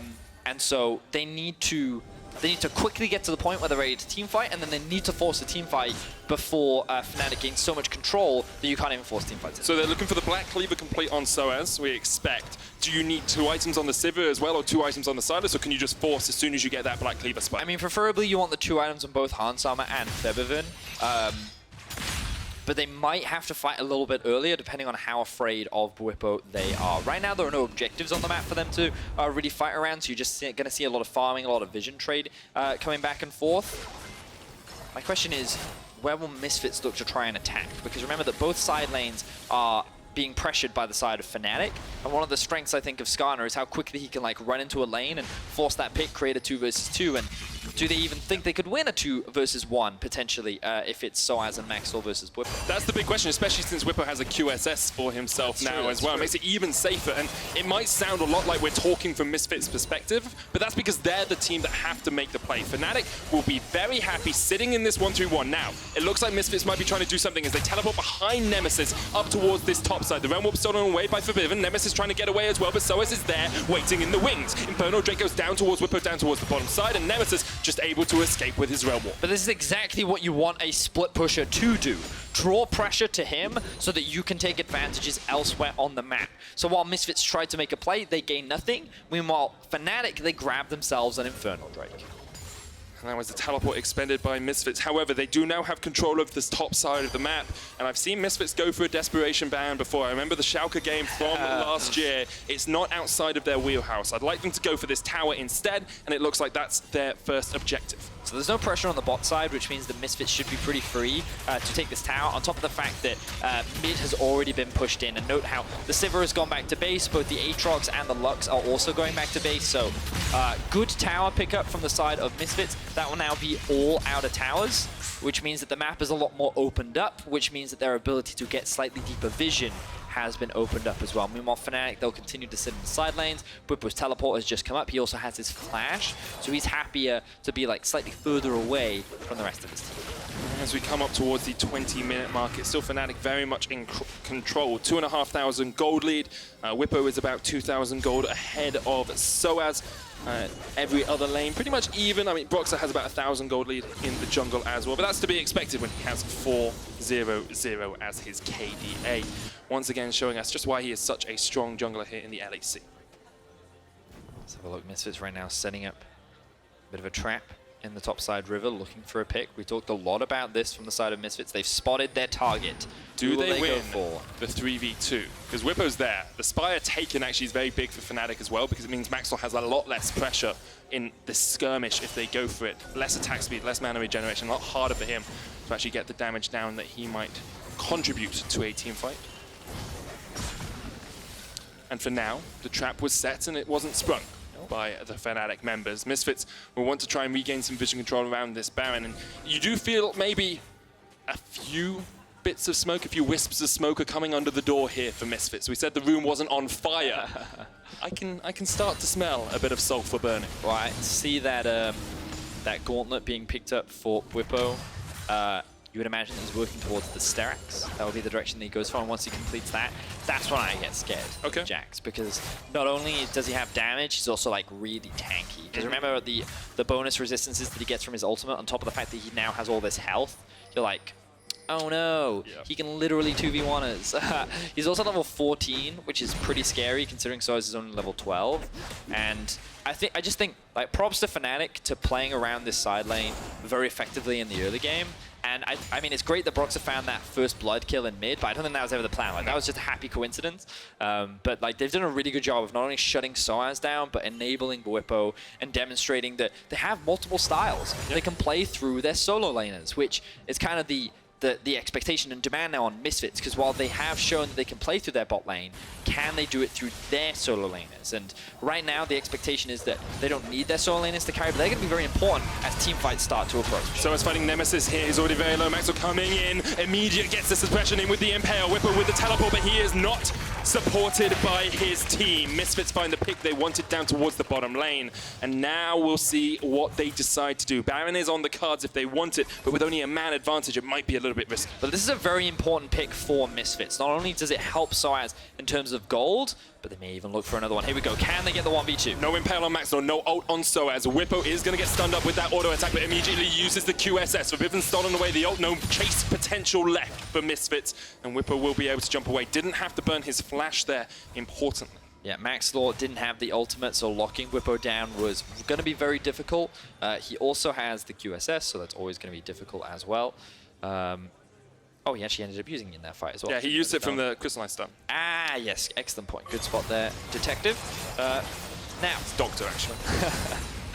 Now, the thing is, the reason why that's important for Misfits is they didn't lose anything, and they found that pick, right? So not only does it give a bit of gold and experience back to Soaz, but also relieves pressure, which means that the rest of Misfits can reset, they can pick up some wards, they can gain a little bit more control over the map, and they might even find another pick onto Broxer, but nope, he has enough mobility to just slide and glide out of that one. But now they need to keep finding these picks, right? They need to advance their vision even further into the enemy jungle. They need to start threatening the rest of Fnatic, who right now are grouping up, and this is kind of the best situation for Misfits. But Nemesis is up towards the top lane split, pushing by himself. He still has the teleport, whereas Whippo does not. So with an Infernal Drake coming up soon, Fnatic said, well, we'll keep all of our players that need to be together. Here we go, we're getting a teleport fight. coming in. The fight's going to start. Soaz has the flank position here. Forbidden on the Infernal Drake, splashing onto Whippo. Dragon taken by Misfits, but the fight continues. Misfits look like they're in the ascendancy here. Hylissang falls low. 2 kills already. Hansama gets the double, and the chase continues. Forbidden pushing forward. Reckless pulls back the arrows, but Hansama with a triple. Nemesis trying to do what he can, but the golden stopwatch from Hansama stops Fnatic in their tracks. Misfits with a monumental teamfight. Hansama shows that, hey Reckless, I can play Sivir too. Picks himself up the triple kill and walks away a happy AD carry. Misfits back on the board. The gold has been equalized, and Fnatic, they go for a fight that they did not win. The first 3 kills of the game for Hansama. This is his view. This is how he saw that team fight and how Misfits came out on top. Right, boys, let's watch that right clicking. You can see that his positioning in the back of the Dragon Pit. No one is threatening him right now, and he's just focusing whoever is in front of him. This is the big one. He's then going to flash in, go for Hylissang. He knows that he gets to get to secure the kill. And then in this point, he's like, okay, I can't win this 1v1. I'm going to throw out the stopwatch, and I'm going to walk away just fine. He's now going to pick up the Infinity Edge, and this is exactly what Fnatic didn't want to do, go for a 5v5 fight. I feel like that their decision-making in the moment was a little all over the place because it felt like that they were diving to maybe secure the dragon. Maybe they wanted to dive the backline, but because Misfits were grouped up into this small choke point in this narrow area, all the AoE damage that was coming out from the likes of Hansama and Febiven was enough to turn around the fight in their favor. And I think there's a few people now who are looking at Misfits with a much more positive outlook. We asked if they were just going to do exactly what they've done in the past and play through bot lane. That didn't really happen this game. Frostcast on the AD, can they teamfight? Well, I think they've just shown us that they can definitely teamfight at least once a game, and now they can start getting some pressure into this Fnatic jungle. The gold is pretty much even. The game seems on a knife edge. So, we talked a lot about Misfits because they were the ones behind and how they needed to come back. Now, Fnatic is the one behind, and they're trying to force a fight.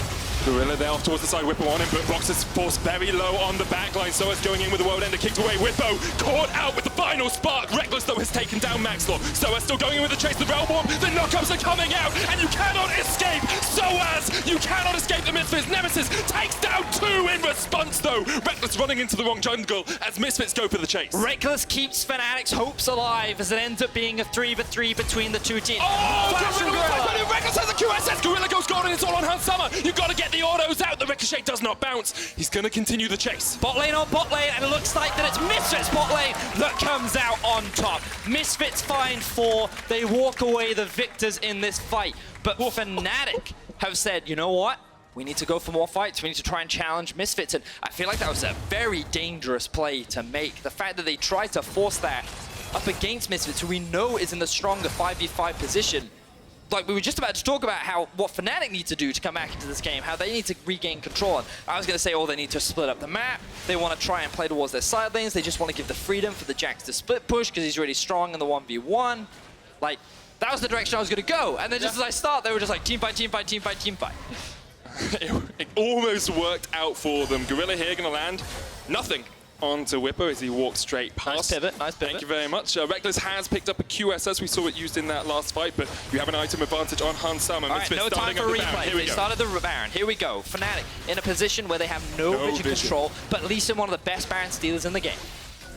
4,000 HP left on the Baron. Broxer off towards the side, puts in a control ward. They can see that HP bar now. Forbidden going in, stolen away. Jack's ultimate. Broxer still in position to jump in. Reckless is going down towards the bottom lane. He's not with the team. Whippo jumps forward. There goes Broxer as well. Oh! Away! Fnatic take the Baron. Misfits will take a few kills off this. But what can Fnatic do with this Baron? They pick up 3. And meanwhile, Nemesis and Reckless are down towards that bottom lane. Pings are going up towards the top side of the map. Febiven is going to go back to base because he doesn't want to lose his base.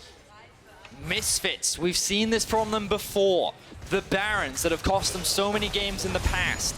On the bright side, they come out with kills, and they should even be able to break into the base of Fnatic, but it is still Fnatic to walk away with the Baron. This split push composition has this objective that they can use to come back into the game and reclaim control. 700 gold the difference, and Misfits are setting up a Fnatic bush. No one oversteps so they don't catch anyone out, but could have been a bit of a hairy moment there for Reckless if he'd gone too far. Let's have another look at this last Baron still, because it's Whippo that gets it in the end. So I actually love the decision making here from Fnatic, where they're like, okay, we see that the Baron is on 2k HP. We have to try and burst it ourselves. So Whippo, Hylissang, come into the pit with me. So they dive in. You can see that Whippo doesn't actually get any stuns. He's just focusing on damaging the Baron. So with Broxah and Whippo, the combined duo, they're like, all right, just burst it, burst it, burst it. And they actually do enough damage to take it away from Misfits. So they can't stall anything out. They can't deny Broxah entry into the pit. And it allows Fnatic to secure that objective and keep the game hilariously close. It's so close. This is the barnstormer of the game, Vedia. So after Fnatic got that lead, I was expecting 1-3-1 to death. And this didn't happen. Misfits were able to find a couple of fights. You've got Sivir, Hans Summer, 7-0-5 now. Almost at 300, just hit 300 CS. You have Forbidden sitting at 4-2-7 with Luden, Zhonya's, and the Proto Belt finish. Gorilla coming in here to try and stop Whippo. So it's actually using the World Ender very early here. Forbidden still on the chase. Whippo with the QSS is going to flash the wall, but Maxwell has the Predator, and he's going to pull you right back into the jaws of hell as Misfits go 4 against 1 in the top lane. They'll take the kill, and Fnatic lose their split push threat. So Whippo trades his life for a tower. And Fnatic, they push in both side lanes. Unfortunately, they can't get anything more off the back of that. And in an ideal world, Whippo would have bought more time for his team to set up for the mid-tier tier 2 and maybe threaten another objective. But for now, Fnatic still pretty happy with the outcome of that. Nemesis going to be forced to use the Realm Wall to make sure that he gets to safety. I bet those two minions hate him. It's like, we just walked all that way. Just go back. More cardio. But we're also seeing, atomization-wise, I talked a little bit about the Sterak's earlier. We're also rather seeing the Titanic Hydra, also a very common itemization coming out from the side of a Jax. And he's also stacking up that health, so he does a little bit more damage. Meanwhile, we are seeing the Sterak's come out from the side of Stars. He wants a little bit more survivability. Makes a lot of sense, but we're definitely at that point where Misfits teamfight composition is well and truly online. I mean, it's been online for a while, my friend, and they were just like, well, you just got a team fighters, and Fnatic have been walking into these team fights rather than trying to play the side lanes. Now, the advantage of having the Baron is it's a lot harder to just group up and fight because you're almost always going to lose something on a side lane, but this Baron buff is about to wear off. The game state is about to reset to neutral, and I feel like the longer this game goes on, Misfits are going to be happier and happier because playing the split push can be harder and harder, but at the same time, that Jax becomes even more unkillable on a side lane. Look at the Rise. You can see he's grouping up with the Jax, and they're actually setting up more of a 2-3 style of comp, and this was something that we actually saw from Origen last split, where rather than trying to play on every single lane, you actually send 2 split pushes to a single lane because it allows you to just keep the pressure up, and you can even threaten the enemy Nexus because of how much pushing power that they do have. I remember both Origen and G2 doing it from time to time. Perks and Wonder would join up and try and pressure down towards that bottom lane. But here it is Whippo and Nemesis trying to do what they can. They got the wave pushed in, but they had to back away because they don't have any vision. Look at the Fnatic vision at the moment. It's all focused down towards that bottom side. They do not have a single ward in the top half of the map at all, Vedius. And with Baron still being a couple of minutes away, that's okay for the moment. But I want to see them push in here. I want to see them get some of that jungle control back.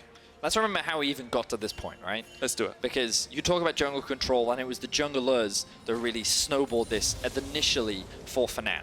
Broxah was having the game of his life. He was popping off. He was doing a great job. Speaking of junglers, Max Law. And Gorilla just around the corner, but do they know Nemesis is here? Now they realize. Light Binding does not connect onto Whippo, and so Fnatic are able to back away, but there's a little bit of a scary moment for both teams there as it went back and forth. There's a control ward in the bush that Maxwell's about to walk in, so Whippo and Nemesis will realize they need to back away. They're outnumbered down towards this bottom lane. So now, Misfits actually have priority in both top and mid, which means they have the freedom to gain river control bot side, but they're choosing not to do it top side. Remember that Baron is going to be spawning in just under a minute's time. instead they want to make sure that they control this bottom half of the map. So interesting decision making here from Misfits. They're going to keep mid pushed up. Dragon is clearly their next objective. Dragon is clearly their next objective. Good stuff, Eddie. Got it in one. First take. But yeah, Hylissang's actually been able to sneak through the river here and get a position behind Misfits. Now, Misfits going to push forward, that Baron coming up relatively soon, and they want to get that vision control. They do not know Hylissang is here. It was on a control ward, Binding's going to land, but here comes Hylissang straight onto the backline of Whippo there with the follow-up, the CC chain, Hunsummer down, and Fnatic struck from silence, from invisibility. They found the fight, and now with the Realm Warp, they're going to push forward. Gorilla and Maxwell running away from Whippo, who is still on the chase. A great light Binding will stop them. So as, he stopped his back, and now Broxer can just chase him down. The Stalker Smite will slow him up, and the rest of Fnatic are on their way. Flash into the Blast Cone, good escape so far from Soaz. Doesn't have the teleport, so he's just gonna back in the bush here. But Fnatic will start up the Baron straight away. No contest, it looks like here from Misfits. Fnatic get their second Baron of the game. Beautiful pick from Fnatic. Hylissang with the flank to lock down Hunsummer. He still has both of his summoners up, showing that he did not have an opportunity to get out of that situation. Misfits are just left with picking up this Drake. The creativity from Fnatic to find a way to come out on top of this fight. If they can just kill Hunsummer, they know that they can win. They find him, they lock him down, they get the kill. But the thing was, it came from exactly what you were talking about. Misfits wanted bot side river control, had no Baron side vision control, and so Hylissang just walks into their jungle, and they have no idea he's there. Yeah, you can see he's sitting in complete fog of war. No one expects him to arrive, and then he locks up both carries. The stun then from Whippo and the Nemesis damage was enough to secure the kill. While Fnatic is front-loaded with QSSs, there's none on the side of Misfits. So when this chain CC lands, they have no options other than to die. So now Fnatic, they reclaimed control of the gold. They have the Baron, but now Fnatic is the point of attack. Vexus will pop the ultimate teleport coming in here from Fnatic as they join the fight. Nemesis still pushing up mid. 5 Barons strong. Fnatic have such a good 1-3-1 now. Misfits burning the teleport out of Whippo is good for them, but it's not enough. They need to be able to stop Nemesis as well in this side lane. Remember that Sivir does have a lot of wave clear at her disposal. She's going to be the primary source of buying time. They're now going on to Nemesis. Realm Warp versus Realm Warp. Oh! That was pretty. That's playing with portals. It is Nemesis that is able to get out of that situation. He did still have his flash up, so he wasn't too afraid. Now Sivir going to come back into mid, help wave clear, but now you see the true power of the 1-3-1 with the Baron buff. It is very difficult to deal with because you need so many members just to clear a single wave. It's just so much pressure everywhere on the map. Go down towards that bottom lane. Nemesis pushing in top here. Boxer trying to roam between mid and top side just to try and protect both his mid laner and his AD carry support duo. Reckless and Hylissang are at this tower. Will be another one picked up for Fnatic. They are 6,000 gold ahead now, Vedius. Snowballing that away. Soaz forces Whippo away, but had to use the world end of Whippo. Popped his own ultimate, the Grandmaster's Might. The continuous engage. Pulling back Whippo underneath the tower here. The Redemption comes out and will keep Whippo alive for the moment, but he's forced away. Nemesis now wants to try and push on towards the top lane tower, but Misfits are able to react in time and will be able to wave clear this before Nemesis really gets any damage on the turret. So the problem for Fnatic right now is that their waves aren't aligned. So you've got top wave coming in first. Now Hunsummer can rotate to mid. He can catch this wave as well. And you can see the situation in the bot wave. So Misfits actually have a lot of time to just wave clear. So Fnatic probably won't be able to break into the base off of this Baron buff. Means we're going to require another objective. It's going to give Misfits another opportunity to still win this game. And remember, they have 5 Drakes under their belt. Elder is the next one to spawn.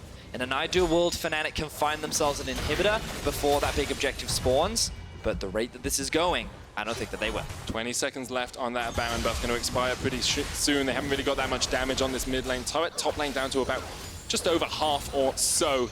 As you say, I don't think Fnatic will be able to break the base of Misfits on this push. However, because they've had all 3 lanes pushed up, because they've been able to pressure Misfits back into their own base, Misfits have no vision anywhere on the map right now. They are pinned back, hemmed back towards their own base, and now they can step forward just a little bit into their jungle. So now we reset once again. We're kind of getting to the point where gold doesn't matter a huge amount because, excuse me, even though Fnatic have a gold advantage, and a pretty sizable one. That gold has gone into things like QSS. So these final items that will be normally coming out for Fnatic members can't be completed, which means that from the side of Misfits, the Sivir is actually sitting in a very comfortable spot. You can see that the death cap is currently being worked on for Febiven.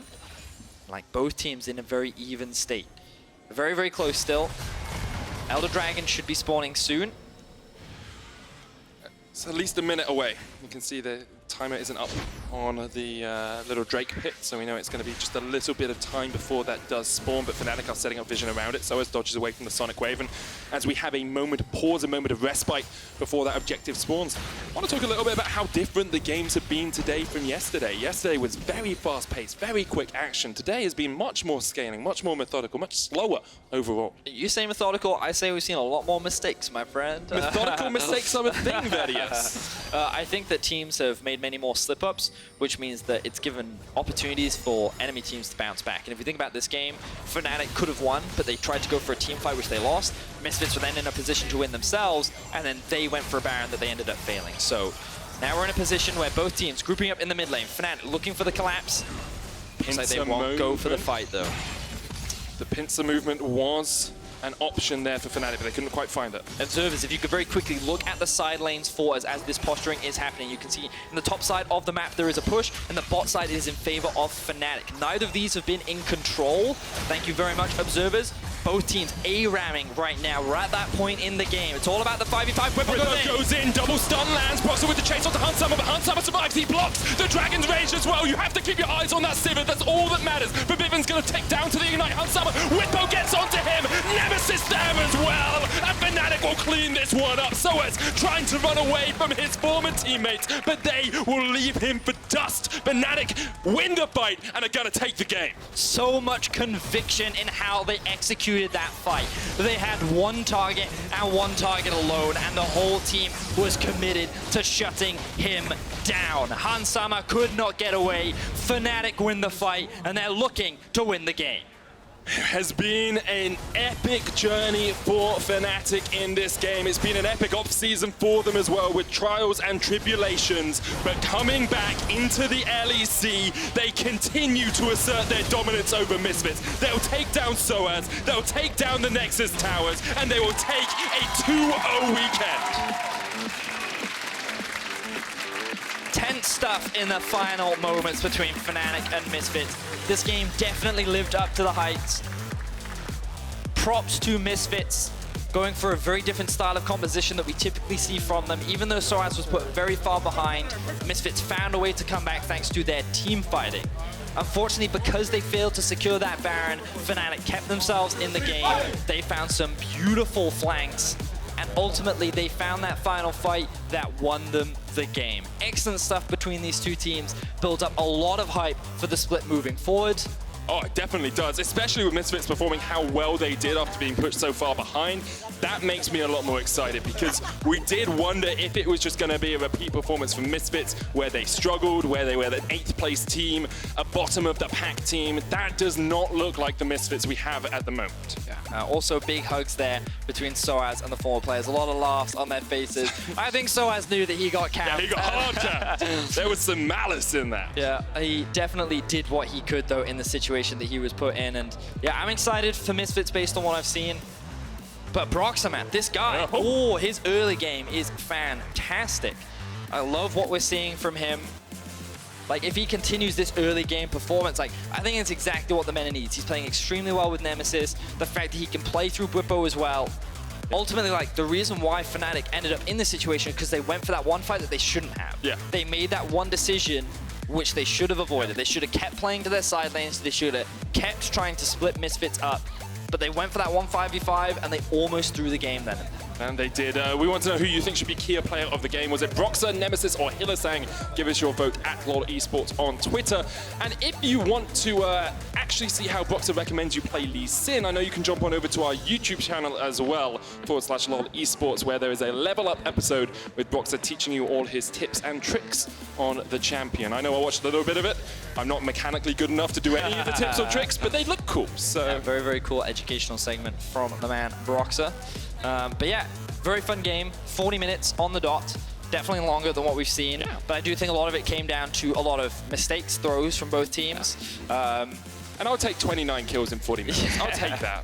Yeah, We're we not quite definitely, LCK yet. Well, I mean, we're very LPL right now. We're definitely quite a bloody region. A lot of fighting, a lot of craziness, a lot of fun to watch, though. This is what we want to see. Both these teams definitely fighting for those top spots as we progress throughout the split. And we're only going to get more action because we've got Origen versus G2 coming up after this one. I'm so hyped for that game. So this one has been a good setup. We'll see what G2 and Origen can bring to the table, a rematch of the finals. But I think we are just setting up for an interview right now. Broxah and Law getting ready, so we get to hear from the jungler himself. Yeah, we will get to hear perhaps about his early jungle pathing, perhaps about his holidays. Was it personal against Soaz? I feel like even if you ask that question, you're probably not going to get the answer you want. Yeah, I really wanted to kill him. I was just like, during the off season, you know, I had to shut him down.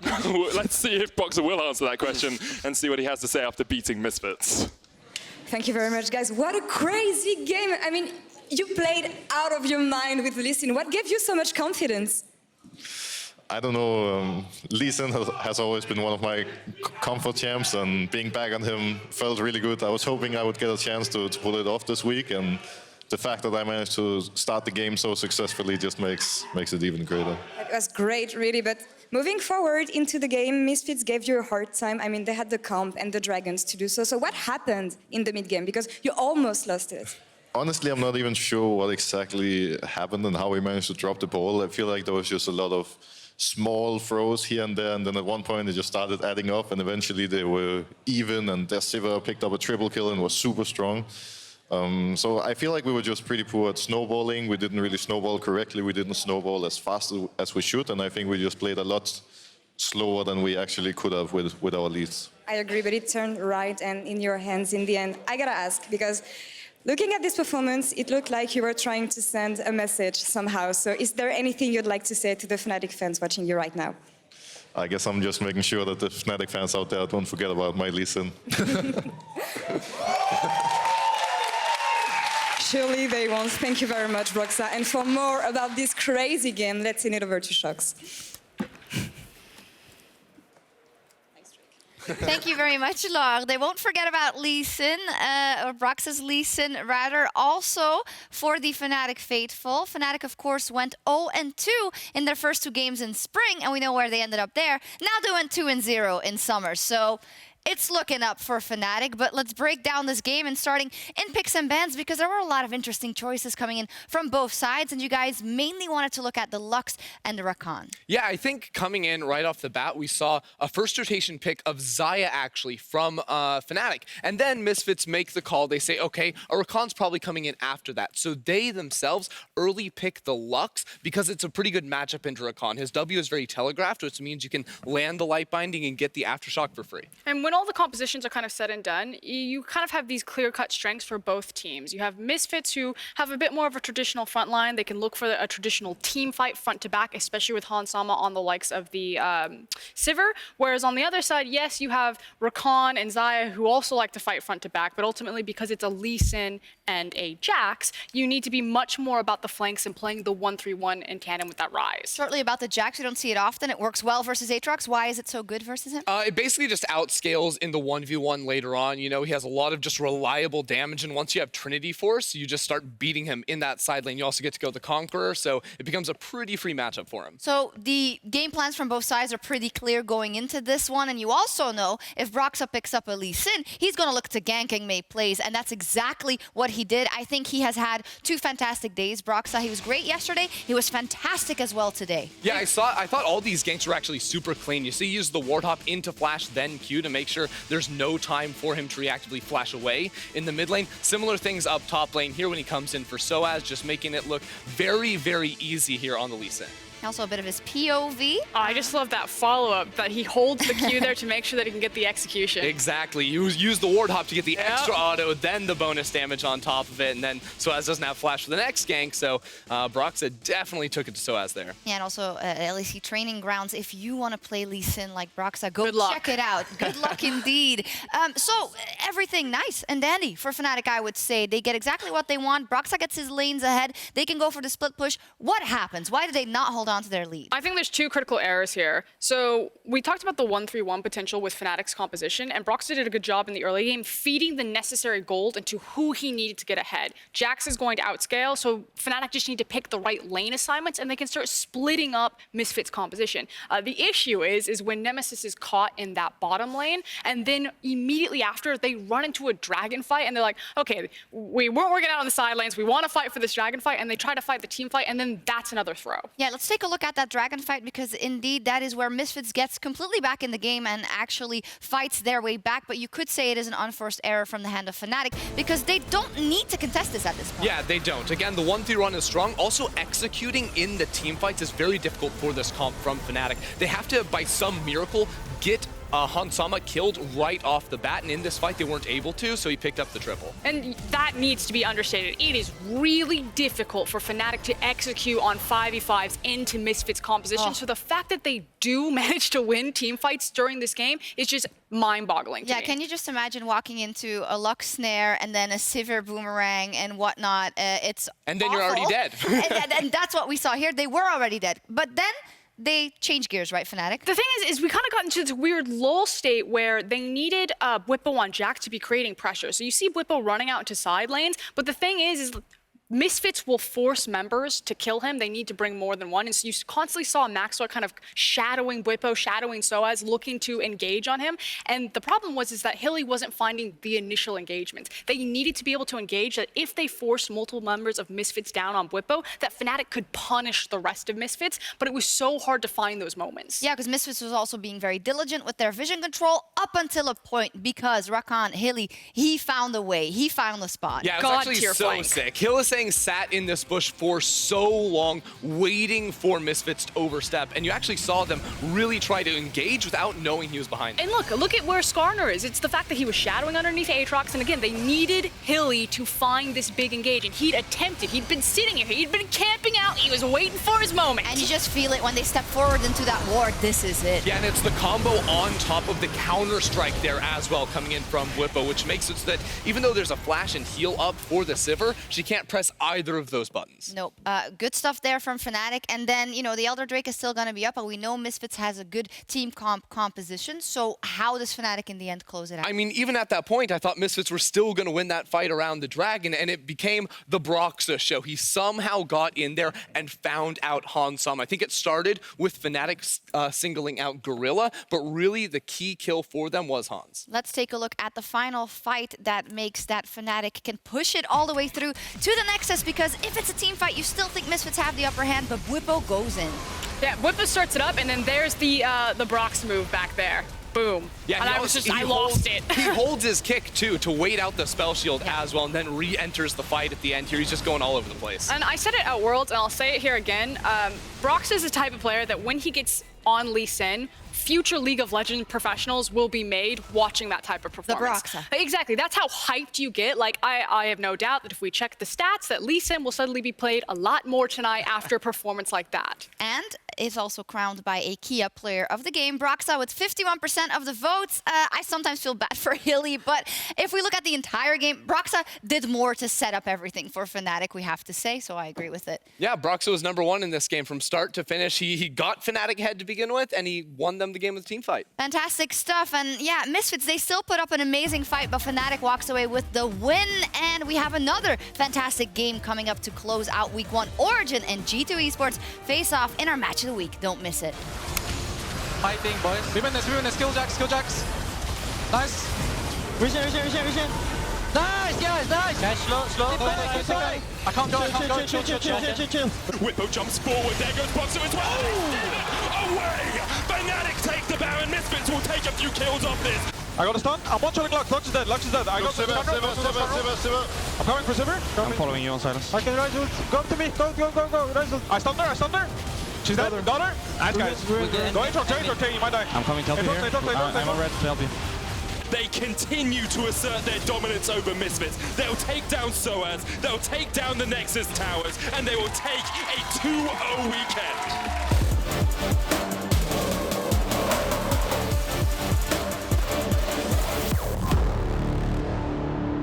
Welcome to ProView. Exclusive POV streams for every player in every game let you get closer to the action and get inside their minds. With Multiview, you can create your very own stream, unique to you, with up to 4 feeds. And with our advanced timeline, you can hone in on all the big plays that matter most to you. Watch LEC in a whole new way for €14.99, or get the All Access Pass for $19.99.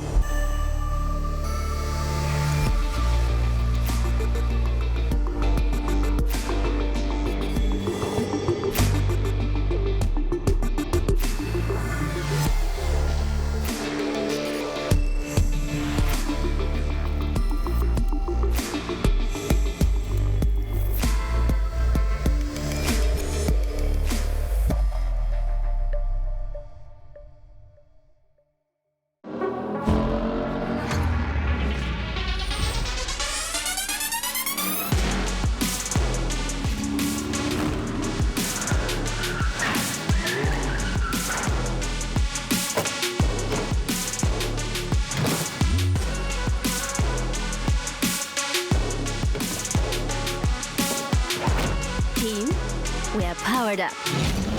Get the Baron Buff Power Play with Shell V-Power.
Welcome back for our match of the week. It's a rematch of the spring finals between Origen and G2 Esports, and what a finals it's likely to be. I am joined by Ender alongside Vedius to bring you the action here, and I'm very sure that this is going to be a fun game to watch. Yeah, I'm really excited. G2 Esports, they're all primed and ready on stage, ready to go up against Origen. Spring split finalists. Unfortunately, it was the quickest final Europe has ever had. Fortunately, if you're a G2 fan. Yeah. They did, though, last longer than Team Liquid. They did last Team Liquid, but if anything, that was just G2 only progressively getting better as the tournament went on. So will we see peak performance G2, or they look to break their record from last split? We shall see. We're already into picks and bans, boys. Let's get right into it. You guys are the analysts. You handle like what's going to happen. I'm just here to read off. Oh, it's a Rise ban. There we go. I can start us off. Who could have expected that against G2? Of course, they love that Rise picks, flexing it all over the board and using that to great success to find some insane late game plays. So things like the Sylas, Irelia, maybe even Akali will look to be banned away. Remember that she did receive some pretty significant nerfs, but when going up against the likes of Caps, maybe you need to take that ban into consideration. Is Pyke ever on the ban list when you're playing up against G2? Is it something you might throw out there? I mean, it's something you definitely think about. I'm not sure if you necessarily need to ban it because there's so many other really high priority power picks. And also when I think about a team like G2, it's a team that sees a Pyke pick. They see that when G2 brings down, they're like, okay, we're going to come up with some more insane counter to go against that. That's what this team is good at. I'm very excited to see what can happen. Sars being taken off the board. Priority likely to be a jungler, are we thinking? Maybe the Jarvan, maybe even the Rek'Sai for Cold, something that he did play a lot of towards the end of last split. These could be very high priority picks. I'm wondering if Draven might see action here, because we saw it banned against G2 yesterday. We've seen it banned quite a few times, and it's got through this first rotation. Now, this is the Sejuani for Cold that they played yesterday, and that's something that they paired up alongside the Camille in the mid lane. We know how well Sejuani works with melee champions, and you can use that Sejuani-Camille combo to have really heavy 2v2 threat around that mid lane. Well, I think that G2 may be looking for a strong bot lane right now. Xayah Rakan wouldn't really surprise me. Something that they prioritized a lot in the finals of MSI. And oh look, Jankos hovering the Jarvan, something that he is extremely confident on, very strong in the early game, can make a lot of early stuff happen. I'm already thinking of those level 2 plays. Yeah, and Jankos really bullied out Xerxes in their game yesterday, early on, up in his face, invading him very hard. So he came back after MSI, and I think he's actually at the peak of his game right now. He is by far and away the best jungler in Europe, and on a champion like Jarvan, he can really lay down the hurt on Origen. We'll see what Jankos can do in the early game. Origen here looking perhaps to steal away the Rakan. We don't see this too often. Rakan actually not the strongest support when you take him away from Xayah, but it means that Perkz and Mickey do not get that incredibly powerful bot lane duo. I wonder if then they'll pair it up with something like the Sivir. We did see that yesterday. Kai'Sa has kind of fallen off in priority.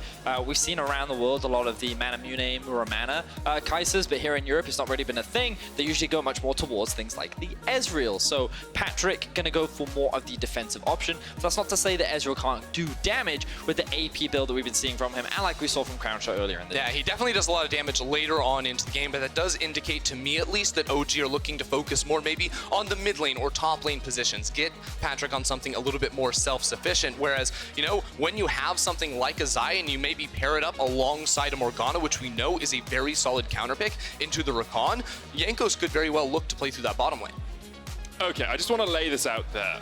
Morgana, Xayah, I've seen funnel comps with a very similar starting 3 champions here. Is this a possibility at all? I don't think it's possible to funnel here if you're trying to put Xayah into the funnel. Xayah plus Rakan was pretty necessary, I think, to make that funnel work out. So I'd be very surprised if G2 went that route. There is the option of flexing the Morgana into mid lane, but I also know that G2 love to answer Rakan with Morgana support. Yep. So I think it's something that they demonstrated at MSI as well. They often did Draven Morgana as the usual go-to answer, but because they already prioritized Xayah, they're now put into this situation. Meanwhile, we're now seeing a shift over towards topside bans. I love that we're seeing the respect going towards the Nico from the side of Origen, that champion that can still be flexed into multiple positions, and G2 actually taking the Renekton away, maybe even the Rumble if they consider it to be a safe blind. And it looks like both teams still looking for their top laner and their mid laner. Of course, the Jarvan could be flexed around, and that Morgana has a possibility of flex, as we say.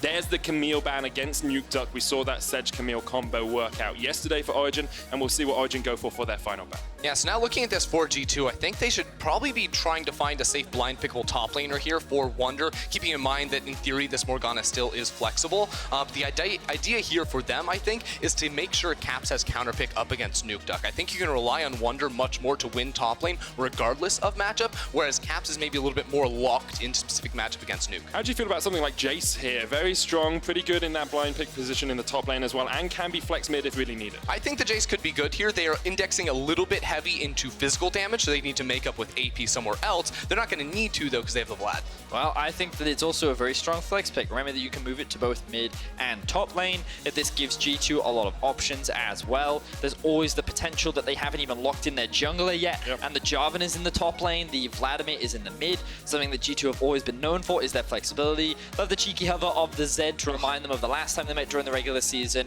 when Nuke Duck got that solo kill. But you already talked about the Jace medic. This is going to be the blind pick for Origen. Expectations are that that's going to go up towards the top side of the map. They're fine playing the Jace into the Vladimir, especially seeing as in the early game, you're going to have a lot of power as well. And now we'll see what Origen round out their composition with. They have a lot of CC, they've got some follow-up with the Rakan as well. Jace and Ezreal have a lot of damage, and gives you a bit of mixed damage as well, because the Ezreal can go down that AP route. No, don't Finally, it looks like it's going to be the Kennen, and Vedius, you are not too happy about that. It's Pike.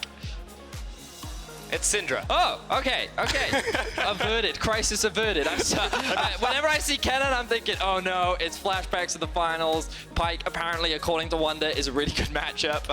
I don't really understand why, but it is. And so I thought that we may see it there and then put the Vladimir into the middle lane. But no, we're going to have Caps as Syndra. He's going to be playing up against the Jace. I feel like that in terms of the 1v1, it's a pretty neutral one. Usually because you go for the early Hex Drinker, you're not going to have that much kill pressure up against the Jace, but you do have that stun setup with the Syndra. So with a Jarvan, I think there's a lot of 2v2 power that you have to play around the mid lane. Yeah, definitely in the 2v2. I think even in the 1v1, Cap should be pretty comfortable on this Syndra. He outranges that Jace with consistent DPS. Of course, outside of Jace's EQ poke, Syndra should have the upper hand in that one. Well, we'll keep our eyes on that mid lane. Always very explosive games when G2 are involved. We saw yesterday as well, Origen actually showing that they can be that team that accelerates an early lead very quickly into a victory. Big hugs between the two coaches as they head off the stage, and I'm sure the teams will be wanting to give each other a little bit more than hugs on Summoner's Rift. Well, we shall certainly see as we're jumping into the Rift relatively soon. When I look at Origen's comp, I think that they actually have strong poke tools with both the Jace and the Ezreal, but they also have strong team fighting with the engage coming out from Rakan, Sejuani, and the follow-up from the Kennen and Ezreal. I feel like they're actually in a pretty good position to go for both 5v5 and play the side lanes if they do get outscaled a little bit on those sides because of the Vlad. And we'll keep our eyes on it. G2 on the other side trying to challenge as much as possible.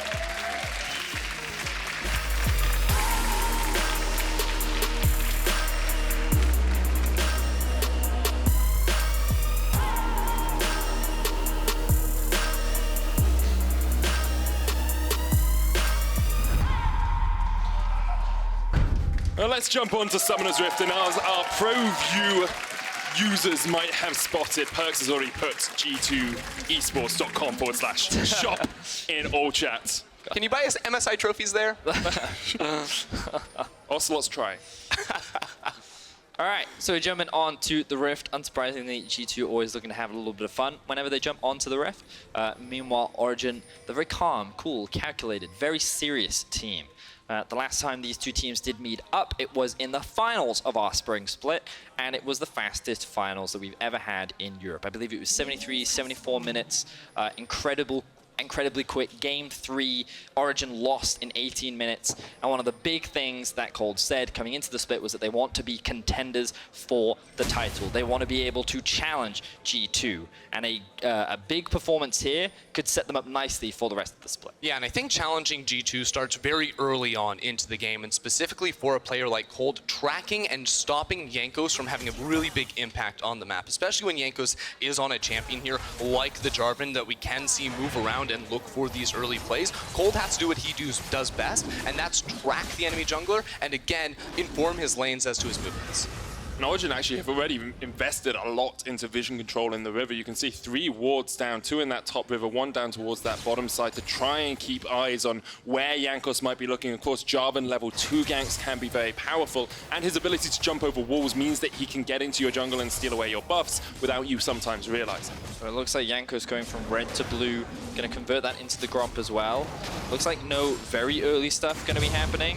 But as you rightly said, a lot of early vision investment across the river from the side of Origen to get a little bit of extra information to see if Jankos does try any sneaky level 2 plays. And if I'm looking at Jankos' pathing right now, I wonder if he wants to try and contest Cold in that top river for Scuttle Crab. At 3 minutes and 15 seconds, when it spawns again, he will be pathing up towards that side. And it's a route that Cold maybe might not expect, because when you see Jankos starting on the red buff and then pathing down, he should by all means be going for that bot side scuttle, but his pathing may not be that way. Cold clearing out the wolves, actually going to blast going down towards this bottom side scuttle, it seems. Maybe trying to look for a little bit of a play down towards this bot side jungle. Yeah, I actually like this maybe a little bit more. Maybe if he actually spots out that the Krugs have not been taken, he goes down and gets that himself. Instead, it will be that play moving up towards the top side of the map. Meanwhile, in the middle lane, we can see a lot of pressure being built up in favor of Caps. We already talked about it in the draft, how Syndra has this range advantage over the Jace. So in the early laning phase, Caps is feeling confident in how he plays. And notice as well where the wards are. He's got one just above him, and he's also got one by the Raptors. So he has more than enough information on where Cold could come from. This allows him to play up very far forward in the lane without necessarily having the consistent support from his jungler. Vision saves lives, kids. It does, it definitely does. Alfari actually up in the top side is having very good time pushing Wonder down underneath this tower. It's expected with the cannon early on, but he's already about 10 CS up. Yeah, and that's definitely what you're going to be getting with this matchup up here. Interestingly, Wonder went for the Ruby Crystal start, so a little bit less in terms of defensive tools for the lane as opposed to something like a Dorian Shield, but what it does mean is he gets into a faster Kindle Gem. Rushing CDR on Vladimir is very valuable, so you can spam out your Q in lane, and especially against something like a Kennen, it means you can sustain up a little bit more. So Jankos was starting to channel his back. Cold's been spotted on a ward. They're going for that 2v2. You talked about how powerful the Jarvan Syndra are. Oh, 3v2. Teleport comes in straight away. And now Cold is spotted out. Jankos there already. Perks trying to get the catch onto Cold here. Cold dodging around as much as he can. The root still lands. The flash from Perks. The chase potential. And G2 strike first. This is a G2 move if I have ever seen one. Who expects to have an AD carry at level 3 flank teleport you? It just ends up behind him. It's nothing personal. That's crazy. Awesome stuff from the side of Jisoo. Love the way that they set that one up. They find themselves first blood onto Cold. Perks getting that kill as well means he has well, he already had double longsword because he got back, but he will have some gold in his pocket. Something about 500 now, just lets him scale even quicker on this Xayah. And G2 in a strong starting position, but Perks burned his flash and his teleport to make that play. Can Origen do something with that knowledge, with those summoner spells down? Honestly, probably not. It's really difficult to gank. Oh, Nuke going very aggressive here. Has to flash away, but Jankos with the flash chase, the knockback. Cold on his way as well. Caps is very low mana. Jankos takes up tower shot. The shock blast doesn't connect, but Jankos gonna get stunned up. Cold comes back, claps back, and Jankos will fall. Big misplay there from Jankos. He could have used the flash to extend the EQ for the knockup, but he doesn't respect the response there coming out of Nuke Duck. Cold, on the other hand, was waiting in the wings and able to punish. I can only assume that he believed that Nuke Duck would be stunned for long enough for the knockup to come through from his EQ combo. So he flashes underneath the tower. He thinks he has the damage to get the kill, but it ends up being a turnaround from Origen, and they're answering back. They're actually sitting with the gold lead right now, largely because of the top lane advantage. But again, here we see that ward spotting out Cold, and then the teleport from the base AD carry of Perks sets up for the play. Yeah, it's just so nicely done right here. Cold doesn't expect anything. And then watch Perks' flash as well. He gets right in front of Cole's Arctic Assault, so he can't even run away. It's just absolutely brutal. Really well played there by Perks. He also picks himself up first blood and the blue buff, so his pressure in bot lane is going to mount even more. But thanks to the answer in mid, it relieves some of the pressure. Nuke Duck is actually even in farm. And notice how in the top lane, Alfari is dominating Wonder in this 1v1, really utilizing the strengths of Kennen in this early game. Yeah, and he's going for the Bilgewater Cutlass as well, probably going into the Gunblade build, a little bit more focused on lane domination. Speaking of itemization, I actually think Caps' build is pretty interesting here. He rushes the Sork Shoes for that early magic penetration and has the fairy charm for that mana sustain. So it is very much about dominating the lane right at this level 6 mark. I also think the extra mobility that having tier 2 Poots gives early on is extremely valuable as well, so I like it a lot. Alphari has spotted Jankos out here as the control ward is down. Alphari actually has quite a sizable gold lead. You can see Origen about 800 gold ahead across the board, and Alphari, because he's running that Klepto, is all of that gold lead here for Origen. He's 800 ahead of Wonder, and you can see Jankos actually just having to help Wonder a little bit, get the lane pushed out, and relieve some of the pressure that the G2 top laner is under. Alphari, though, even in a 1 versus 2, is still trying to bully out Wonder. Love the aggression coming out from Alphari. He had a lot of information as to where Jankos was playing in the early game, and he's utilized that very, very effectively. I think the sustain from the build order also helps a lot when playing up against a Vladimir, so you consistently go out for a lot of these trades. So good stuff from Alphari. So one interesting thing to look at here for Cold, he's about to hit level 6 after picking up this red buff, and this is probably his best opportunity to find a gank around this bottom lane. It's been a while since Perks has gone back to base. He is just sitting on those Berserker Greaves plus longswords, and they get the Black Shield. That's key.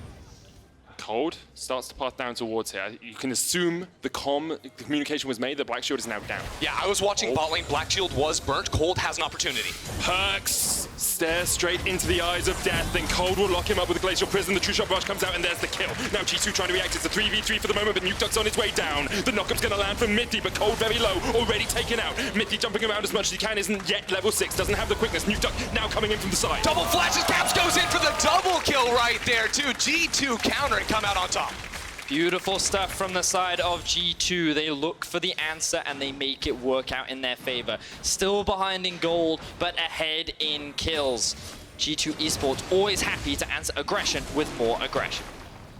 Great stuff all around from G2, just a little bit quicker reacting to that play down towards the bottom side. Nuke Duck came in a bit late, wasn't really able to influence the fight at all. But Origen are 1,000 gold up. G2 going to get an Ocean Dragon off the back of that fight happening, and they'll be able to eke their way into this game just that little bit more. Gold is hanging around.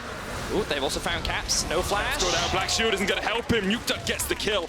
300 gold going into his back pocket, and now Mickey does have the flash, will look to jump onto the blast cone here and then use that to get away even further from Origen, but Origen can push forward, maybe even try and steal away this blue buff and the Gromp. So I love that Origen is still being proactive on the map. In this early game, they're consistently looking for plays. They found a good punish towards the bot side of the map, but obviously G2 found a good react, but every time something starts to look good for G2, Origen find these small picks, they get them back in once again. Uh-oh, Perks is looking like he's in trouble. 2 members of Origen waiting over here, maybe trying to steal away the blue buff, and Mickey is on his way to try and help his AD carry. It looks like he's going to be okay. He's got ult, he's got flash. I'm not too concerned right now for Perks. It's very easy to say that after they've decided not to. I'm just saying, I looked at that situation, I'm like, you know what, if I'm Perks, I'm feeling pretty happy right now. So let's have a look back. Whose pro view are we going to get? Caps. It's Caps. Of course it's Caps. So they already started making their way down towards the bot side of the map. Perks does what he can, but he's not level 6 yet, so he doesn't have his ulti. Then the good route into the stun keeps Cold Chain CC'd for an extremely long time. And the moment Caps gets that red buff, they know they can continue the chase. Jarvan still has the ultimate. They force the double flash. And Rakan, still very squishy in this early game, means that they can secure that kill afterwards. We're not going to see the 1v1 where he dies. Oh, this is actually a bit dangerous from Perks because the quickness is still available for Mithy, but Mithy needs to get out of there. He goes golden. The Soul Shackle's going to lock up Patrick is here as well. The charm comes out from Mithy, but Perks just needs one more auto, and now Patrick is in for a world of hurt. Misses, and Mickey's Wait a second, Mickey! You call yourself the best bot lane. You're not even better than Battle Academia, Ezreal. Beautiful stuff there. Cold now hanging around the bot side of the map, looking to see if he can punish Perks. No flash, no ultimate. Wasn't the most impactful line I've ever done. The Glacial Prison comes out, Perks goes golden for the moment, but the teleport coming in here from Origen. You can see Jankos is like, mate, you're on your own, son, you're done. And Cold gets his second kill of the game. And OG are the ones that continue to come out on top. They're currently 5-4 in the kills. They have a 1.5k gold advantage. The top lane is going even further and further ahead of Alphari. Now Jankos could be in a bit of trouble. Well, Jankos called out just a little bit Mithy here as well, but doesn't have the quickness, nor has he got his flash, so it would be a little bit dangerous for him to do something in that play. Thing I think I'm most impressed about by Origen is how quickly they're playing this game. They're matching the tempo of G2, even after plays go horribly wrong. You know, that bottom lane where Caps got the double, they're still on the offensive. Nukeduck trying to be aggressive towards Caps here. Nice stun, as you say, the scat of the week, knocking Nukeduck back. Mithy caught out, knocked airborne. The Guardian's going to keep him alive for a moment, but Jankos will get the kill, and Jankos flashes out as well. Origen maybe trying to up the tempo themselves, but G2 live in this world. Chaos is their friend, and that's why they take down that kill. Yeah, but I love the Origen of matching this aggression, because one of the things that we said about OG last split was that they're much more of the controlled, patient. They wait for the 90% play, but you know what? They're taking these gambles. They're going for these risks, and in terms of the kills, they're staying even, but the gold gap is starting to close. Even though a huge lead is being built up by Alfari on the top side of the map, G2 are still the ones coming out on top. Patrick's in so much trouble, no arcane shift. Patrick dodged away from the roof, but he's just locked down. The teleport taking the tower aggro. Mickey very low here. Slicing Master comes in from Alfari. Mickey uses his stopwatch to stop time for the moment, but here comes Mithy. Support on support action as the kill goes down. Wonder now with the Sanguine Pool trying to get away, but Mithy does have the charm. Won't land it onto either Wonder or Perks, but they do have to burn an ult and a flash to get away. OG really trying to push for more right there. Cold still holding on to his ultimate, but just a little bit too far to make that play happen. OG answer back against the tower dive on Patrick. For one overall, the kills continue. It's 12 minutes, it's 12 kills, Betty. The great stun is 13 kills. Mithy gets 2 in quick succession. Oh, now they have their eyes set on the dive towards the bot lane tower. Wonder, he has a lot of HP. He also has his ultimate available. They're not going to run the risk right now. I want something of what Origen are having, because there's off-season. They've upped their tempo. They play more like G2. I want to see how they progress this, but at the moment, they look incredibly strong.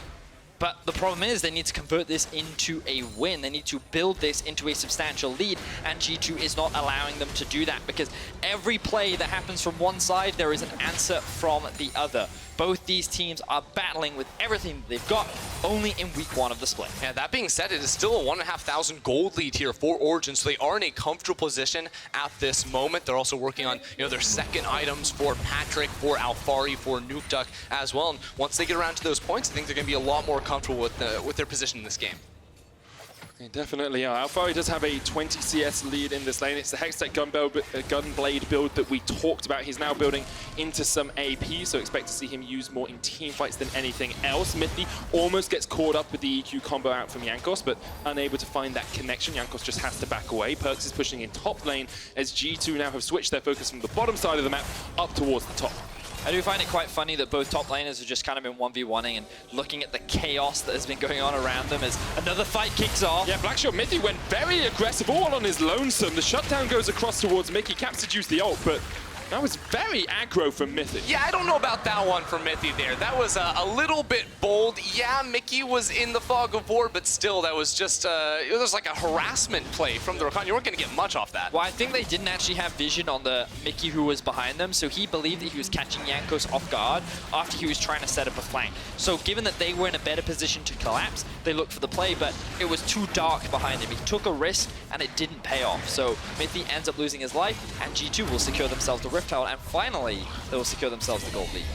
Yeah, I'm about 400 gold ahead. Nothing too monumental as of yet. Cold did get an Infernal Dragon while that was happening, so he was able to make a play on the other side of the map. And Origen will take their first tower of the game as well down towards this bottom lane to equalize that gold disadvantage. Yeah, Cold's presence down there around the cannon made that a very easy pickup for them. We'll see this one more time. Again, it's just a small glance at Jankos. He wants to go in, but ultimately, this was, again, never going to be a kill. I still think it was a very over-aggressive play for Mithy that if he got a chance to take it back, he definitely would. I think, again, if the Morgana wasn't there, then he probably gets out. But he, as you already said, you get out, you don't actually get anything out of it anyway. Sure, but he might be able to keep the vision in his half of the map control, that is true. right? So like, Ward save live, as you say. I can understand why he would do it. I just think that overall the play was just too risky because he didn't have enough information. So he ends up getting punished for it.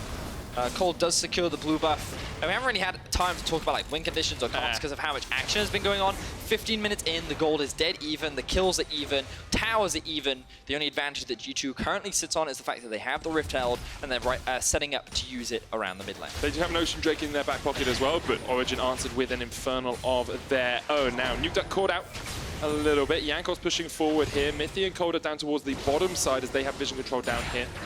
And neither team willing to take that fight completely. With Rift Held being used mid though, Origen might try to step up to defend. There you go. Instant cleanse, the QSS. Oh, the cleanse, sorry, right in the right time. Rift Held will charge in, that's gonna die before it takes down the tower. And Origen able to hem back G2 for the moment. Meanwhile, Perks on split push duty, something that he often likes to do. Sitting in a side lane, he's been the one that's been picking up a lot of the turret plates, and he's been just slowly soaking up farmers. Wonder now called out. Mithy going in with a quickness, but Wonder should be able to get away for the moment. Goes in with the Sanguine Pool, the Ignite taking away the last Mystic shot just off towards the side. And Patrick and Mithy trying to make those catches happen. Can't quite find the final connection. So now that we've seen a couple spells burnt in the mid lane, we probably don't expect an engage to happen. I think it is worth, right as I say that, Mithy gets away. I think it's worth bringing up what are these teams trying to accomplish, especially once we get to this point where we may see more team fights. I think both comps actually are very structured for the 5 versus 5. I would actually give G2 an advantage though. I think that their comp is much less reliant on large cooldowns like flashes to execute. Jarvan can go in relatively easily. They have some long-range CC tools like the Syndra, whereas on the other hand, Origen are a little bit more reliant on Alfari having his flash to actually start off these fights. I also think that just Morgana, Jarvan, Vladimir are easier to execute teamfight champions. They all press their R buttons, and ideally they're all in the same place when you press those R buttons so that you have a lot of area of effect damage. And then it's very easy for champions like Syndra and Xayah to clean up these fights. Whereas I think OG's teamfight comp is just a little harder to execute. That's not to say that it doesn't have strengths in its own merit. They have strong engage, strong pick tools, and potentially a lot of AoE damage. But through a Black Shield, with the pool, with the Xayah ultimate, I feel like that it's a lot harder for OG to lock down a target and necessarily find those crucial kills in those fights. Yeah, I think the best chance for Origen in these fights is to start them out not going for a full commit, but using Jace and the Ezreal to maybe poke just a little bit more. As the game slows down just a tad, let's have a look at where we are in terms of items. Essence Reaver and Rapid Fire Cannon complete on Perks. Patrick just upgraded his Mana Mune, and he's got the Iceborne Gauntlet in his inventory as well. Topside, Morello Nomicon we expect on its way for Alfari with the Oblivion Orb there. Whereas Wonder has already finished his Proto Belt. Everyone's sitting at like 1.5 items apart from the AD carries. Now G2, with a 5-man push mid, should be able to secure this tower pretty easily as Origen was spread across the rest of the map. Oh, we're only 18.5 minutes in, and like we're already approaching that kind of state in the game where a lot of fights start to happen. A lot of teams usually have very large leads at this point in the game, and they often snowball off the back of those leads. And to be fair to G2, they were at a pretty big disadvantage early on in the game, and they've managed to crawl their way back, and now they sit with a very slight gold lead. And the players that I'm keeping my eyes on are Caps and Perks. They're both level 12, they both got a lot of strong items. Caps trying to get collapsed. Sidestep still has the flash here as well, the flash chase from Cold. They just wanted to get that second summoner out from Caps. They knew they had a few more seconds before Caps' cleanse was going to be up, so they threw everything into a play around that middle lane right. There was a good attempt, but the ult does end up whiffing. And it will just be that flash trade, which could pay off in the next 5 minutes if they can find another move on towards him. Now, Perks has just gone back to base, and he does have the teleport as well. The dragon is just about to spawn, and you would imagine that this is the next main objective. G2 are committing everything to gain mid priority so they can move through the river and look to gain control. As we walk into this river and this dragon, though, look at how far he's not showing in the bottom lane, but he is standing in that. Patrick caught out. The Unleashed Power would be enough to take him down. He manages to get in the bush, but Perks secures the kill. Mithy dumped on the Cataclysm to the base. It's a double for Perks, and G2 find the perfect fight. It was like a game of chicken. Both teams were just looking at each other, waiting for that slight misstep or that crucial skill shot to land, and it was Caps that finds that stun, Mickey that finds that binding, that allows G2 to find that pick, converted into 2 kills, and now they're on the drink. Yeah, Origen were really banking on G2 to walk towards the dragon immediately. Then they could use the cannon in that flank position, but instead G2 just ran at them, so it was effectively a 5v4. Let's have a look at what Perks saw. We're going to keep our eyes, as you said, on Perks. There you see the binding does land from Mickey. And look at the aggression coming out from Perks. He knows the follow-up is going to be there right behind him. He knows that he can dive in even without vision because he has his ultimate available as well.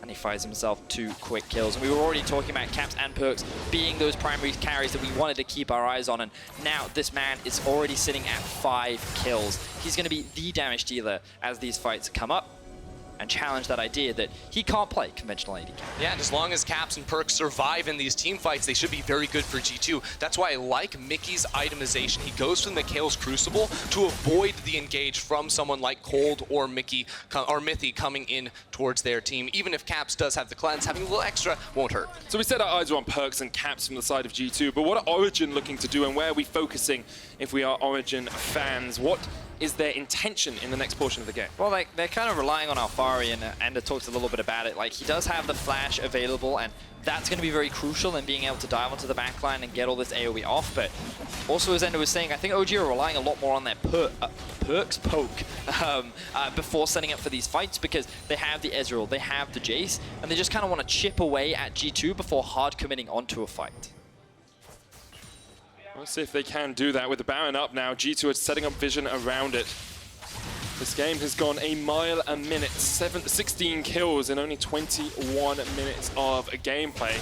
Yesterday, both games these teams played were looking like they were going to end pretty soon, but today, still pretty neck and neck. About a 2,000 gold lead for G2. They seem to be in control, but Origen have shown us they can turn that around pretty rapidly. Yeah, they can turn it around fast, and it's because these teams just continue to fight and throw themselves at each other. But right now, if you look at the warding on the map, actually, Cap's in trouble, but he has the Black Shield and the Mikhails to get out safety. He holds on to his own cleanse. Oh, he's pushed Mithy back, but Mithy goes in with the chase.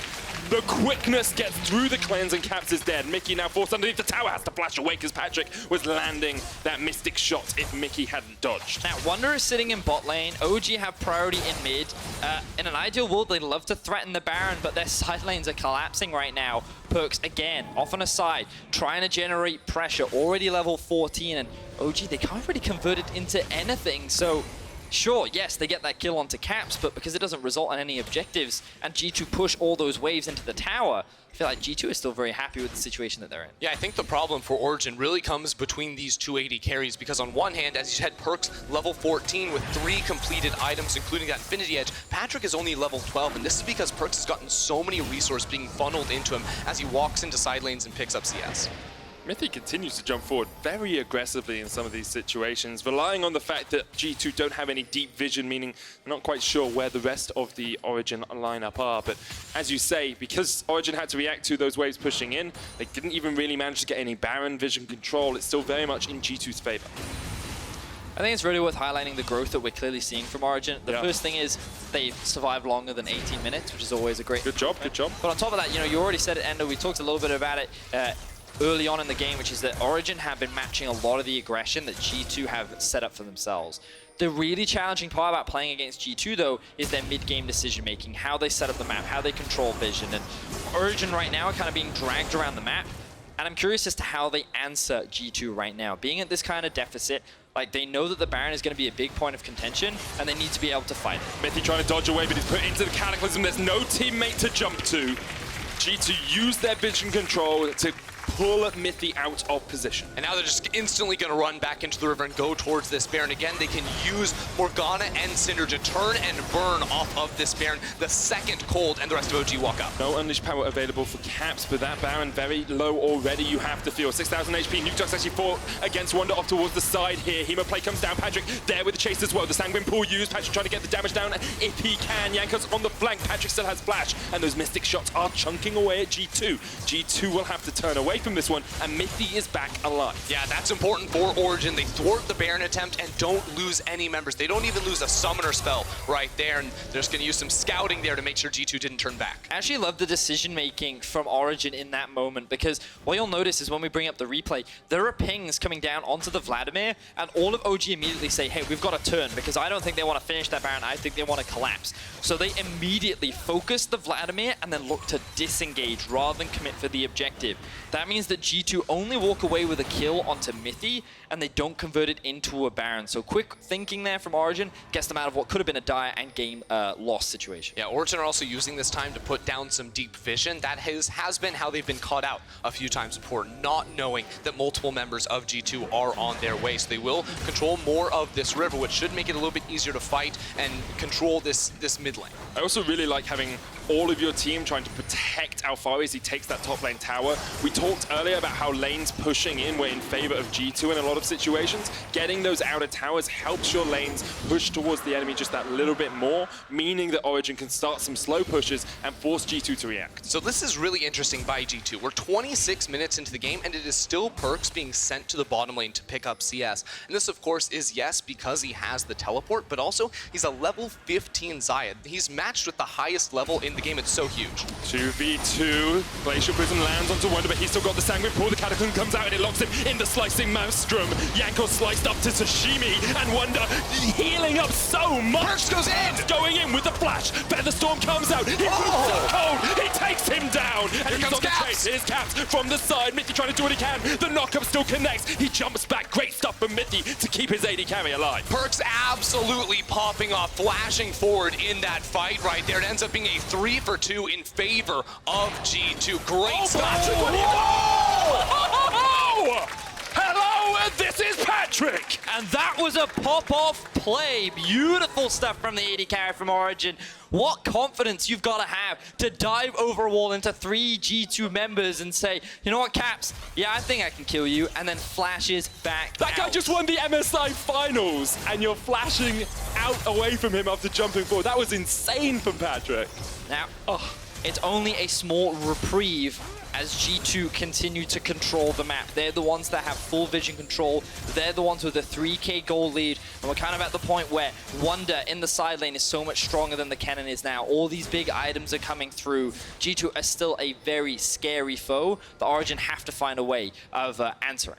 Yeah, it's going to be a difficult one to answer, but at least Origen, I think, now have a clear direction they need to go, and that is Perk, sitting at 7-2-1 now on this Xayah. He's absolutely massive, finishing off his 4th item now, and because he doesn't have his flash, coming into this next fight, it gives Origen an opportunity, if they can find a flank with the cannon, if they can find that burst to knock him down. So both teams saw the same play, Jankos and Wonder plus Alfari and Cole, but the TP comes in earlier from the side of G2. So the moment Pokes arrives, there's actually very little that he can do. All he ends up doing is flashing at the end of that, allowing Perks to just clean up that kill. He is untouched on the back line.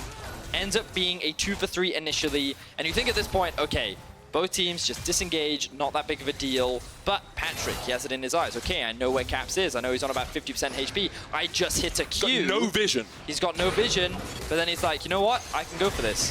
Boom, EWQ, walks away.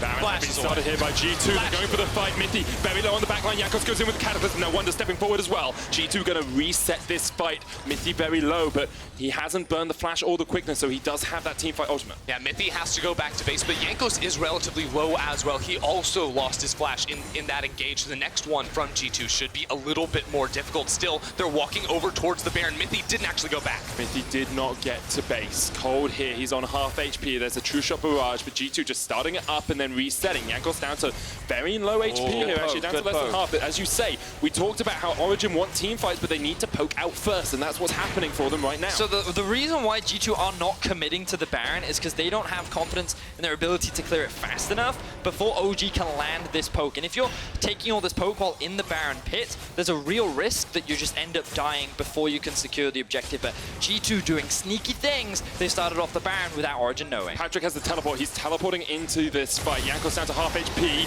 Perks there, pops his ultimate as Cole jumps out. Nuke Duck forced up towards the top side of this fight, and you have to feel he's going to go down first. Patrick jumping forward though, trying to get the kills. He can't do enough damage. Mickey flashes across the wall, and Patrick's bound up. The Hemo plate is tick, tick, boom.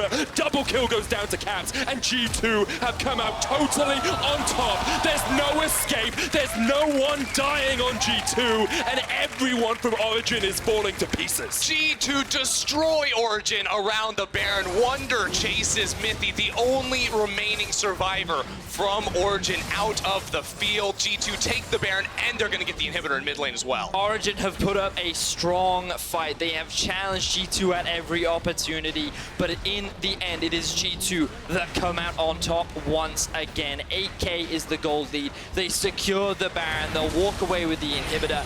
I don't think they can end it right now, but Origen, they're running out of options. Yeah, it gets so scary now. G2 still have more than 3 minutes to work with this Baron buff, and they already took down that first inhibitor. They're going to go for full resets now to finish off their last items before what should be their final siege on the Origen base. Perks is level 18. He is the highest level 4 levels in up the game. on Patrick. He's 2 levels ahead of the enemy mid laner, mate. He's received so much solo farm. He's having an amazing game on the Xayah. Let's have a look back at how this play kicks off. He's actually just frontlining instant Captain Jack QSS coming through from Perks right there to survive. Nuke Duck thought he can burst him down, and then Patrick goes for the montage play. He goes over the wall with the arcane shift, but he just can't do enough against this G2 team. And props to Mickey at the end of this fight, landing that binding and then sidestepping the flash play into another binding. Great Morgana mechanics there coming out from the G2 support. The bot lane definitely having a great game. G2 now on the Inferno. Can Origen answer? Patrick jumping forward once again. Alfari down towards the bottom side. Alfari in position. He slices through them. Origen! Origen will not be stopped, but Alfari's down and Perks is still alive. Jankos frontlining now as Cold is forced away. It's on Patrick. It's all on the Ezreal to see if they can turn this fight back around in favor of Origen. They started it off well. They must kill Perks, though he remains alive. Patrick and Nuktuk have to go off. They get Wonder. Now they're looking for Perks. Can he do it? He gets it! They gets it, and Origen will not go quietly into the night. They take the fight versus G2. Jankos is going to respawn, but Patrick is going to send him packing. With their backs against the wall, Origen found their fight, and Patrick came up huge to take down G2.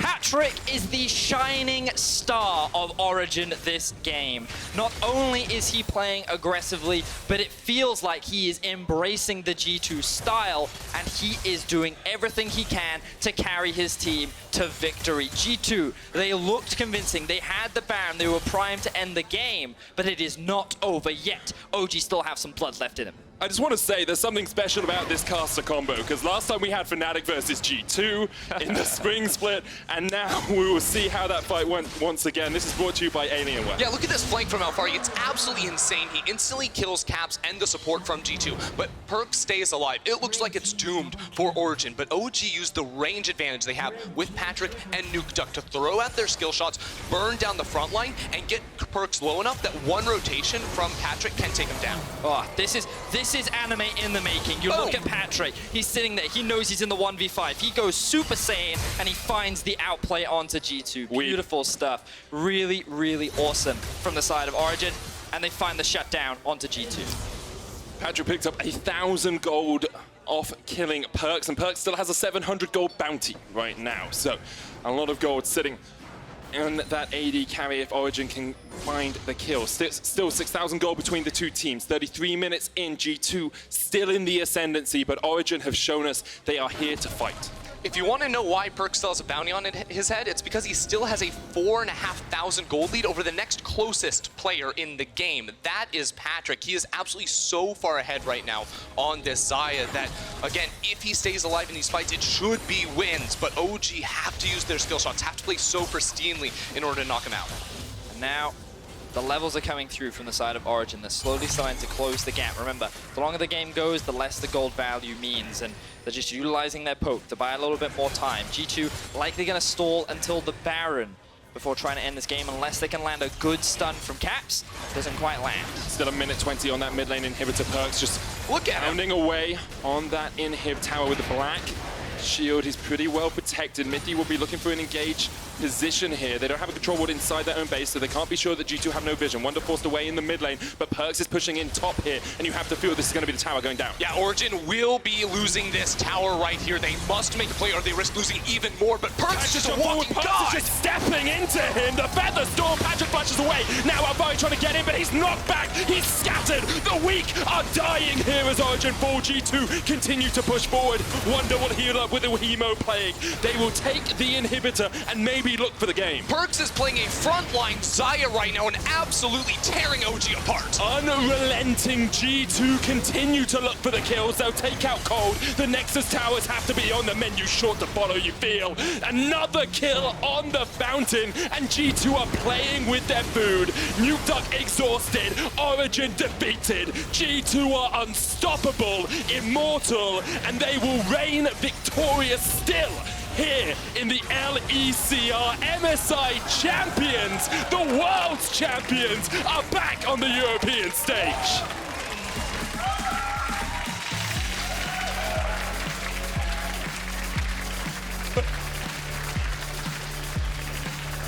It was a hard-fought victory for G2. This wasn't as one-sided as the finals was. Handshakes being given by the coaches, but again, what was so impressive was how Origen was matching a lot of the aggression in the early game up against G2. This feels like a different kind of Origen that we're seeing.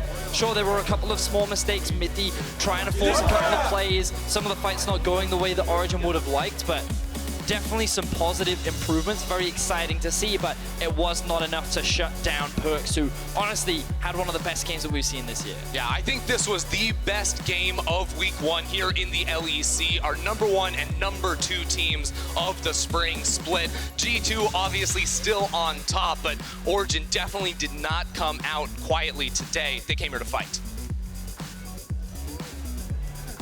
Origen maybe showing us that there is hope coming into the summer split here for the chasing pack. If they can improve this much, if we can see Fnatic winning games earlier on, if they continue to have their early game pressure, maybe G2 can be toppled, because at the moment, they look pretty indomitable.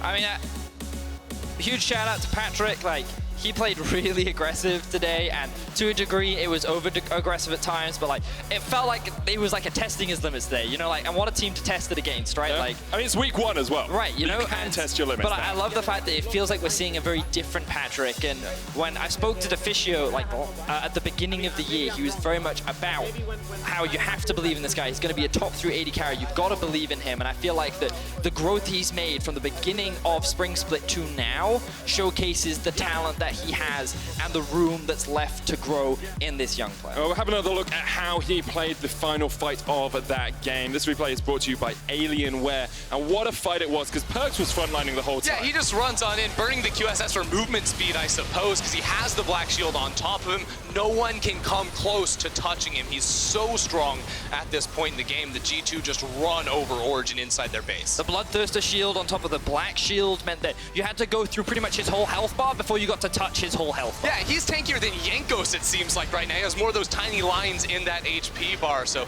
brilliant stuff out of him. And the strategy of just putting him in a side lane and funneling those resources into him is something he's used to, and definitely played to perfection today. It's one of those slight adaptations where the expectation is the mid laner needs to run the teleport, right? Then the mid laner goes off onto a side lane, but again, G2 defying convention, rewriting the playbook and saying, well, you know what, Caps, you can stay mid and wave clear with my support. I'll go be a side laner and I'll go take all the farm, and I'm pretty safe because, you know what, I have my ulti and I'm really, really fed. Yeah, and this was actually a strategy I saw G2 doing a lot at MSI, where Perks was actually very far ahead of his opposing AD carries by picking up so many resources. So it's nice to see them bringing what worked there back to home soil. It was a great game to watch. We are actually going to be joined by Caps and Jankos in the post-game lobby right after an interview with Perks. So we have a lot of G2 knowledge, a lot of awareness from them coming up in just a couple of minutes' time. It was an incredibly fun game, and if you guys want to get involved at home, you can vote for either Jankos, Caps, and Perks as your candidates for Kia Player of the Game. It's at Esports on Twitter if you do want to get involved with that.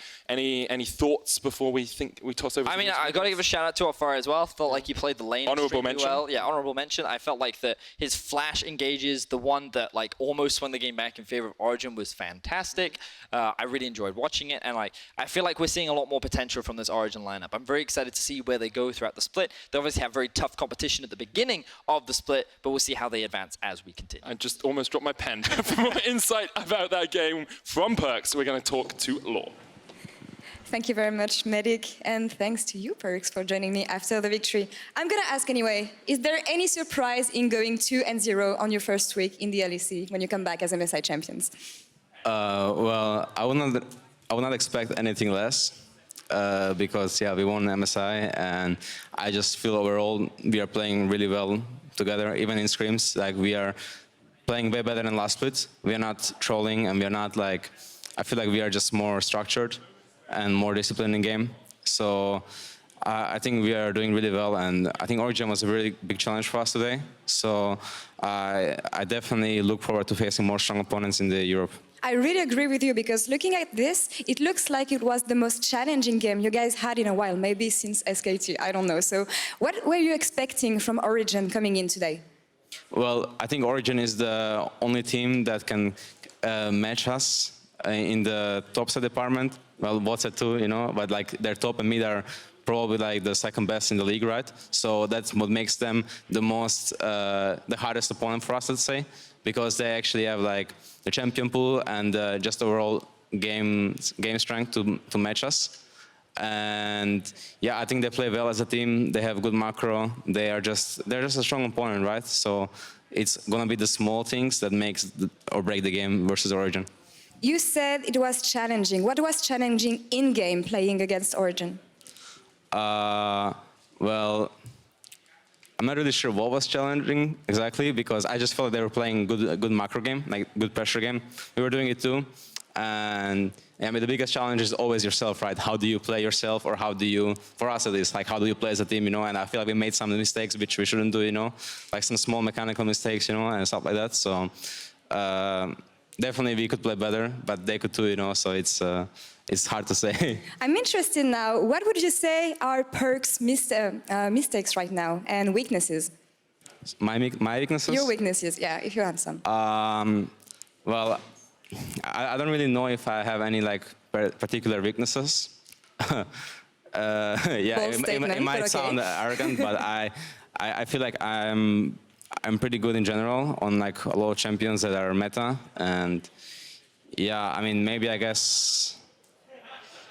Yeah, I don't know. My strengths also I don't really know. I think I just play how I play, and I try to get better at it every day. So I try to like maximize my input in game and my overall like how much I can play to my limits. So I guess that's my biggest strength and my biggest weakness in the same time. Yeah. Bold statement, but I think it's very well deserved because when you think about it, 4 months after switching roles, you were able to challenge the world-class player, the best players as LEC in the world. So what is your take on that? Did you expect that a few months ago, coming into the LEC with AD carry shoes? Yeah, I expected it. I mean, I would not go for this if I didn't expect it, because if I thought I was going to be mediocre to bad at AD, or at bottom in general, right? Because I can pull a lot of picks that other players can't, and I will not do it. I just thought I would have like insane advantage over everyone else there, because I think that my team is very good, and I know how to play the game, like from just getting ahead. Like I know how to get ahead. It doesn't matter if I'm playing bot, mid, top. Like it doesn't matter what role. I just know how to get ahead. So I thought I could transition that knowledge into bot lane as well and keep up good performances there. I was just told that you won player of the game this match. Were you expecting that? And what is your take on this? I mean, I don't really get players of the games often when I have Wunder and Jankos and Caps on my team. Like I think Mickey gets robbed as well a lot. So it feels nice to get a player of the game.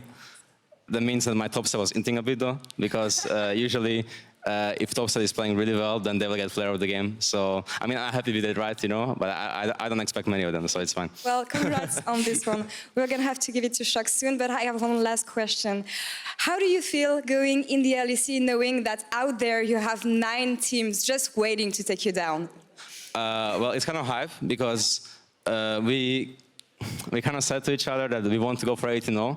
So we don't want to like run it down and int in draft and stuff like we did last split when we're like 9-0. We like picked champions we have never played, like Cassiopeia mid and Sivir bot and stuff. So we didn't like practice this champs not one game and we just picked it. So we don't want to do that again. So we want to take every game serious and then see, because everyone, now that I said this, everyone wants to beat us even more. So now we actually have like a challenge in our hands, you know? So yeah, our goal is to go 8-0. Well, nice challenge, and we'll see about this at the end of the split. Thank you very much for joining me. And to wrap up the day and this week, we're gonna send it to Schalke for post-game lobby. Take it away.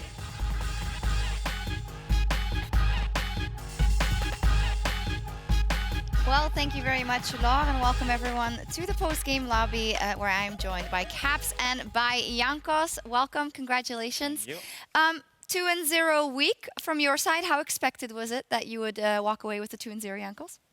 Well, I mean, we didn't really expect it, but we kind of did. So we know we are a good team, but we didn't have much practice going to week 1. You know, right after MSI, we took vacation. Because we had to rest before the summer split, and then I think we played like 2 or 3 days of scrims. So I think we didn't even learn the patch that well. So hopefully for next week we can show a better performance. I don't think anyone will blame you that you took a couple of days off. Tell me about this game. Were you surprised at the fact that OG was so active, or as active as you guys, and that it was such a bloody game, Caps? I mean, I don't know if I was surprised. I didn't really have much expectations for coming into the game. Because I obviously didn't know much about OG. We didn't scrim them. We haven't seen them play for so long. So we just kind of focused on our own game. And as Jankos mentioned, like we didn't really get to practice much. So we were kind of just trying to play a bit of what was like meta at MSI and kind of to go with some of the more comfort things. Yeah, I think in general, doing what was meta at MSI still goes pretty much, right? Because you're still trying to get those early game advantages. Jankos, how did you experience the game? Well, that's pretty good by Patrick. Yeah. But I mean, I think this game we misplayed more things than we did yesterday. I felt like we could have had the game, like we had the game in our hands because our bot lane was winning really hard.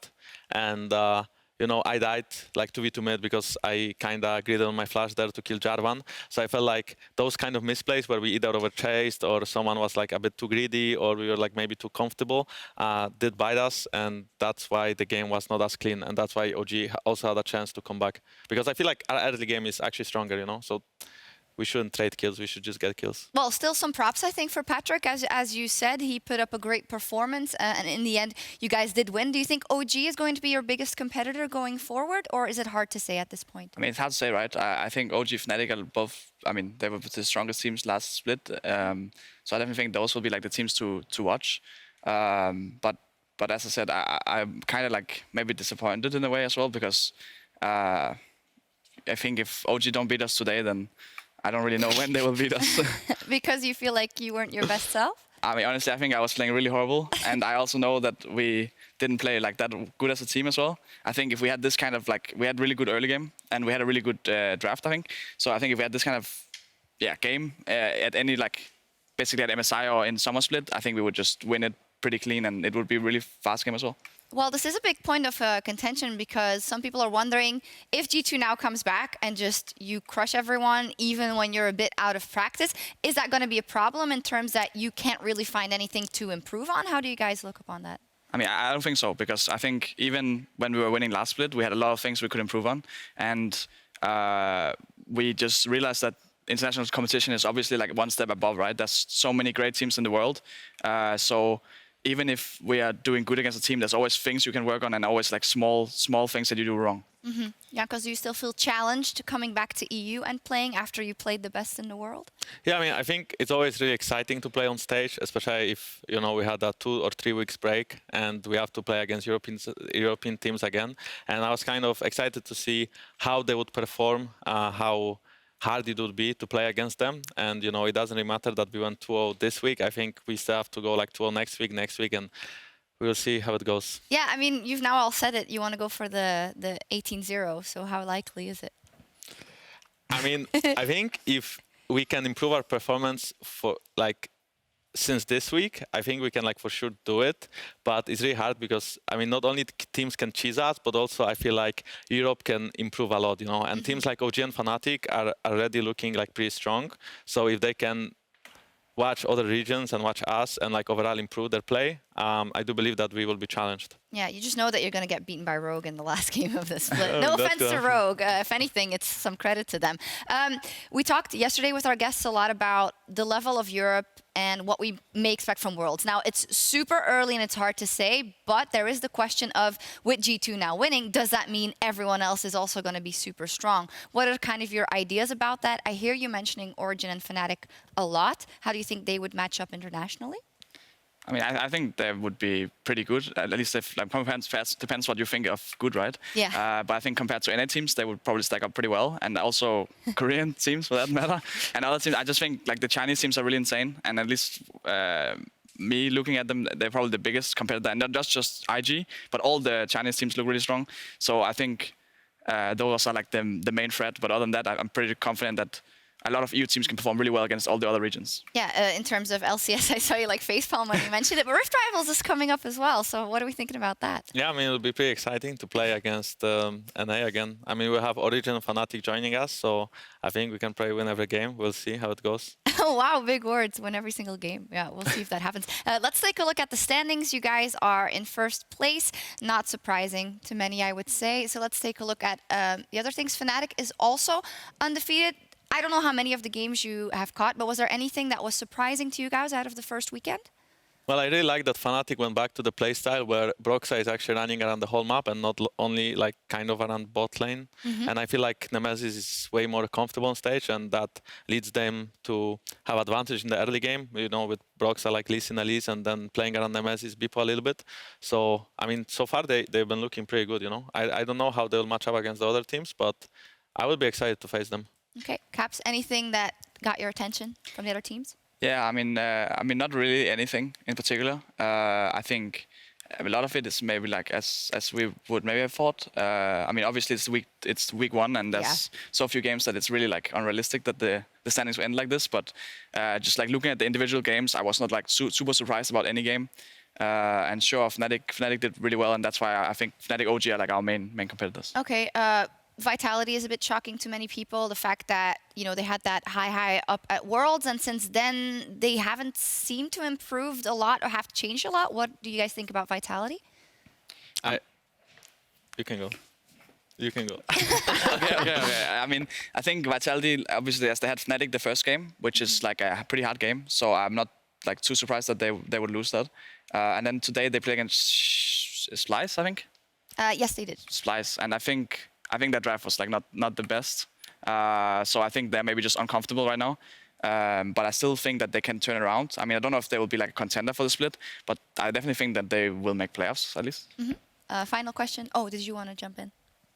Well, yeah, I mean, I just don't think they improved much since Worlds, and I think they have like very similar playstyle all the time, playing aggressive. But I don't know if they have like communication issues or what is happening in the comms, but sometimes it really seems like it's off, you know, where Mowgli is invading and then no one is like really supporting him, and then he has to like flash away or gets chunked or gets like caught, or maybe they are fighting 2v5. It's really weird how they like approach the game, and I feel like it was happening before, but before they, with their aggressive playstyle, they could get leads early, but right now they are not even getting those leads, so there's nothing to throw. They're just kind of like losing. Okay, yeah, we'll see how that evolves. Finally, Misfits, the super team that didn't deliver in spring.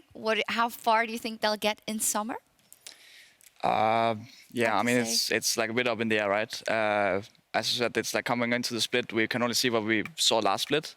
And sure, these 2 days, maybe you can take something away, but not really that much either. So, I'm sure Misfits can make playoffs. Are they going to be a contender for the split? I don't think so, but I mean, for sure, they can also improve and suddenly become one, right? So. It's a bit up in the air, I think. Okay, yeah, I mean, I know I'm putting you guys on the spot. It's incredibly difficult to say anything about how the teams are going to evolve. Let me ask you about you guys, because I saw yesterday that Wonder and Perks were wearing the Versace gowns. Did you guys not get one? Did you not want to wear it? Like, what was up? I mean, I think we just like don't have the money, you know. we are poor people. We can't afford that. What you're saying is people should go to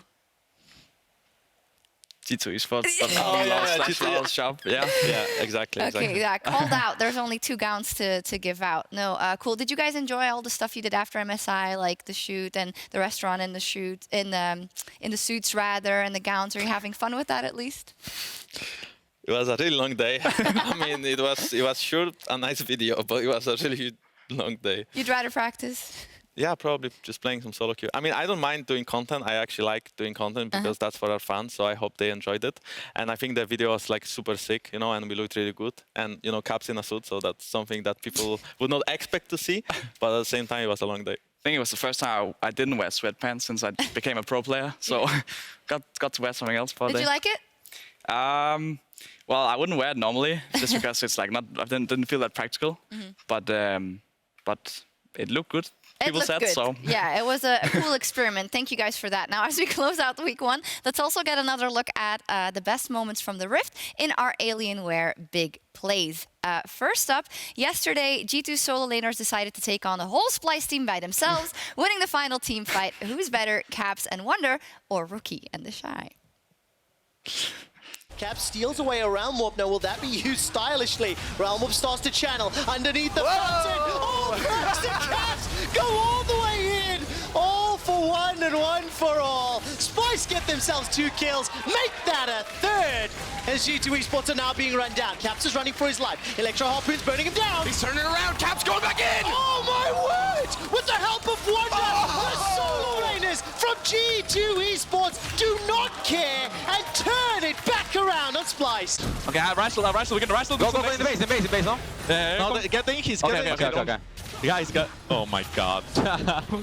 Oh my god. You guys are really running. Get out. Okay. I snared him, it's fine. You guys are really running it. It's fine, we can turn this. Ready? Okay. Well, you didn't say anything, but... Ready, he was ready. Oh, the Shy and Rookie. It's for your highlights, guys, it's for your highlights. Yeah. Just for the highlights. It was worth. Now we can end, maybe. Yeah, I can reach ult. Jankos, you like face palms. You were like, ah, what are they doing? What was going on? Yeah, I mean, I'm really happy we had fun, but at least we could like take down the turrets first and then dive the fountain or something. But yeah, I mean, the ult just went through and then I died to tower and then everyone just like kind of died. And then they 2v4, 2v5. So it was yeah, pretty funny, I guess. Yeah, it was good, but you turned it around, so all good in that front. Then next up, despite being 10k gold behind against Misfits, Rogue somehow managed to win a fight as Prophet made his entrance by rolling out the red carpet. It's Hansama, it's this bottom lane, the attention that they were given and what they've been able to do with it is they just instantly smashed that tower and are now looking to grab an inhib as well. It's the fact that Misfits didn't take a step back, like here's a step forward. Big fat rumble flank coming in for Prophet, buys a bit of time as well. So much damage goes in, Kai'Sa moving in as well. Misfits have overstayed their welcome. Prophet with a beautiful TP, the follow-up is huge for the side of Rogue. Bevan can try to step into this fight, but there are still 4 members alive and well, Rogue needed a miracle to hold on in this game and they found it. We should look Lucian. Now Teals, now ult. I'm really low. They are really low. Yeah. They're really low.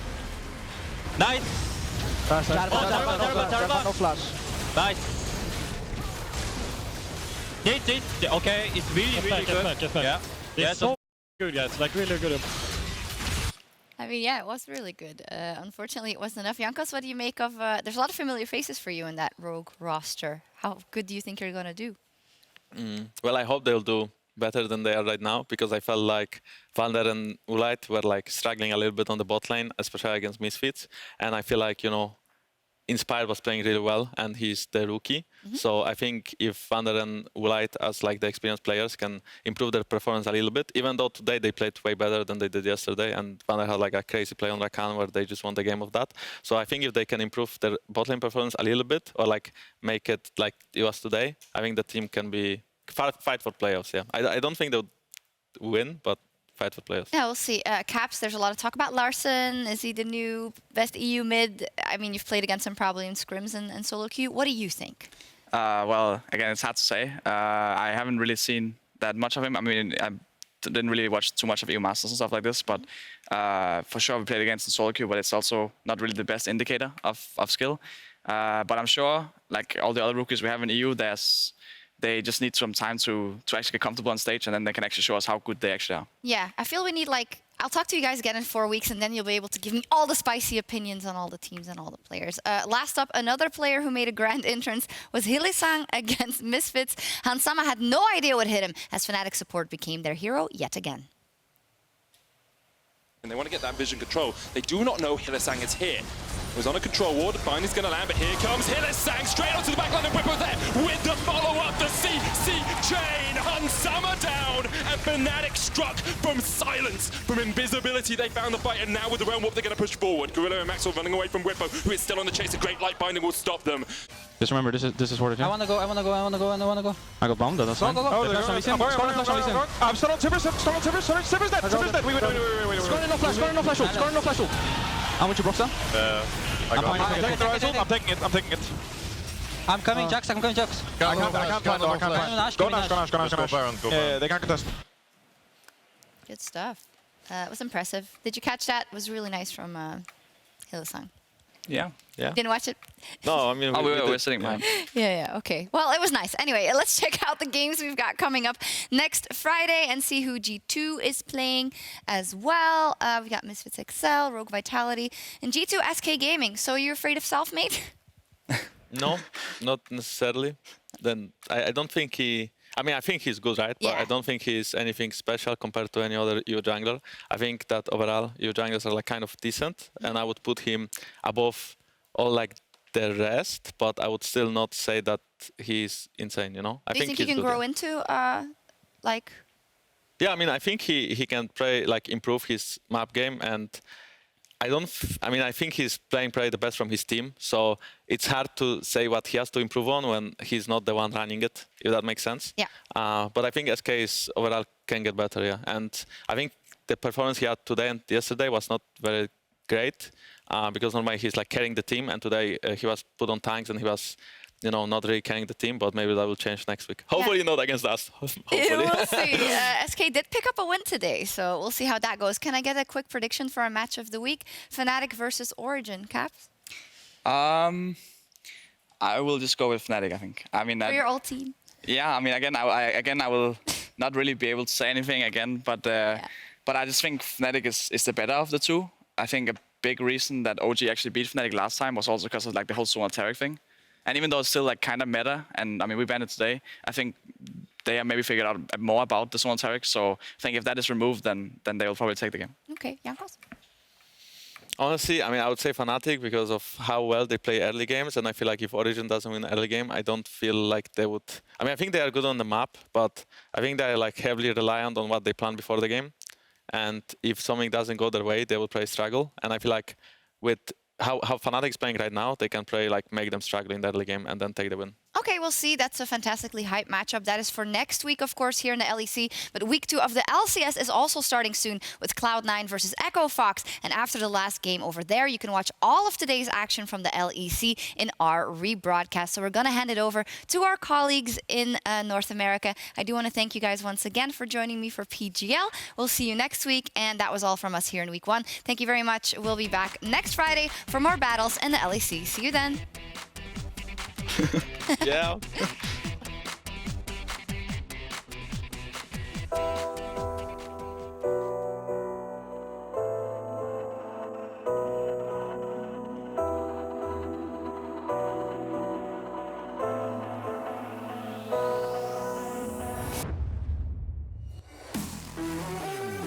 Van is looking for the engage, he gets the knockup, that's technically 3, but here comes Larsson with the help of Warlight. Expect is running for his life. And No also, kills. Special's ult is back up again. There we go, it is available. Prophet's gonna go all the way forward. He's got himself a stun to Yarden. Yarden gets caught up once again by Vander.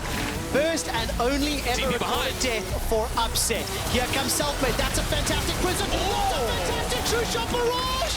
Oh, Schalke are routed and wrecked. SK has stood tall, but there's a hijack. Stolen Rumwolf, and SK Gaming, due to Schalke, what's been done to them? They are winning fight after fight thanks to Rumwolf. And Yuumi realizes there's nothing I can really do in this situation. Meanwhile, in the mid lane. Yeah, Humanoid on the chase here. Jizuke dodges back. Humanoid can do exactly that. And now they're in this position where they're defending this final tower. Jizuke does it once again, jumps into his demise. Yuumi trying to get away, but Jack Troll won't live to see another day. Vitality chase back into their base. The fight's going to start. Soaz has the prime position here. Forbidden on the Infernal Drake, splashing onto Whippo.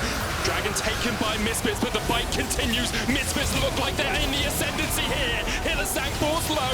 2 kills already. Hansama gets the double, and the chase continues. I got a stun. I'm watching Lux. Lux is dead. Lux is dead. I got Simmer. I'm coming for Simmer. I'm following you on silence. Okay, Ryzel, come to me. Go. Ryzel. I stunned her. She's dead. Got her. Nice, guys. Go intro. Okay, you might die. Yeah, I got 10 up. I'm joining. We win this when I join. We win this. Oh, look up at Kovic.